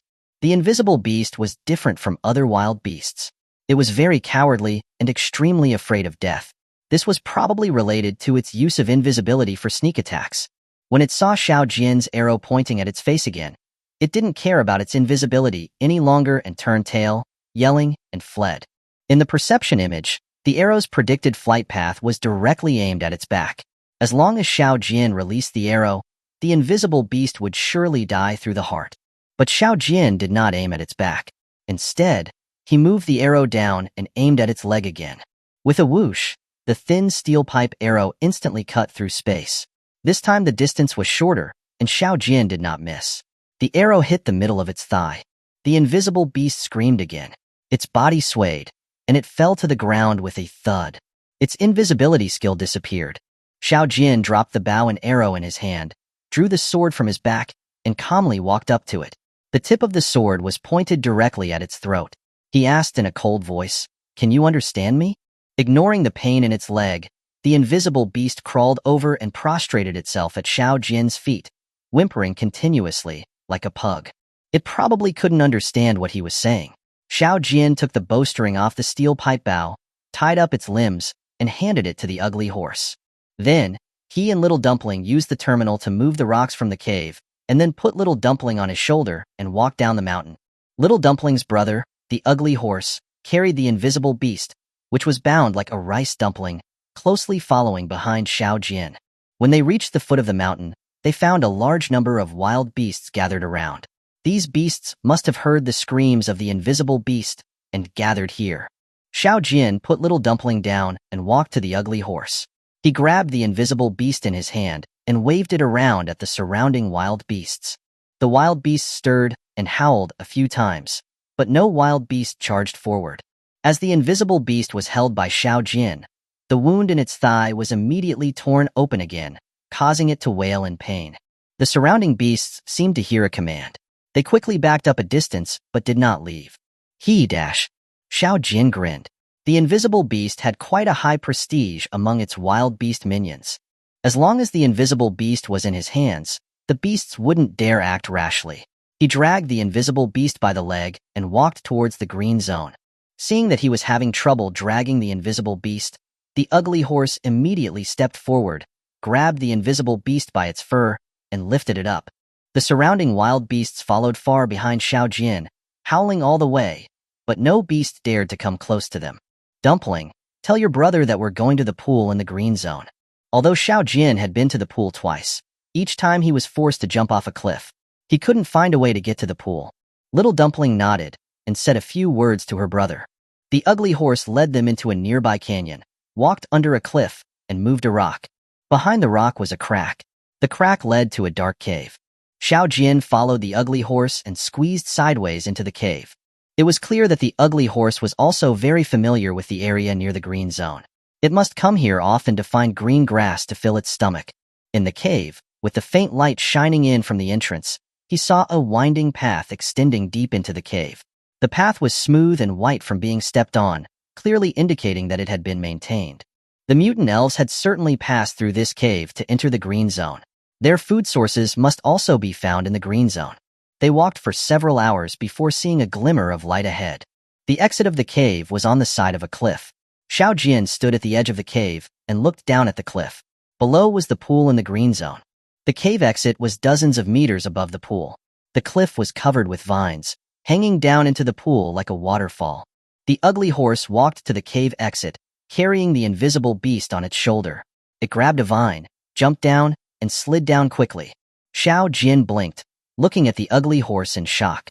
Its body, as strong as a wild horse, was as agile as a monkey, which was incredible. Xiao Jian did the same. He followed the ugly horse's example and slid down to the pool. He took the invisible beast off the ugly horse's shoulder, threw it on the ground, and pointed at the small island in the center of the pool. He said, "From now on, this is my territory." Then, he pointed at the mountains on both sides, which were covered with trees, and continued, "This is also my territory." Then, he pointed his sword at the invisible beast, and then at the wild beasts by the pool. He said, "From now on, without my permission, you are not allowed to step foot here." Chapter 150, Xiao Jian in the second base. The invisible beast looked at Xiao Jian blankly and shook its head. It didn't understand what he was saying at all. Xiao Jian deployed the base by the pool and waved his hands and made gestures. The invisible beast finally seemed to understand. It hissed at the surrounding wild beasts, and the beasts quickly left, making the area quiet. Seeing that the invisible beast seemed to understand his meaning, Xiao Jian nodded at it approvingly and then let Little Dumpling start treating its wounds. It was the same as when treating the people who attacked him before. First, Little Dumpling sprinkled a layer of metal powder on its wound, and then performed the healing spell. Xiao Jian didn't kill the invisible beast for a reason. Without the invisible beast, the wild beasts in the area would completely lose control, and he would definitely be endlessly bothered by them. Also, with the invisible beast guarding this place, other people wouldn't dare to easily step into the green zone. Leaving the invisible beast here was like having a yard guard. And it was the free kind. He didn't have to pay its salary. In reality, as long as he could break the invisible beast's invisibility skill, dealing with it was much easier than dealing with other wild beasts. And this guy was especially afraid of death. After healing the invisible beast, Xiao Jian let it go. Regardless of whether the invisible beast understood his agreement, If it dared to cause trouble again, he would just beat it up again. After being beaten enough times, it would naturally understand the rules. He had a base here as a barrier. The wild beasts couldn't break through the base's defenses. He was in an invincible position. After letting the invisible beast go, Xiao Jian settled down on the small island. The only problem was that to enter and exit the small island, they had to swim across the pool.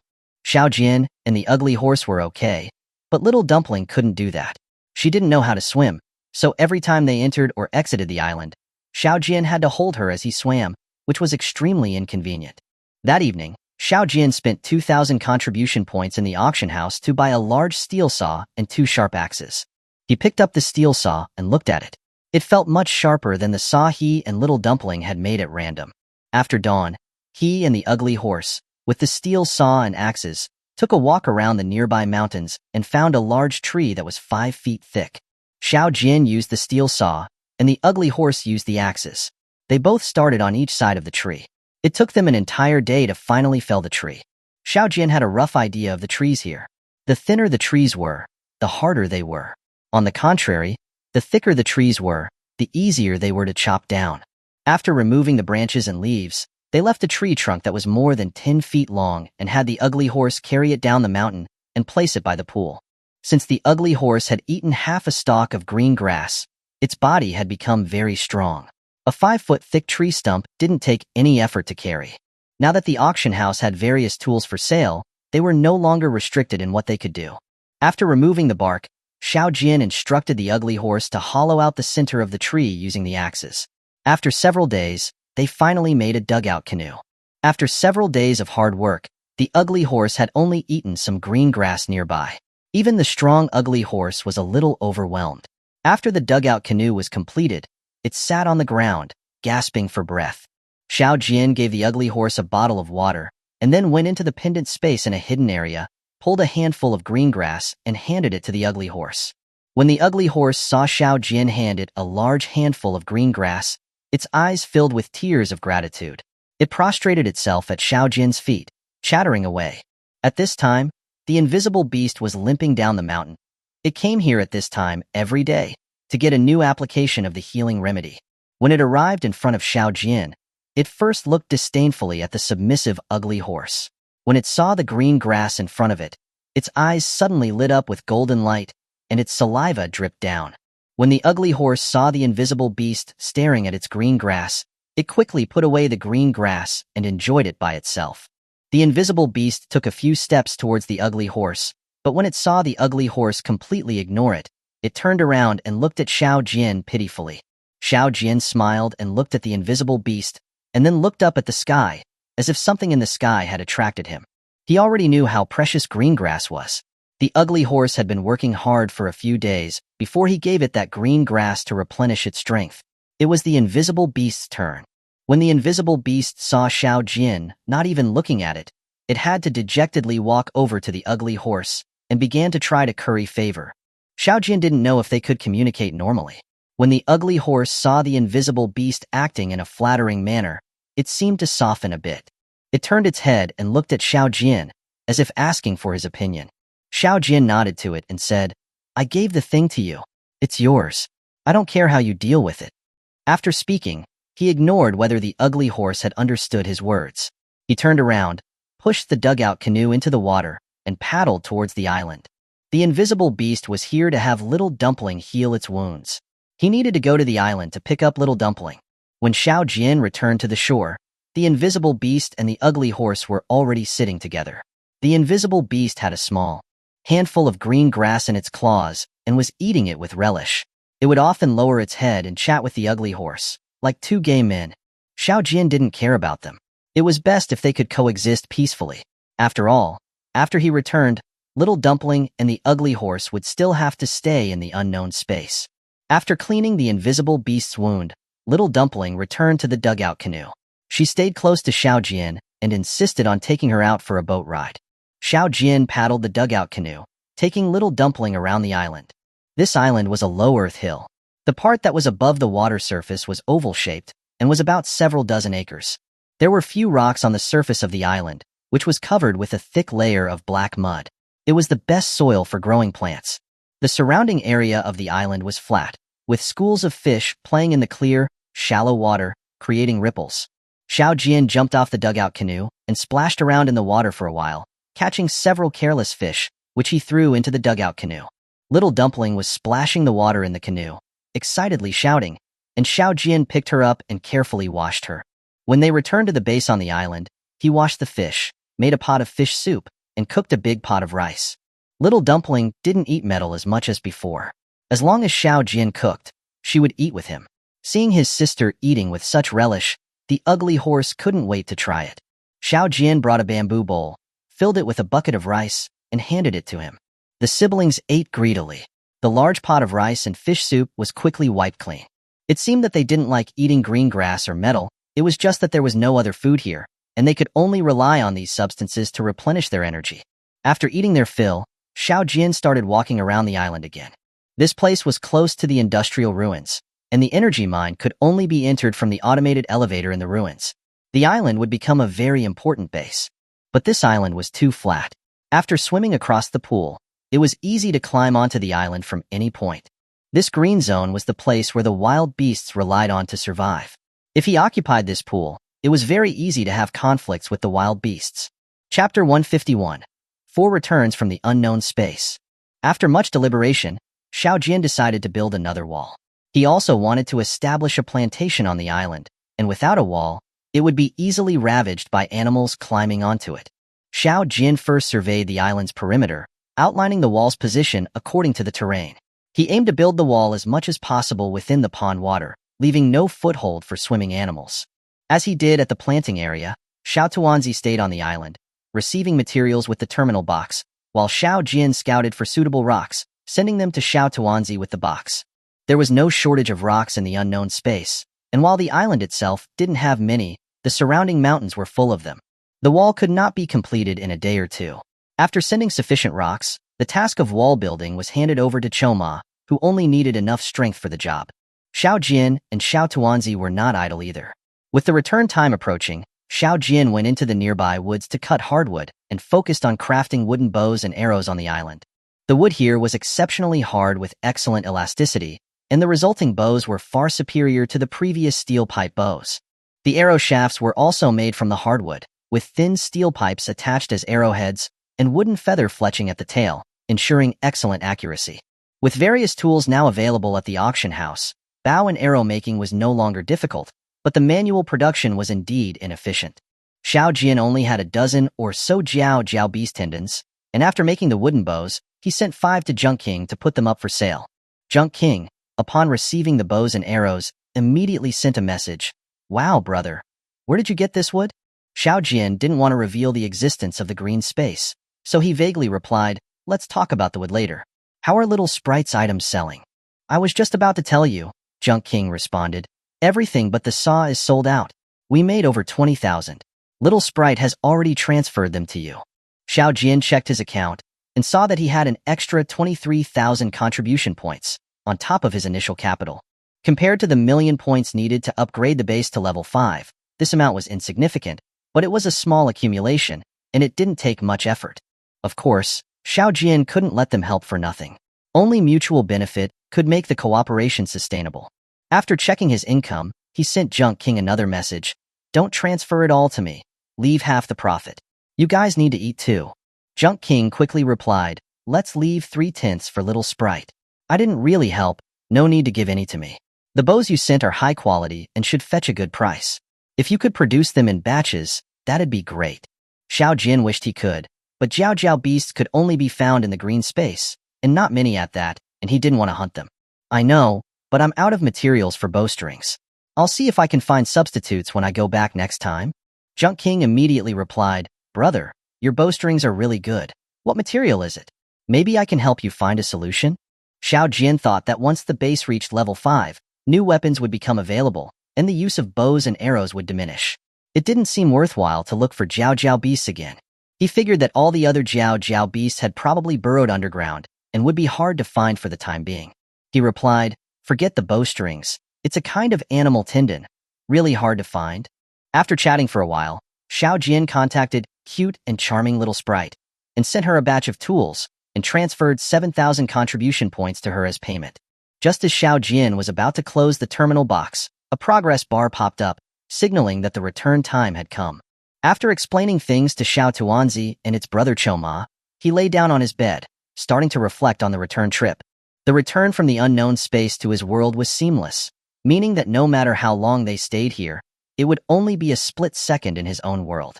Having been in the space for too long, his memories of his own world had become somewhat hazy. Without recollection, he would feel disoriented upon returning. This time, he had been transported from his courtyard in Beishan New Village. Prior to coming, over 20,000 bandits had occupied Beishan New Village. Unable to find them, they then marched toward Jilong Mountain. Shortly after the bandits retreated from Beishan New Village, Xiao Jian and the Luingjia, Leopard, Direct, and Guard units, totaling over 1,000, returned to Beishan New Village. It was shortly after returning to Beishan New Village that Xiao Jian was transported to the unknown space. Therefore, he would return to Beishan New Village again. Zion Renping, Beishan New Village. Xiao Jian and Lu Yingjie stood on the threshing ground. On a mountaintop in Beishan, 3 messenger trees had fallen simultaneously, signaling the movements of the bandits in Jilong Mountain. Lu Yingjie explained, "Master, all 3 trees falling means that the bandits here have mobilized their entire force." Xiao Jian simply nodded. He had no interest in this. As long as the members of the guard unit understood these signals, that was enough. The bandits were very careful about protecting their food supply. Their supply convoys were always in the center of the formation, so Xiao Jian had no opportunity to attack them. Since the bandits were all heading to Jilong Mountain, there was no need to keep too many troops in Beishan. After leaving a few guards with Lu Yingjie, Xiao Jian led the Leopard, Direct, and Guard units, around 500 troops in total, detouring through the eastern mountains of Zion Renping, heading towards the fortress that Zhang Chun had built in the east of the Jilong Mountain range. This route completely avoided the bandit forces in Zion Renping. Lu Yingjie's 400-plus troops remained in Beishan, awaiting their next move. At the East Mountain Fortress, Zhang Chun had left only 50 people to guard it. When Xiao Jin arrived, Zhang Chun had already returned to the Jilong Mountain mine. The East Mountain Fortress was built at the narrowest part of the southeastern opening of Zion Renping. One side of the fortress was connected to Jilong Mountain, while the south side was a steep cliff. To enter Jilong Mountain, one had to pass through the fortress to the north. The entire fortress resembled a stone house, built on a platform over 3 meters high, which was also completely made of stone. The stone walls of the rooms were thick, with openings for throwing grenades. The rooms were equipped with catapults, gunpowder packs, hand grenades, and some ox carts used during the construction of the fortress. Zhang Chun must have been working on this thing for the past few months in Jilong Mountain. No wonder the over 10,000 bandits could not break through it. This fortress felt even more solid than Jinjiang City. The fortress should not yet be complete. If a stone wall was built from the main road to the east, extending to the eastern cliff, this place would become a choke point. Chapter 152. The Defense of Jilong Mountain. Zhang Chun had also constructed many hidden passages on Jilong Mountain. These passages were actually ropes that hung down the cliffs. Without these rope ladders, it was impossible to traverse these cliffs. From the East Mountain Fortress, one could reach the ironworks in just over a day through secret passages. Upon arriving at the East Mountain Fortress, Xiao Jin sent a guard to contact Zhang Chun. The defense of Jilong Mountain was entirely under Zhang Chun's command. If he needed their help, he would naturally contact them. Xiao Jin's main task for bringing the Leopard unit here was to attack the grain convoys coming from the direction of Huzhou City. Zhang Chun, after settling in Jilong Mountain, had not stopped building fortifications. Secret passages covered the entire Jilong Mountain. The guards could travel anywhere unhindered through these secret passages, while the bandits could only enter the mine and the ironworks through 3 routes. The eastern route from the east end of Jilong Mountain to the ironworks. The central route from Yafeng Pass through the first line of heaven to the iron mine. The western route from the west of Yafeng Pass, bypassing it to the rear of the iron mine. The eastern route from Jilong Mountain's east end had been blown up by Zhang Chun. Unless a bridge was constructed, it would be impassable for the foreseeable future. Now, Jilong Mountain only needed to defend the central and western routes, and he had built 2 defensive fortifications at both ends of those routes. The first fortification on the central route was built at Yafeng Pass. It was relatively simple, not using many resources. The second fortification was built at a narrow section within the first line of heaven. This fortification was like a city wall, with a gate made of cast iron. The western route's 2 fortifications were similar, just more narrow. The main force of the bandits, upon reaching the summit of Jilong Mountain, set up camp at Yafeng Pass. They sent several hundred-man units to test the defenses at Yafeng Pass. Unable to climb the defensive wall, they retreated and started making siege equipment. The bandits were experienced in sieges, as it was what they did most often. Small-scale looting was no longer sufficient for their needs. Only conquering a city could give them the resources they needed to last for a while. There were many artisans among the bandits. In less than a day, they had created a large number of scaling ladders and wangfan vehicles. The scaling ladders were made of bamboo and very lightweight, since they had no time to build complex equipment. The wangfan vehicles were even simpler, with a wooden A-frame roof and no wheels. 10 men carried these and hid inside. Zhang Chun stood on top of the stone wall at Yafeng Pass, watching the bandits' camp buzzing with activity. Suddenly, the bandits pushed out dozens of cannons. Zhang Chun opened his eyes wide, observing the cannons carefully. Their cannons were a mixed bunch, most likely captured from Shangzhou and Huzhou. The smallest cannons had a tripod at the front, making it look like a crouching tiger. The slightly bigger cannons looked weird, with a large midsection, making them look like a seesaw on a stand. The two largest cannons looked quite frightening, with barrels almost a meter long, thicker at the rear, and 5 iron rings on the barrel. These cannons must have weighed over 1,000 kilograms. Xiao Jian received Zhang Chun's report, but he didn't pay too much attention. The key purpose of Jilong Mountain was to hold the bandits back, keeping them away from the grain transport lines and creating opportunities to snipe the transport convoys. He looked up at his guard and said, "Tell Zhang Chun to hold off the bandits for 10 days. He needs to put on a show and fight them hard, making them believe that we're all trapped in Jilong Mountain." He then told Leopard, "Lead 2 teams to support Zhang Chun. Return after 6 days." The next day, the bandits started their attack early. First, they shelled the stone wall with cannons, and then sent wangfan vehicles to approach it. Behind them, soldiers with scaling ladders were ready to climb the walls. The cannons fired solid shot. It bounced off the stone walls, with little impact. However, if they hit the parapets, the flying stone fragments would injure the guards on the wall, and the shelling had already caused over a dozen casualties. The guards hid behind the parapets, waiting for the wangfan vehicles to arrive at the base of the wall before counterattacking. Dozens of hand grenades were thrown down from the wall, turning the wangfan vehicles into wreckage. The wangfan vehicles were gone, and the ladder-wielding soldiers surged forward. Out of 10 soldiers carrying 1 ladder, 4 were killed by the grenades. The 6 remaining ladders still managed to reach the stone wall. The bandits' simple bamboo ladders didn't have hooks, so the guards used long wooden forks to overturn them easily. The first attack ended in a fiasco, leaving behind only a chorus of screams. The bandits hadn't tried their best on this attack. The small cannons, musketeers, and archers didn't even come forward, and the ladders were already destroyed. Sending these troops out now would be pointless, so they also retreated. Zhang Chun had also held back. He had to keep the bandits for 10 days. If he had fought too fiercely, he might have scared them off. For the entire afternoon, the bandits didn't attack again, their craftsmen busy at work again. Zhang Chun wasn't idle either. With Leopard's arrival, he ordered these 200 men to build another fortification over 10 kilometers behind.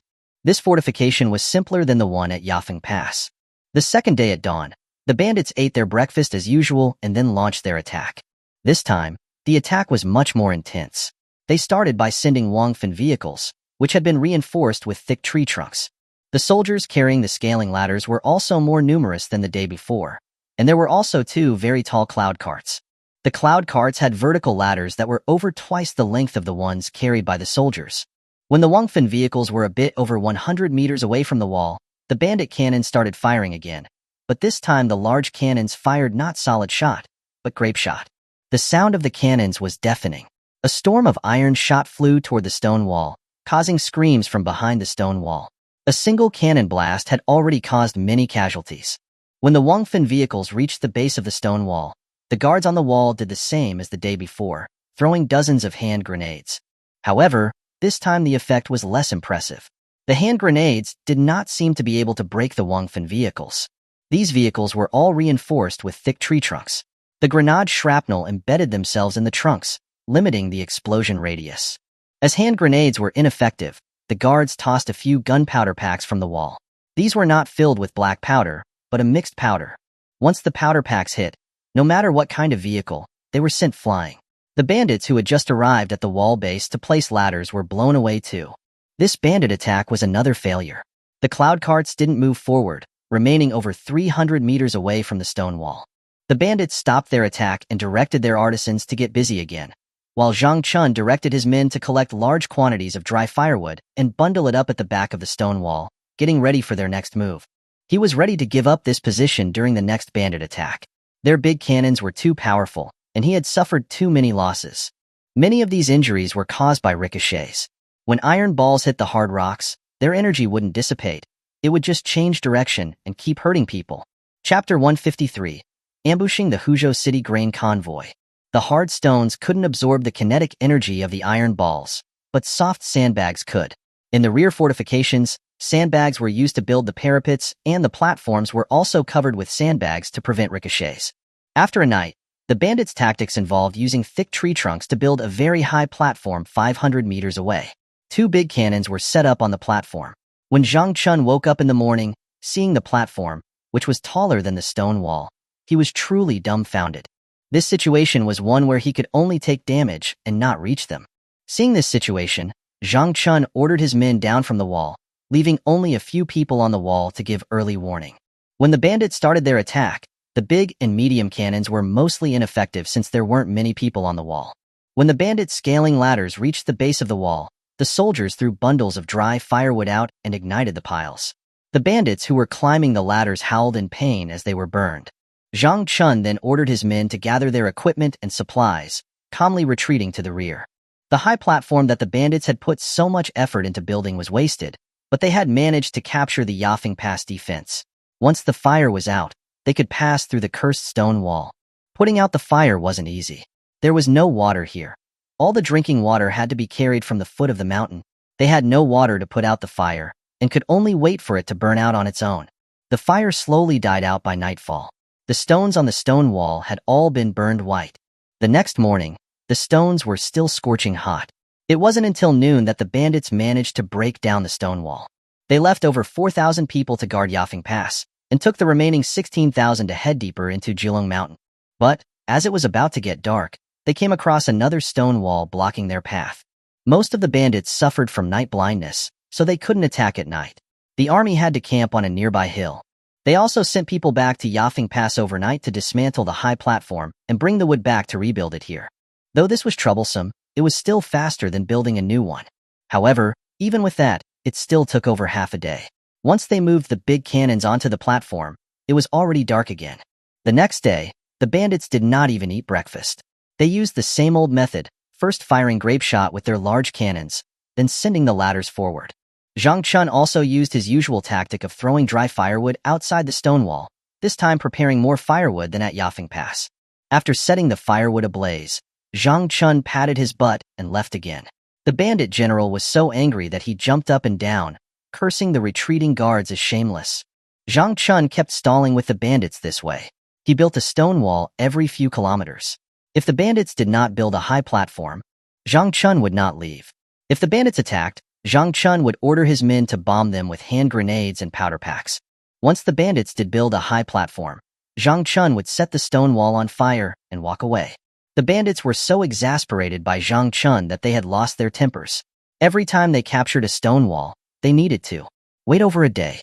They also had to dismantle the high platform and bring it with them, because it would be needed at the next stone wall. Leopard had been watching Zhang Chun play monkey with the bandits every day. He had nothing to do. As there were men from the iron and mines to build the stone walls, they weren't needed. Zhang Chun ordered him to return with his men to the East Mountain Fortress. East Mountain Fortress. Xiao Jian's purpose here was to intercept the grain convoys from Huzhou. The ambush point he had chosen was about 20 to 30 kilometers from the East Mountain Fortress. The official road here was narrow, and about 300 meters west was a mountain ridge. A deep stream separated the ridge from the official road. If anyone on the official road wanted to get to the ridge on the other side, they would have to cross the deep stream. Xiao Jian had all of the fortress dozen or so catapults set up on this ridge, covered with branches to conceal them, making them very difficult to spot from the official road. The range of their catapults was only 200 meters, but the ridge was much higher than the road, which increased their range. After making these preparations, the scouts at the front finally reported that the bandit grain convoy was coming. The grain convoy sent from Huzhou City was extravagant, escorted by 1,500 cavalry soldiers and 35 wagons, which they estimated held 3,000 to 4,000 dan of grain. Xiao Jian had 200 men hidden in the deep ditch near the entrance. After the bandit grain convoy entered the ambush zone, the 200 men immediately followed behind, pushing a special type of defensive vehicle. In a pre-selected narrow zone, they used these defensive vehicles to quickly build a sniper position, blocking the bandits' retreat. Dozens of wooden cannons were positioned around the sniper position. These cannons were originally intended for Zhang Chun, but he didn't need them, so Xiao Jian brought some of them here. The same arrangements were made at the exit of the ambush zone. The sniper fortifications were a little better constructed there than at the entrance. After the convoy entered the ambush circle, Xiao Jian immediately used pre-prepared materials to build a blocking wall. The bandit convoy had no idea what Xiao Jian was up to. The commander of the convoy only sent people to inspect the deep ditch, never even glancing at the hill on the other side of the stream. The east side of the road was also a ridge, but the terrain was relatively gentle. It was definitely impossible for cavalry to get up there, so Xiao Jian had also hidden over 50 men on the other side of this ridge. There were only 1,500 bandits escorting the grain. It wouldn't be a problem at all to deal with these men. When the convoy was completely within range of the catapults, Xiao Jian gave the signal. The dozens of catapults on the hill removed their camouflage and simultaneously launched powder packs at the convoy. Boom, boom. Thick smoke suddenly rose from the road, like a dust storm in the sky. It was accompanied by scarlet flames blooming like vibrant flowers. Amid the deafening explosions, the neighs of war horses could be heard. The positions where the catapults launched their projectiles had all been pre-marked. The dozens of catapults covered almost the entire grain convoy. Xiao Jian quickly waved a signal flag, ordering the catapults to stop firing. He did not want to destroy the horses and the grain. After this one wave of bombing, the bandit cavalry had lost at least half of their numbers. They were like turtles in a jar. They only had the path of death before them if they did not surrender. Once the smoke and dust on the official road cleared, the area where the convoy had been bombed was filled with severed limbs and dismembered bodies. Many war horses had been blown in half. Out of the 1,500 cavalry, fewer than 1,000 were still standing. One bandit general, clad in armor, had avoided the bombing because he was leading the convoy. He had been lucky to escape with his life. After the smoke had cleared, the bandit general looked around. Seeing that the defensive soldiers in the low wall in front were sparse, he waved his saber and shouted, "Kill!" Over a dozen cavalry soldiers, who were near him, immediately spurred their horses toward the fortifications. Xiao Jian also shouted to the guards near the wooden cannons, "Fire!" The soldiers shoved the torch into the rear of the wooden cannon and quickly lay down on the ground. Xiao Jian also took cover to one side. These things were too easy to explode on their own. Chapter 154, Bandits in Cages. With a low roar, a cluster of orange-red flames shot from the muzzle of the wooden cannon, and 5 of the dozen or so charging cavalry fell immediately. Xiao Jian continued to direct the firing of 3 more wooden cannons, finally bringing all the charging cavalry down. With over 700 bandits left, he directed the 50 men on the eastern hillside to throw over 50 hand grenades. The hand grenades were less damaging to the grain carts. After a series of hand grenade explosions, dozens more bandits were killed. The remaining cavalry, awakened from their nightmare, dismounted and knelt on the ground, begging for mercy. Xiao Jian sent in 50 men to tie up the bandit cavalry before starting to clear the battlefield. This time the harvest was significant. Over 800 war horses, over 3,000 dan of grain, 700 captured bandit cavalry, and some draft horses. Having eliminated the grain convoy from Huzhou City, the battle here was over. Xiao Jian sent word to Zhang Chun to let the main bandit force into the mines. The troops then retreated to the outer perimeter of Julong Mountain, trapping the main bandit force inside. The 400 guards of Leopard's unit also entered Julong Mountain and were placed under Zhang Chun's command. The battle on Lu Yingjia's side had started at almost the same time as Xiao Jian's, but the escorting unit of the Shangzhou grain convoy was not as extravagant as the one from Huzhou. The Shangzhou grain convoy was escorted by over 2,000 foot soldiers and 50 cavalry. There were more wagons carrying grain compared to Huzhou's convoy, over 50 wagons pulled by 2 horses each, and guarded by some ordinary foot soldiers. The grain convoy leader was quite cautious. He ordered scouts to search the forests and carefully observe the outside of the official road before moving forward. It seems this leader was unaware that the guards liked to play with gunpowder packs and had not checked the condition of the road. In fact, it was difficult to spot gunpowder packs buried in the ground or the inner side of the mountain wall along the road, even with a thorough search, unless all the suspicious places were dug up. The grain convoy was not the main force, and they didn't have the time or the manpower to dig up everything. Lu Yingjie used the same tactic, burying 50 gunpowder packs in a narrow place. This time they used shorter fuses. They dug a trench in the official road and buried the fuses along the cliff below the official road, with 3 men hiding beneath the cliff to light the fuses. The hiding places under the cliff were pre-dug deep holes. Once they were inside, the entrance was covered with earth, leaving only a small observation window. From the outside, nothing could be seen. The person directing the fuse lighting was hidden in the mountain on the opposite side of the official road. Those responsible for lighting the fuses could see the signal being given through their observation windows. Over 100 people followed the grain convoy at a distance in the woods, while the main force hid far from the official road, avoiding the bandit searches. Once the entire grain convoy had entered the explosion radius, the person in charge of the fuse lighting immediately gave the signal to ignite them. The bandit soldiers on the official road only felt the ground beneath their feet suddenly begin to shake. As if on ships sailing in a stormy sea, they could not stand steady. Then they discovered they were flying and getting farther and farther from the ground. Boom, boom. Hearing the sound of the gunpowder packs exploding, the 100 or so soldiers who had been following the grain convoy immediately began to build fortifications on the official road and set up wooden cannons. Just as they finished their preparations, the remaining 20 or so bandit cavalry charged toward them. Boom, boom, boom. The sniper unit simultaneously fired 3 wooden cannons. A hail of steel pellets flew towards the cavalry. Those in front were immediately brought down by the pellets, a dozen of them falling. The guards were not interested in taking bandit prisoners, mainly because they had no food to feed them. Without worrying about the reactions of the remaining cavalry, they continued to fire the wooden cannons. Some of the stronger men threw hand grenades near the cavalry, and after another round of explosions, the remaining cavalry turned and ran, colliding with the foot soldiers who were trying to flee in the opposite direction. The battlefield was in complete chaos. The sniper positioned blocking the front of the grain convoy was relatively calm. The soldiers of the grain convoy who had not yet woken up were still standing in place. Those who had realized what was happening all turned and ran back. Not a single one of them tried to run forward. When the foot soldiers ran to the sniper position at the rear, Lu Yingjie led his 200 main forces down from the hilltop on the east side of the official road. Upon reaching the slope leading down to the official road, the soldiers carrying the wooden cannons set them up. But before they could fire, hundreds of hand grenades had already landed among the soldiers on the official road. The hand grenades were thrown where the most people were. The remaining dozen or so powder packs were also thrown in. After the powder packs exploded, there were very few people still standing on the road. The remaining bandits knelt down to surrender, and only then did Lu Yingjie end the battle. After the grain convoy from Shangzhou City had been eliminated, there was no hope left for the main bandit force in Jilong Mountain. No matter where they transported their grain from, it would take at least 8 days. That was just the time it would take to reach Xianrenping. To get it to Jilong Mountain, it would take at least another day.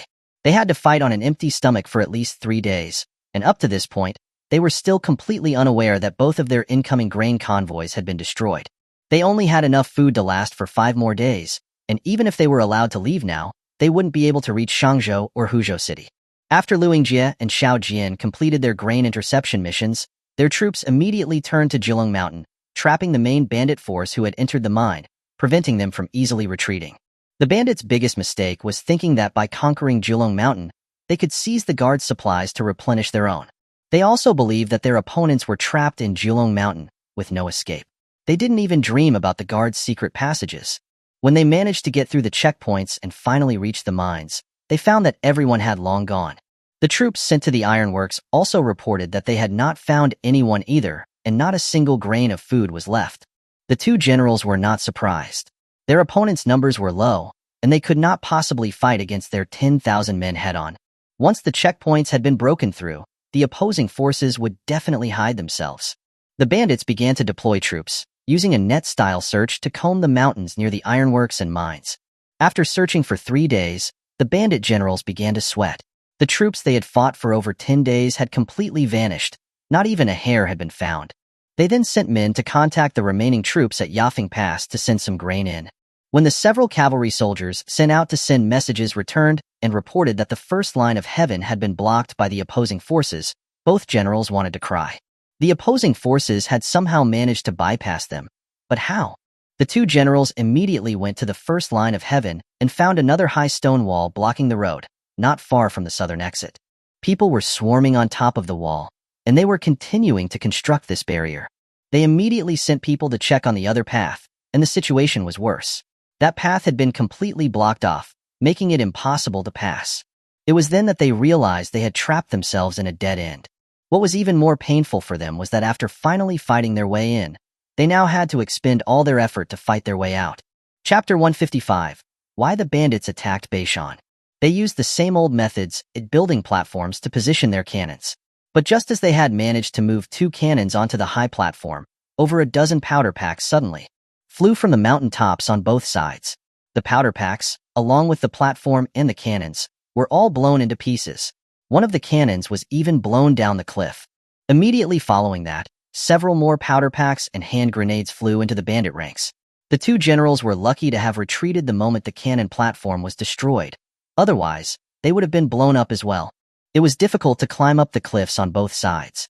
The guards were using rope ladders, while the bandits could only stare at the hill in despair. The 10,000-plus bandits now didn't have a single grain of food. If they couldn't break out, they would starve inside. Thus, they organized another 3,000 men, carrying scaling ladders to charge at the stone wall. As soon as they entered the gap, countless hand grenades flew from the mountain tops on both sides, occasionally mixed with a powder pack. No matter how many men they sent, no one could get to the base of the stone wall. The other exit path behind the mine was essentially the same. Having lost their large cannons, the bandits were helpless against the checkpoints. Although they attacked daily, they always failed. Their numbers were dwindling, their food had long run out, and their war horses had all been slaughtered. The two generals had not eaten for a day. The bandits stationed outside had not received any news from the inside for several days. They had also run out of food. They sent men to make contact with the main forces. They had planned to transport some grain out of the mines, but when they entered the first line of heaven, they found that the entrance had been blocked. They were then sent back with a barrage of hand grenades. It was then that they realized the situation was dire. Their main forces seemed to be trapped inside. They were at a complete loss as to what to do. For several days, the trapped bandits no longer attacked. The bandit forces had become so weakened by hunger that they had trouble walking.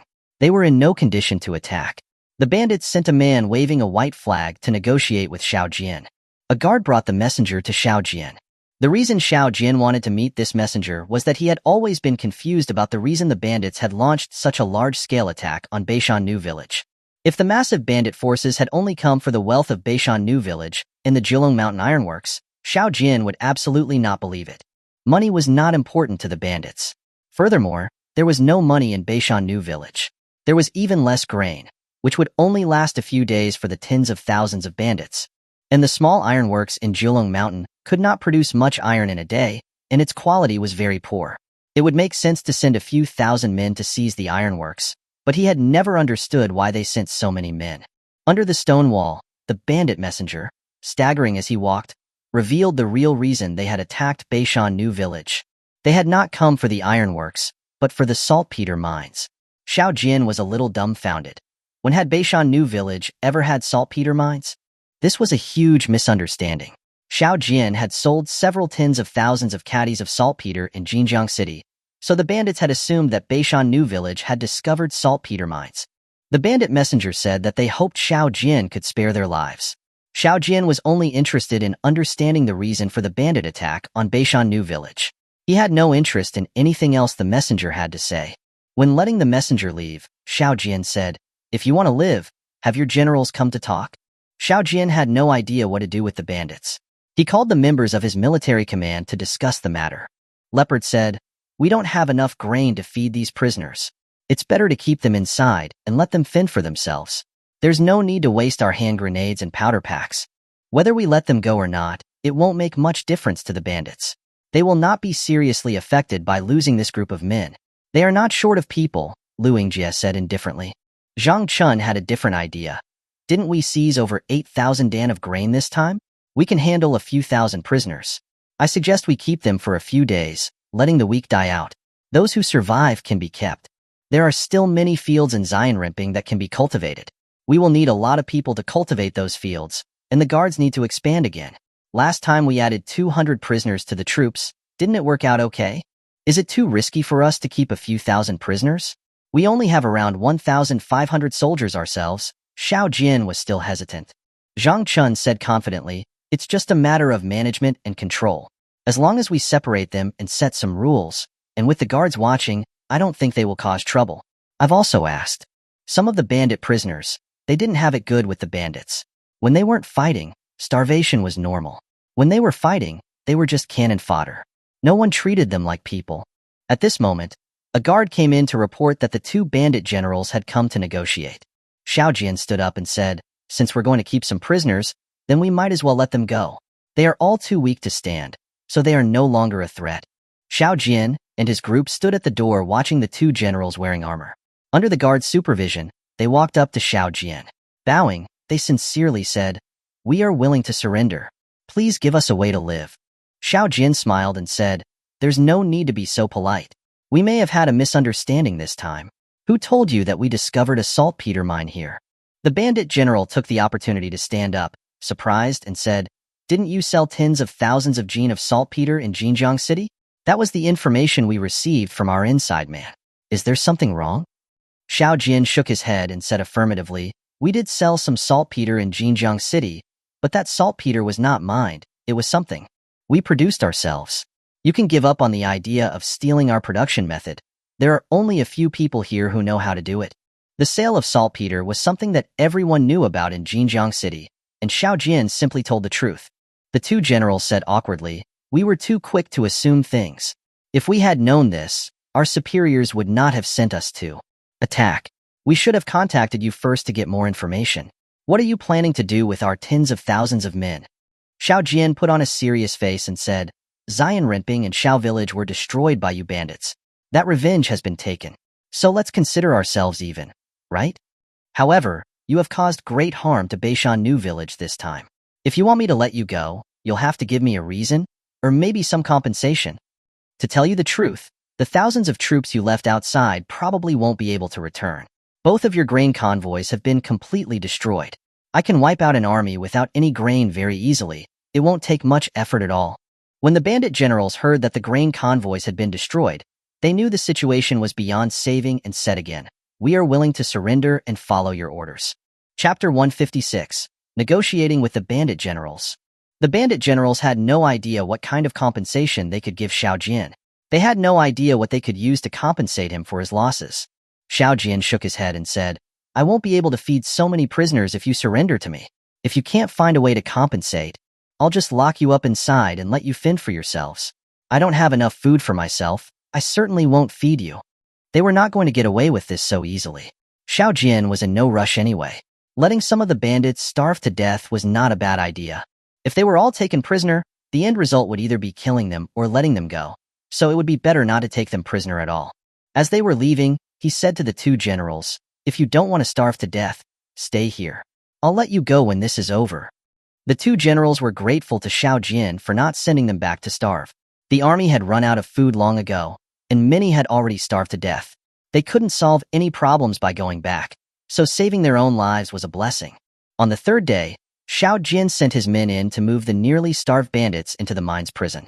This was where the bandits had previously imprisoned their prisoners, which Zhang Chun had later renovated to house the prisoners working in the mine. They used a reporting system in exchange for food to identify each of the bandits. Those who had followed the bandits for a long time, bandits' confidants, those who were evil and vicious, and the elderly were excluded. In total, they picked out just over 5,000 people. After reorganizing these 5,000 people, they were established as the reversed bandit army and put in charge of managing the remaining prisoners and forcing them to work in the mine. These working prisoners were given a few bowls of thin gruel a day to keep them alive. Those who did not complete their tasks would not even get the thin gruel. Xiao Jian's purpose in having the reversed bandit army guard the prisoners was to give these 5,000 men a sense of superiority, making them hostile to the working bandits, and allowing the guard unit to observe them in secret, eliminating any who were disloyal or reluctant to work. The remaining 8,000 bandits outside, due to lack of food and the absence of a general to lead them, had either run off or scattered. About 2,000 of them had also been captured by the guard unit. The remaining were left alone. Without food, they would not be able to run far, and would probably starve to death on the road because reaching Shangzhou and Huzhou would be difficult. From among those captured, 500 were chosen to manage the remaining 1,000 plus, continuing the work of building the East Mountain Fortress. This time, they had seized a total of 8,000 dan of grain from the bandit grain convoys. This was enough to give the prisoners a few bowls of thin gruel a day, which they could manage for a while. Once the bandit troops had all been dealt with, Xiao Jian, as promised, released the 2 bandit generals, and generously gave them a few of the lower-quality war horses to help them on their journey. Xiao Jian would absolutely not keep such people. Killing them was pointless. These 2 generals were considered to be high-ranking bandits. Letting them go could establish a communication channel with the bandits. Because of this defeat, the bandits probably wouldn't send troops to Xianrenping again. Coming to Xianrenping was nothing but a thankless task for them. Sure enough, not long after, the general who had returned to Huzhou City came back to the East Mountain Fortress to find Xiao Jian. He said he had been commissioned by the Bandit High Command to negotiate the purchase of saltpeter with Xiao Jian. After meeting Xiao Jian, he introduced himself. Although he had met Xiao Jian once before, Xiao Jian had not paid him any attention, not even knowing his name. Please allow me to introduce myself again. I am Zhang Jianguo. How may I address the young general? Xiao Jian politely invited General Zhang to sit down and had a guard bring some tea. He said, I am Xiao Jian from Xiao Village. Everyone calls me Young Master Xiao. You can call me Young Master Xiao, as well, General Zhang. Xiao Jian was not very concerned about who he sold the saltpeter to. However, if the bandits were to buy saltpeter from him, he would definitely need to discuss the price. After General Zhang was seated, Xiao Jian said, I can sell some saltpeter to you, but I don't want silver. Either give me grain, or copper, realgar, sulfur, cotton, linen, cattle, sheep, or horses, at a price of 100 taels for every 100 jin. The purchasing power of silver was decreasing. The bandits had a lot of supplies they couldn't use, and Xiao Jian thought it better to trade for supplies. General Zhang had just picked up his teacup when he heard Xiao Jian's offer. He was so shocked that he nearly dropped the teacup. He stared wide-eyed and said, Young Master Xiao, saltpeter on the market is only 50 taels per 100 jin. Your prices are too high. Xiao Jian smiled and said, I can't buy saltpeter for 50 taels, and neither can you. That is just a phantom price. There is also a risk to sell it to you. If I don't make a profit, I might as well send it directly to Jinjiang City. The bandit general nodded, agreeing that this was reasonable, and he no longer quibbled about the price. Using grain as payment is definitely not possible. We are also running low on grain. Young Master Xiao may not know this, but the price of grain in Jinjiang City is in a critical situation, already nearing 4 taels, and they won't allow large quantities to be bought. After thinking carefully for a while, he said, We do have some copper and copper coins, and we also have quite a bit of realgar. We do have some cloth as well. Overall, as long as it is not military supplies, we should be able to put something together. We want to buy 50,000 jin of saltpeter from you. I wonder if there is any problem with that. The bandits did not produce anything themselves, and grain was their weakness. They would be able to find some copper and copper coins since they had conquered a few cities. Copper coins and copper were useless to them, just like silver. They just sat in their warehouses gathering rust. To provide 50,000 jin of saltpeter at once, it would take at least a month, even with a lot of manpower. It would also require rebuilding the equipment, so Xiao Jian said, to provide 50,000 jin of saltpeter at once, we will need at least 40 days to prepare. General Zhang nodded in agreement. After settling the saltpeter deal, General Zhang made another request. The saltpeter is as you said, but would young Master Xiao be able to sell us some of those explosive weapons? One of the reasons they attacked Beishan New Village was that they wanted to obtain the production technology for their weapons. Xiao Jian shook his head apologetically. That is truly impossible at the moment. Those weapons use new technology that only I can produce. Not even the government can produce them. He wasn't going to joke about this. Hand grenades and powder packs were Xiao Jian's means of self-protection. If he gave them away, they would just come back to fight him again. Who could he cry to then?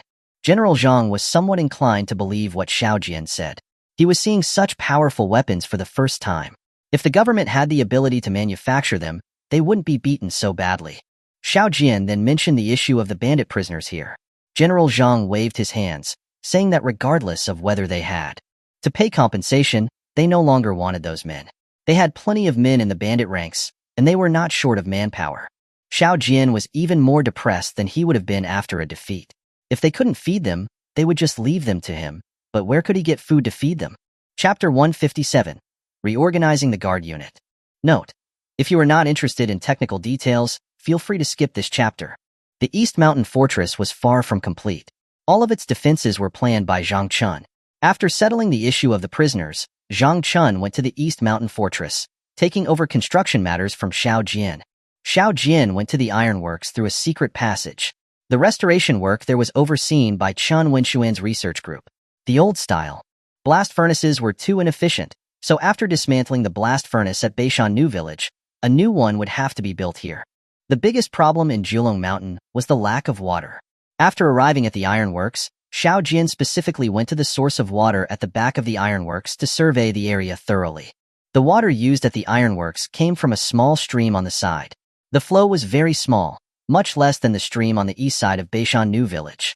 Following the stream up to the foot of the mountains on the south, he found the source of the stream.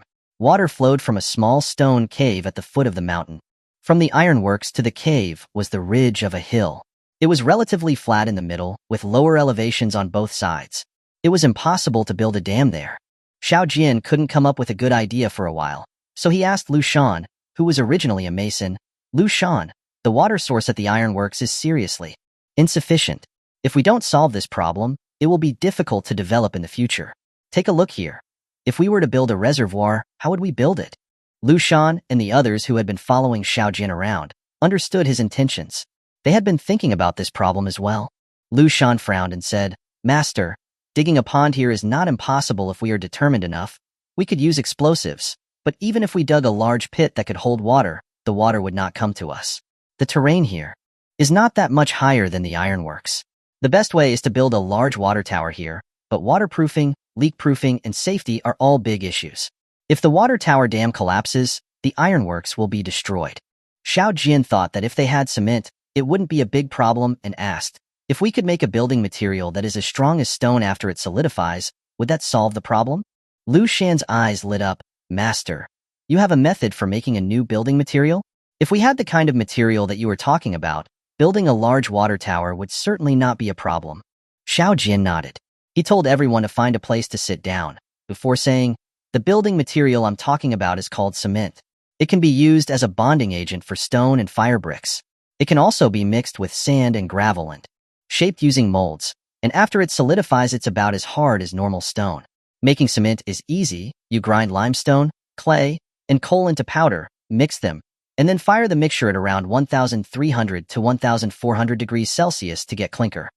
After the clinker comes out, grind it with iron slag to make cement. Limestone makes up the majority of the mixture, and the proportion of clay and coal are about the same. Iron slag is only a small part. The exact proportions you'll have to get through experimentation." Chen Wenxuan and the others all took out their pens and paper and quietly recorded the cement-making method.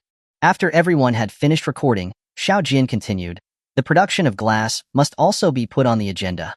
Glass is a transparent material, just like crystal.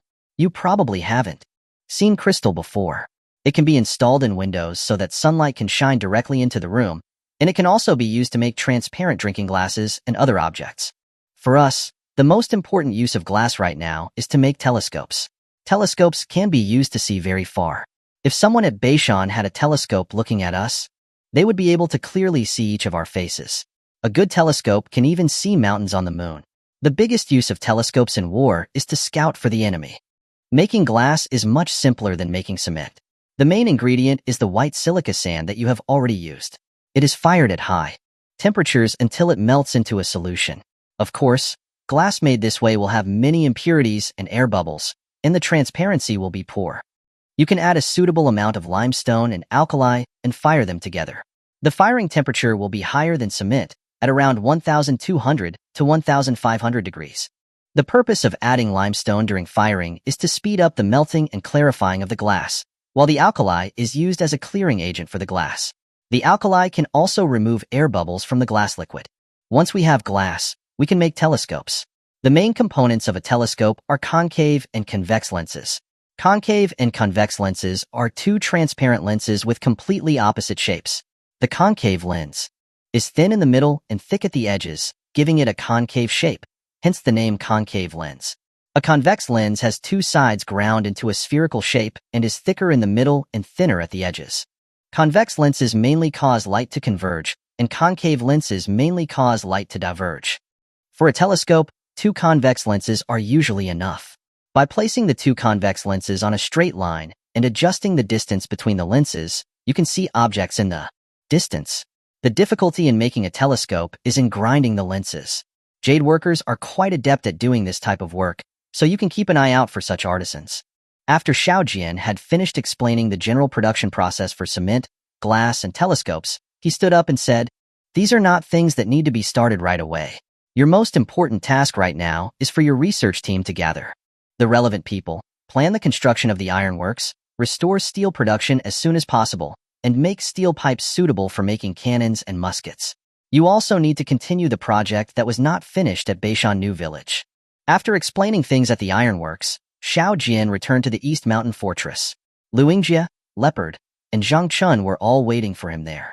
After the battle with the bandits, they had all been busy with various follow-up matters. The military command had not even had a single meeting.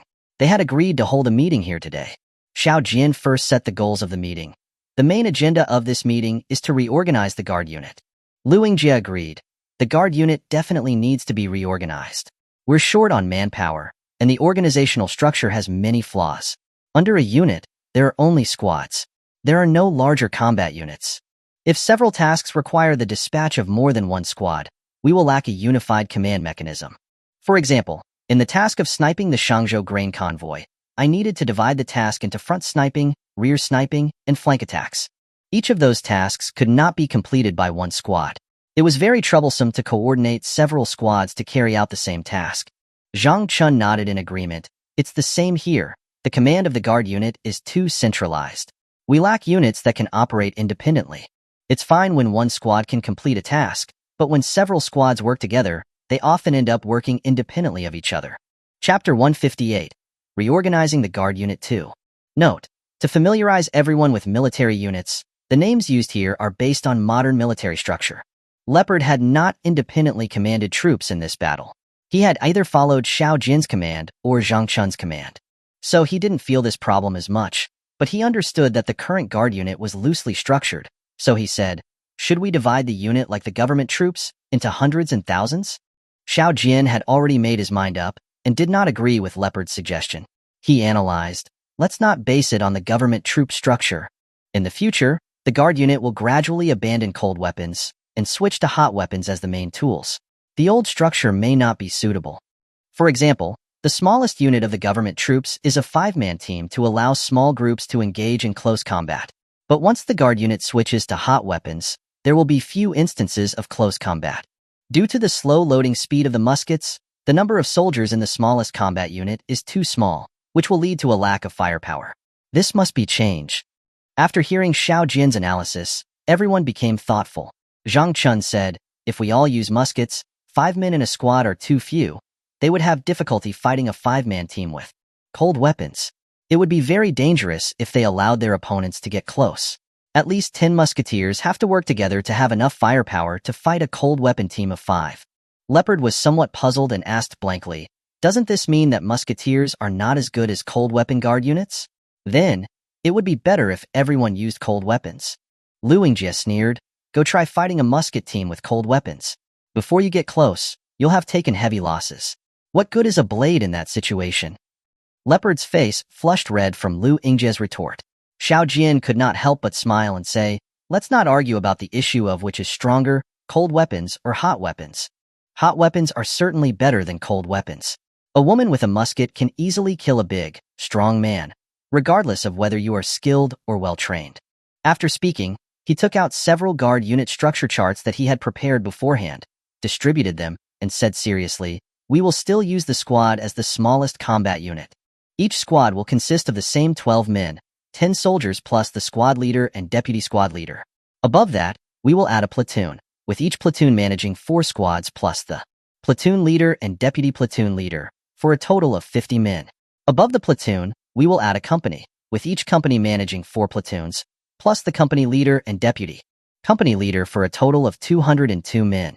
Above the company, we will add a battalion, which manages 3 companies, plus the battalion leader and deputy battalion leader for a total of 608 men. Battalions will be divided into regular battalions and reinforced battalions. A reinforced battalion manages 4 companies for a total of 810 men. Currently, we have enough manpower. We will build 3 reinforced battalions. Each battalion will have a new cavalry company, and they will be formed from the 5,000-plus reversed bandits. After reorganization, the guard unit will be renamed the Zion-Rimping Self-Defense Army. 2 guards will be assigned to every company, and 4 guards will be assigned to every battalion. The direct unit will be upgraded to A. Direct Company. Fugue will be the company leader, and Lai Fu will be the deputy company leader. The subordinate units of each battalion will be promoted from the outstanding soldiers and the squad leaders and deputy squad leaders from this campaign. All soldiers of the direct company and the guard battalion will be equipped with war horses, and all the reconnaissance units will be equipped with war horses.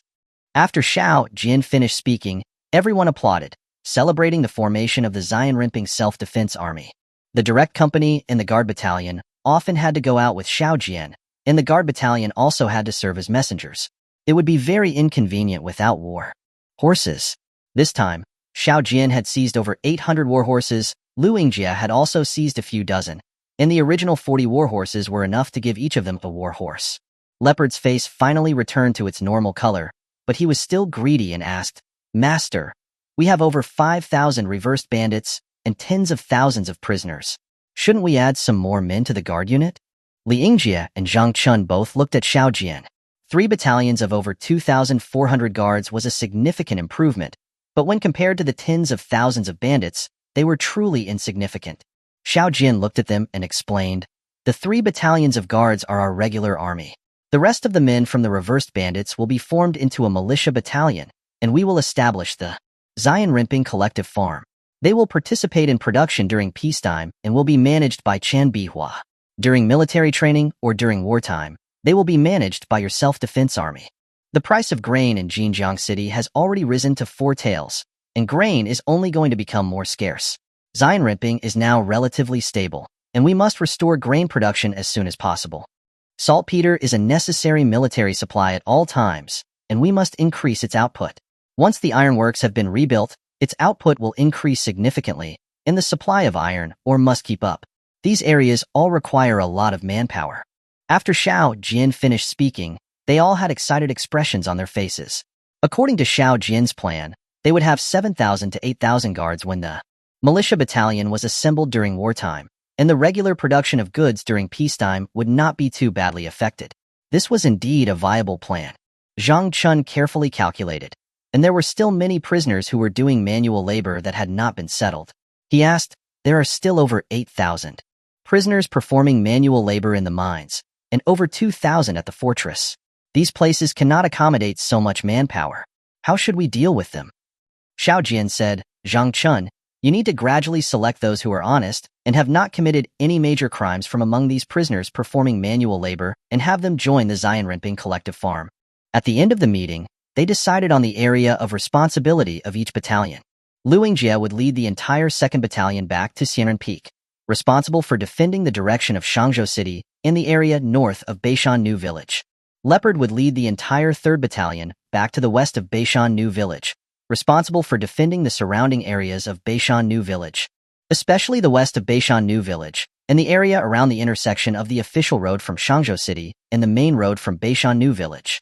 Zhang Chun would lead the entire 1st Battalion, responsible for defending the Jilong Mountain Ironworks, including the southeast exit of Zion-Rimping. After the military meeting, the matters relating to supplementing the guard unit and the allocation of war horses were handled by each battalion separately. The issues relating to the allocation of manpower and war horses of the direct company were given to Fugue to handle. Xiao Jian did not need to worry about these matters. What he was most worried about right now was the food problem. With so many people, it was impossible to rely on buying food to supply tens of thousands of people. There was no place that could provide tens of thousands of dan of grain at once. Even if there were enough grain, the local government would not allow it. The final solution would be self-sufficiency, restoring grain production at Zion-Rimping, but the biggest problem with restoring grain production at Zion-Rimping was the water source. The water in the Xianren River had never stopped flowing. Xiao Jian led several guards on war horses, going against the flow of the river. They didn't go far before they abandoned their war horses. The riverbed was full of bare stones, and in some places, They needed to wade through water to pass. The men simply took off their cloth shoes and walked barefoot until they arrived at a cliff. The water in the river flowed out of a large cave above this cliff. The riverbed of the Xianren River was wide, and the flow was smooth. They had not found a suitable place to build a dam along the way. Chapter 159. Don't rush, you'll be mine sooner or later. Xiao Jian returned to the East Mountain Fortress listlessly. He gathered Fugue and the others, and they set off toward Xiao Village. Walking into the village, he found that it had been cleaned up. Everything familiar from the past was still there, but everything was different now. Xiao Jian had wanted to spend a day here, but he had lost all his enthusiasm. Seeing the dry, cracked fields in front of the village, he seemed to hear his father sighing again. It was so helpless. If Xianrenping could not resume production, how would these nearly 20,000 people survive? The old schoolhouse on the hillside was now in ruins, but the clothes rack in front of the house stood magically upright. The teacher's bright red eyes were still fresh in his mind. Crossing over Golden Rooster Ridge, he could ride a horse on the mountain road here. They arrived at the small clearing, which had been the temporary camp for the refugees. He crouched by the stream, touched the water with his finger, and tasted it. The water still had a salty taste. This stream flowed through Beishan New Village, past the cliffs east of Golden Rooster Ridge, vertically falling into the sinkhole. At the foot of the mountain, before flowing through the stream in front of Xiao Village and merging into the Xianren River. From here to the entrance of Beishan New Village, a small road had been built along the stream. Ox carts could not pass, but it was fine for horses. At the entrance of Beishan New Village, Xiao Jian waited for a while. He didn't know what he was waiting for, but he felt that something was missing. He looked up at the ridge on his left. The piercing sunlight made him unable to open his eyes. He remembered the first time he came here, how Linger had called out "brother" from the top of the mountain and quickly ran down. Xiao Jian suddenly felt dizzy and fell directly from his horse. He didn't know how long he had slept, but when he woke up, a soft little hand was holding his palm. Weak moonlight streamed into the room through a broken window. A woman wearing a white brocade fox fur coat was asleep by the bed. This fox fur coat was something Xiao Jian had bought for Qin Bihua in Jinjiang City. This was the first time he had seen her wearing it since bringing it back to her. The fox fur coat had a light yellow brocade material, and embroidered on it were small golden flowers. The collar, placket, and cuff edges were all made of white fox fur. Her face was as tender as a peeled egg and as smooth as white jade. The delicate and soft fur coat highlighted her delicate and elegant temperament even further. Her fine and slender willow eyebrows were sometimes tightly locked, making her look pitiful, and sometimes she would smile shyly, revealing a blush. She was even more lovely. Xiao Jian stared at her, afraid to move and wake her. But Qin Bihua still woke up quickly. When she looked up and saw Xiao Jian staring at her, she forgot her shyness and happily said, "Master, you're awake. You've been unconscious for days." As she spoke, she took Xiao Jian's hand and gently massaged his palm. Her gentle eyes looked at him with love. Her black, gem-like eyes were still filled with tears, and traces of tears still lingered on her pure face. Xiao Jian reached out and gently wiped away the tear marks on her face, pulled the quilt up a little more, covering her back, and then put his arm around her slender waist. Qin Bihua allowed Xiao Jian to do as he pleased, and even moved her body forward slightly so that it was easier for him to hold her. Her large eyes gazed at him affectionately. It was already dawn. As Xiao Jian's hand, which was around Qin Bihua's waist, started to stroke her back, Chen Wenxuan's voice came from the door. "Sister, has the young master woken up? You should rest for a bit. I'll keep watch for you." He pushed open the door and happened to see this heartwarming scene. He quickly backed out and muttered to himself, "Oh, I forgot. I have half a bowl of porridge I haven't eaten yet. I should go finish it and then come back." Qin Bihua was blushing and quickly kissed Xiao Jian on the face before standing up and adjusting the clothes that Xiao Jian had messed up. Xiao Jian acted as if nothing had happened and called out to the door, "Chen Wenxuan, quickly bring me a bowl of porridge. I'm starving." He hadn't eaten for days and only now realized that he was very hungry. As the saying goes, beauty is indeed delectable. "Okay." Chen Wenxuan happily agreed, rushing excitedly to the kitchen. After Xiao Jian fell ill, Zhang Chun, Leopard, Chen Wenxuan, and Lu Shan had rushed back. Only Lu Yingjia had not been notified because his base was far away. In the days that he had been unconscious, the atmosphere at Beishan New Village had been very depressing. Everyone was lacking in energy. After Qin Wenxuan went to the kitchen, Chen Bihua helped Xiao Jian adjust the blanket. Seeing him look at her pitifully, She sat by the bed, tidied his hair, and said softly, "Don't rush, you need to recover. I will be yours sooner or later." After saying that, she kissed him again, and before Xiao Jian could react, she got up and ran towards the kitchen. Xiao Jian had just recovered, so he couldn't eat the cold leftovers, like Chen Wenxuan. After Qin Bihua reached the kitchen, Qin Wenxuan let her handle the porridge while he sat down and helped stoke the fire for a while before going to call Zhang Chun and the others. They did not yet know that Xiao Jian had woken up and had probably not gotten out of bed yet. Qin Bihua added 2 eggs to the porridge. When she brought the porridge into Xiao Jian's room, she ran into Chen Wenxuan, Zhang Chun, Leopard, and Lu Shan. After Xiao Jian had finished drinking the hot porridge, Zhang Chun asked with concern, "Cousin, how did you get into this situation? You really scared us." Xiao Jian asked curiously, "Why are you here? With you gone, won't there be any problems in Jilong Mountain?" Zhang Chun said, "When I heard that you were sick, I had no intention of staying outside. I made all the arrangements at Jilong Mountain before coming here. There won't be any problems." Qin Wenxuan also nodded and said, "The plans for the ironworks have all been set, and we are implementing them step by step." Everyone was concerned about the young master's illness, so Lu Shan and I were worried and came back together. The planned construction projects all have specialists in charge and will not be affected. The focus at the ironworks at the moment was on building various kilns and facilities. They did not need to do this themselves. Research projects could only continue after the facilities had been built, so Chen Wenxuan and Lu Shan had some time off. Xiao Jian thought for a while and said, "I probably caught a cold when I went to look for a dam site on the Xianren River, but I'm completely recovered now." Xiao Jian understood that catching a cold was just one factor. Not finding a way to solve the water problem in Xianrenping, coupled with being affected by the surroundings on his way back, had made his condition worse. Zhang Chun said, "I also sent people to survey the Xianren River. The river is too wide, and it is not easy to build a dam. However, we have some new ideas. Let Lu Shan tell you about it, as he is more professional in this matter." Lu Shan did not hold back. He took over the topic and said, "Master, we do not necessarily have to build a dam on the Xianren River. Do you? Remember the pond in the north? If we block the cave on the inside of the pond, the water volume will be no less than that of the Xianren River." Xiao Jian looked at Lu Shan. He suddenly remembered the pond he had passed by on his way to Shangzhou with Fu Guwei. The pond was located at the end of the stream on the east side. He remembered that there were a lot of fish in the pond and that there was a cave on the inner wall of the pond where a lot of water flowed in. Thinking of this pond, Xiao Jian immediately felt much better. As long as the irrigation problem in Xianrenping was solved, the amount of grain produced in a year could feed 100,000 people. Chapter 160, Building the Beishan Reservoir. Xianrenping was rectangular in shape. From east of Xiao Village to west of Wang Village, it was over 20 kilometers long. From the foot of the Beishan to the foot of Julong Mountain, the narrowest point was over 6 kilometers, and the widest point was over 10 kilometers. The existing paddy field area of the entire Xianrenping was over 100,000 mu. Based on an average consumption of 1 jin of grain per person per day, which was about 3 dan per year, and with more than 100,000 mu of paddy fields plus the planting of sweet potatoes on dry land, they could easily feed 100,000 people. Lu Shan smiled when he saw how spirited Xiao Jian had suddenly become. He said, "Zhang Chun was right. Your illness was probably caused by your worrying over the water source in Xianrenping, wasn't it?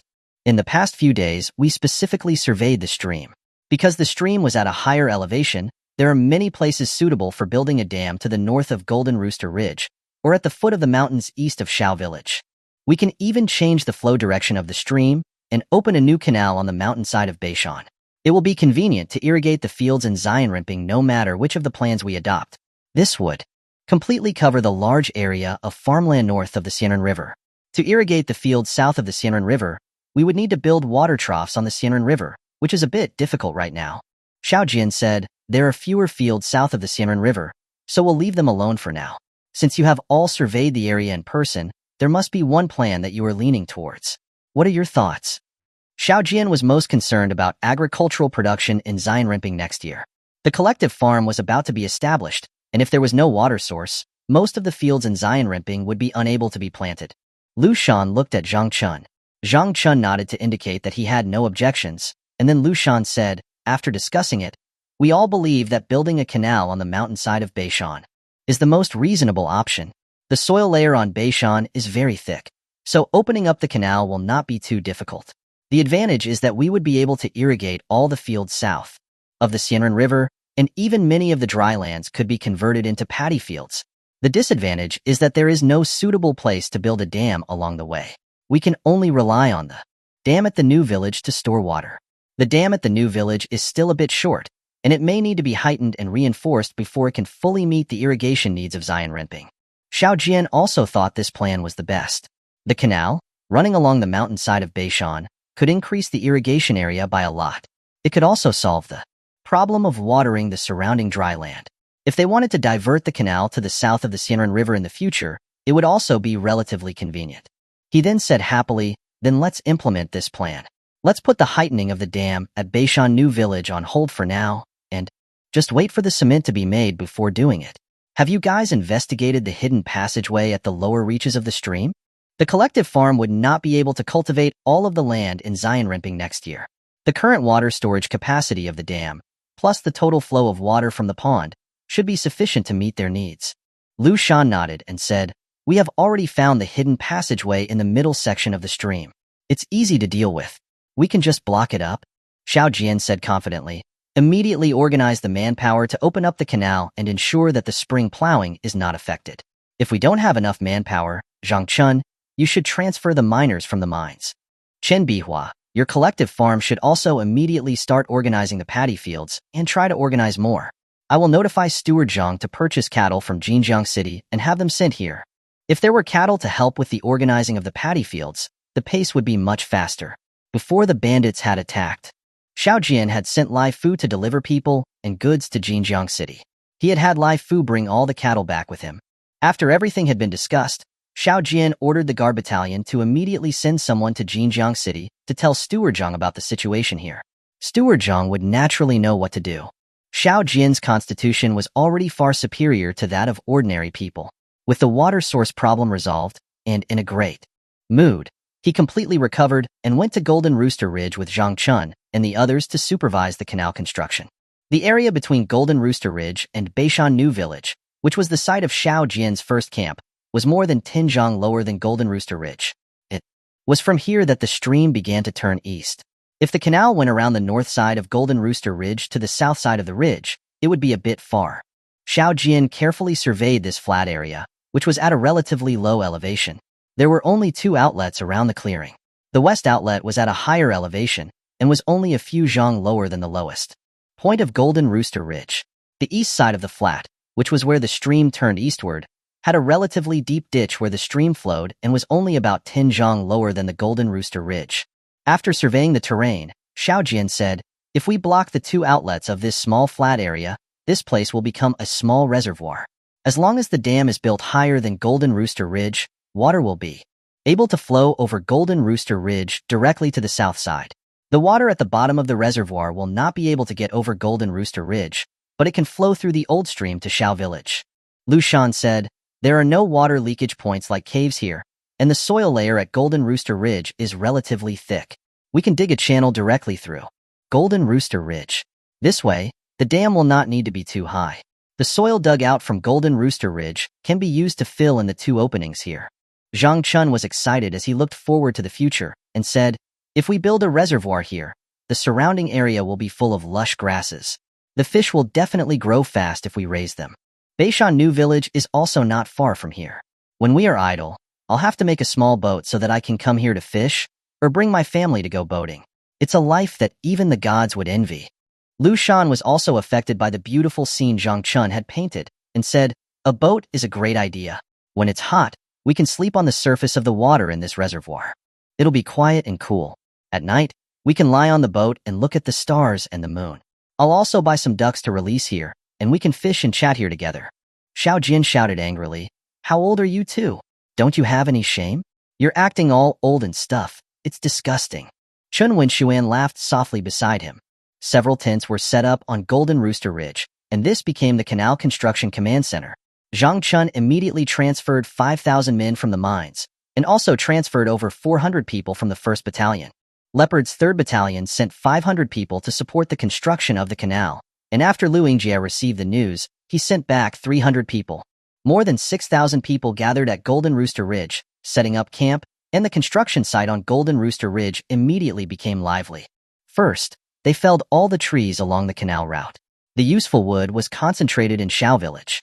After all the trees along the route were felled, the first place where digging began was the channel at Golden Rooster Ridge. In the entire construction project, the workload for the Golden Rooster Ridge channel was the highest.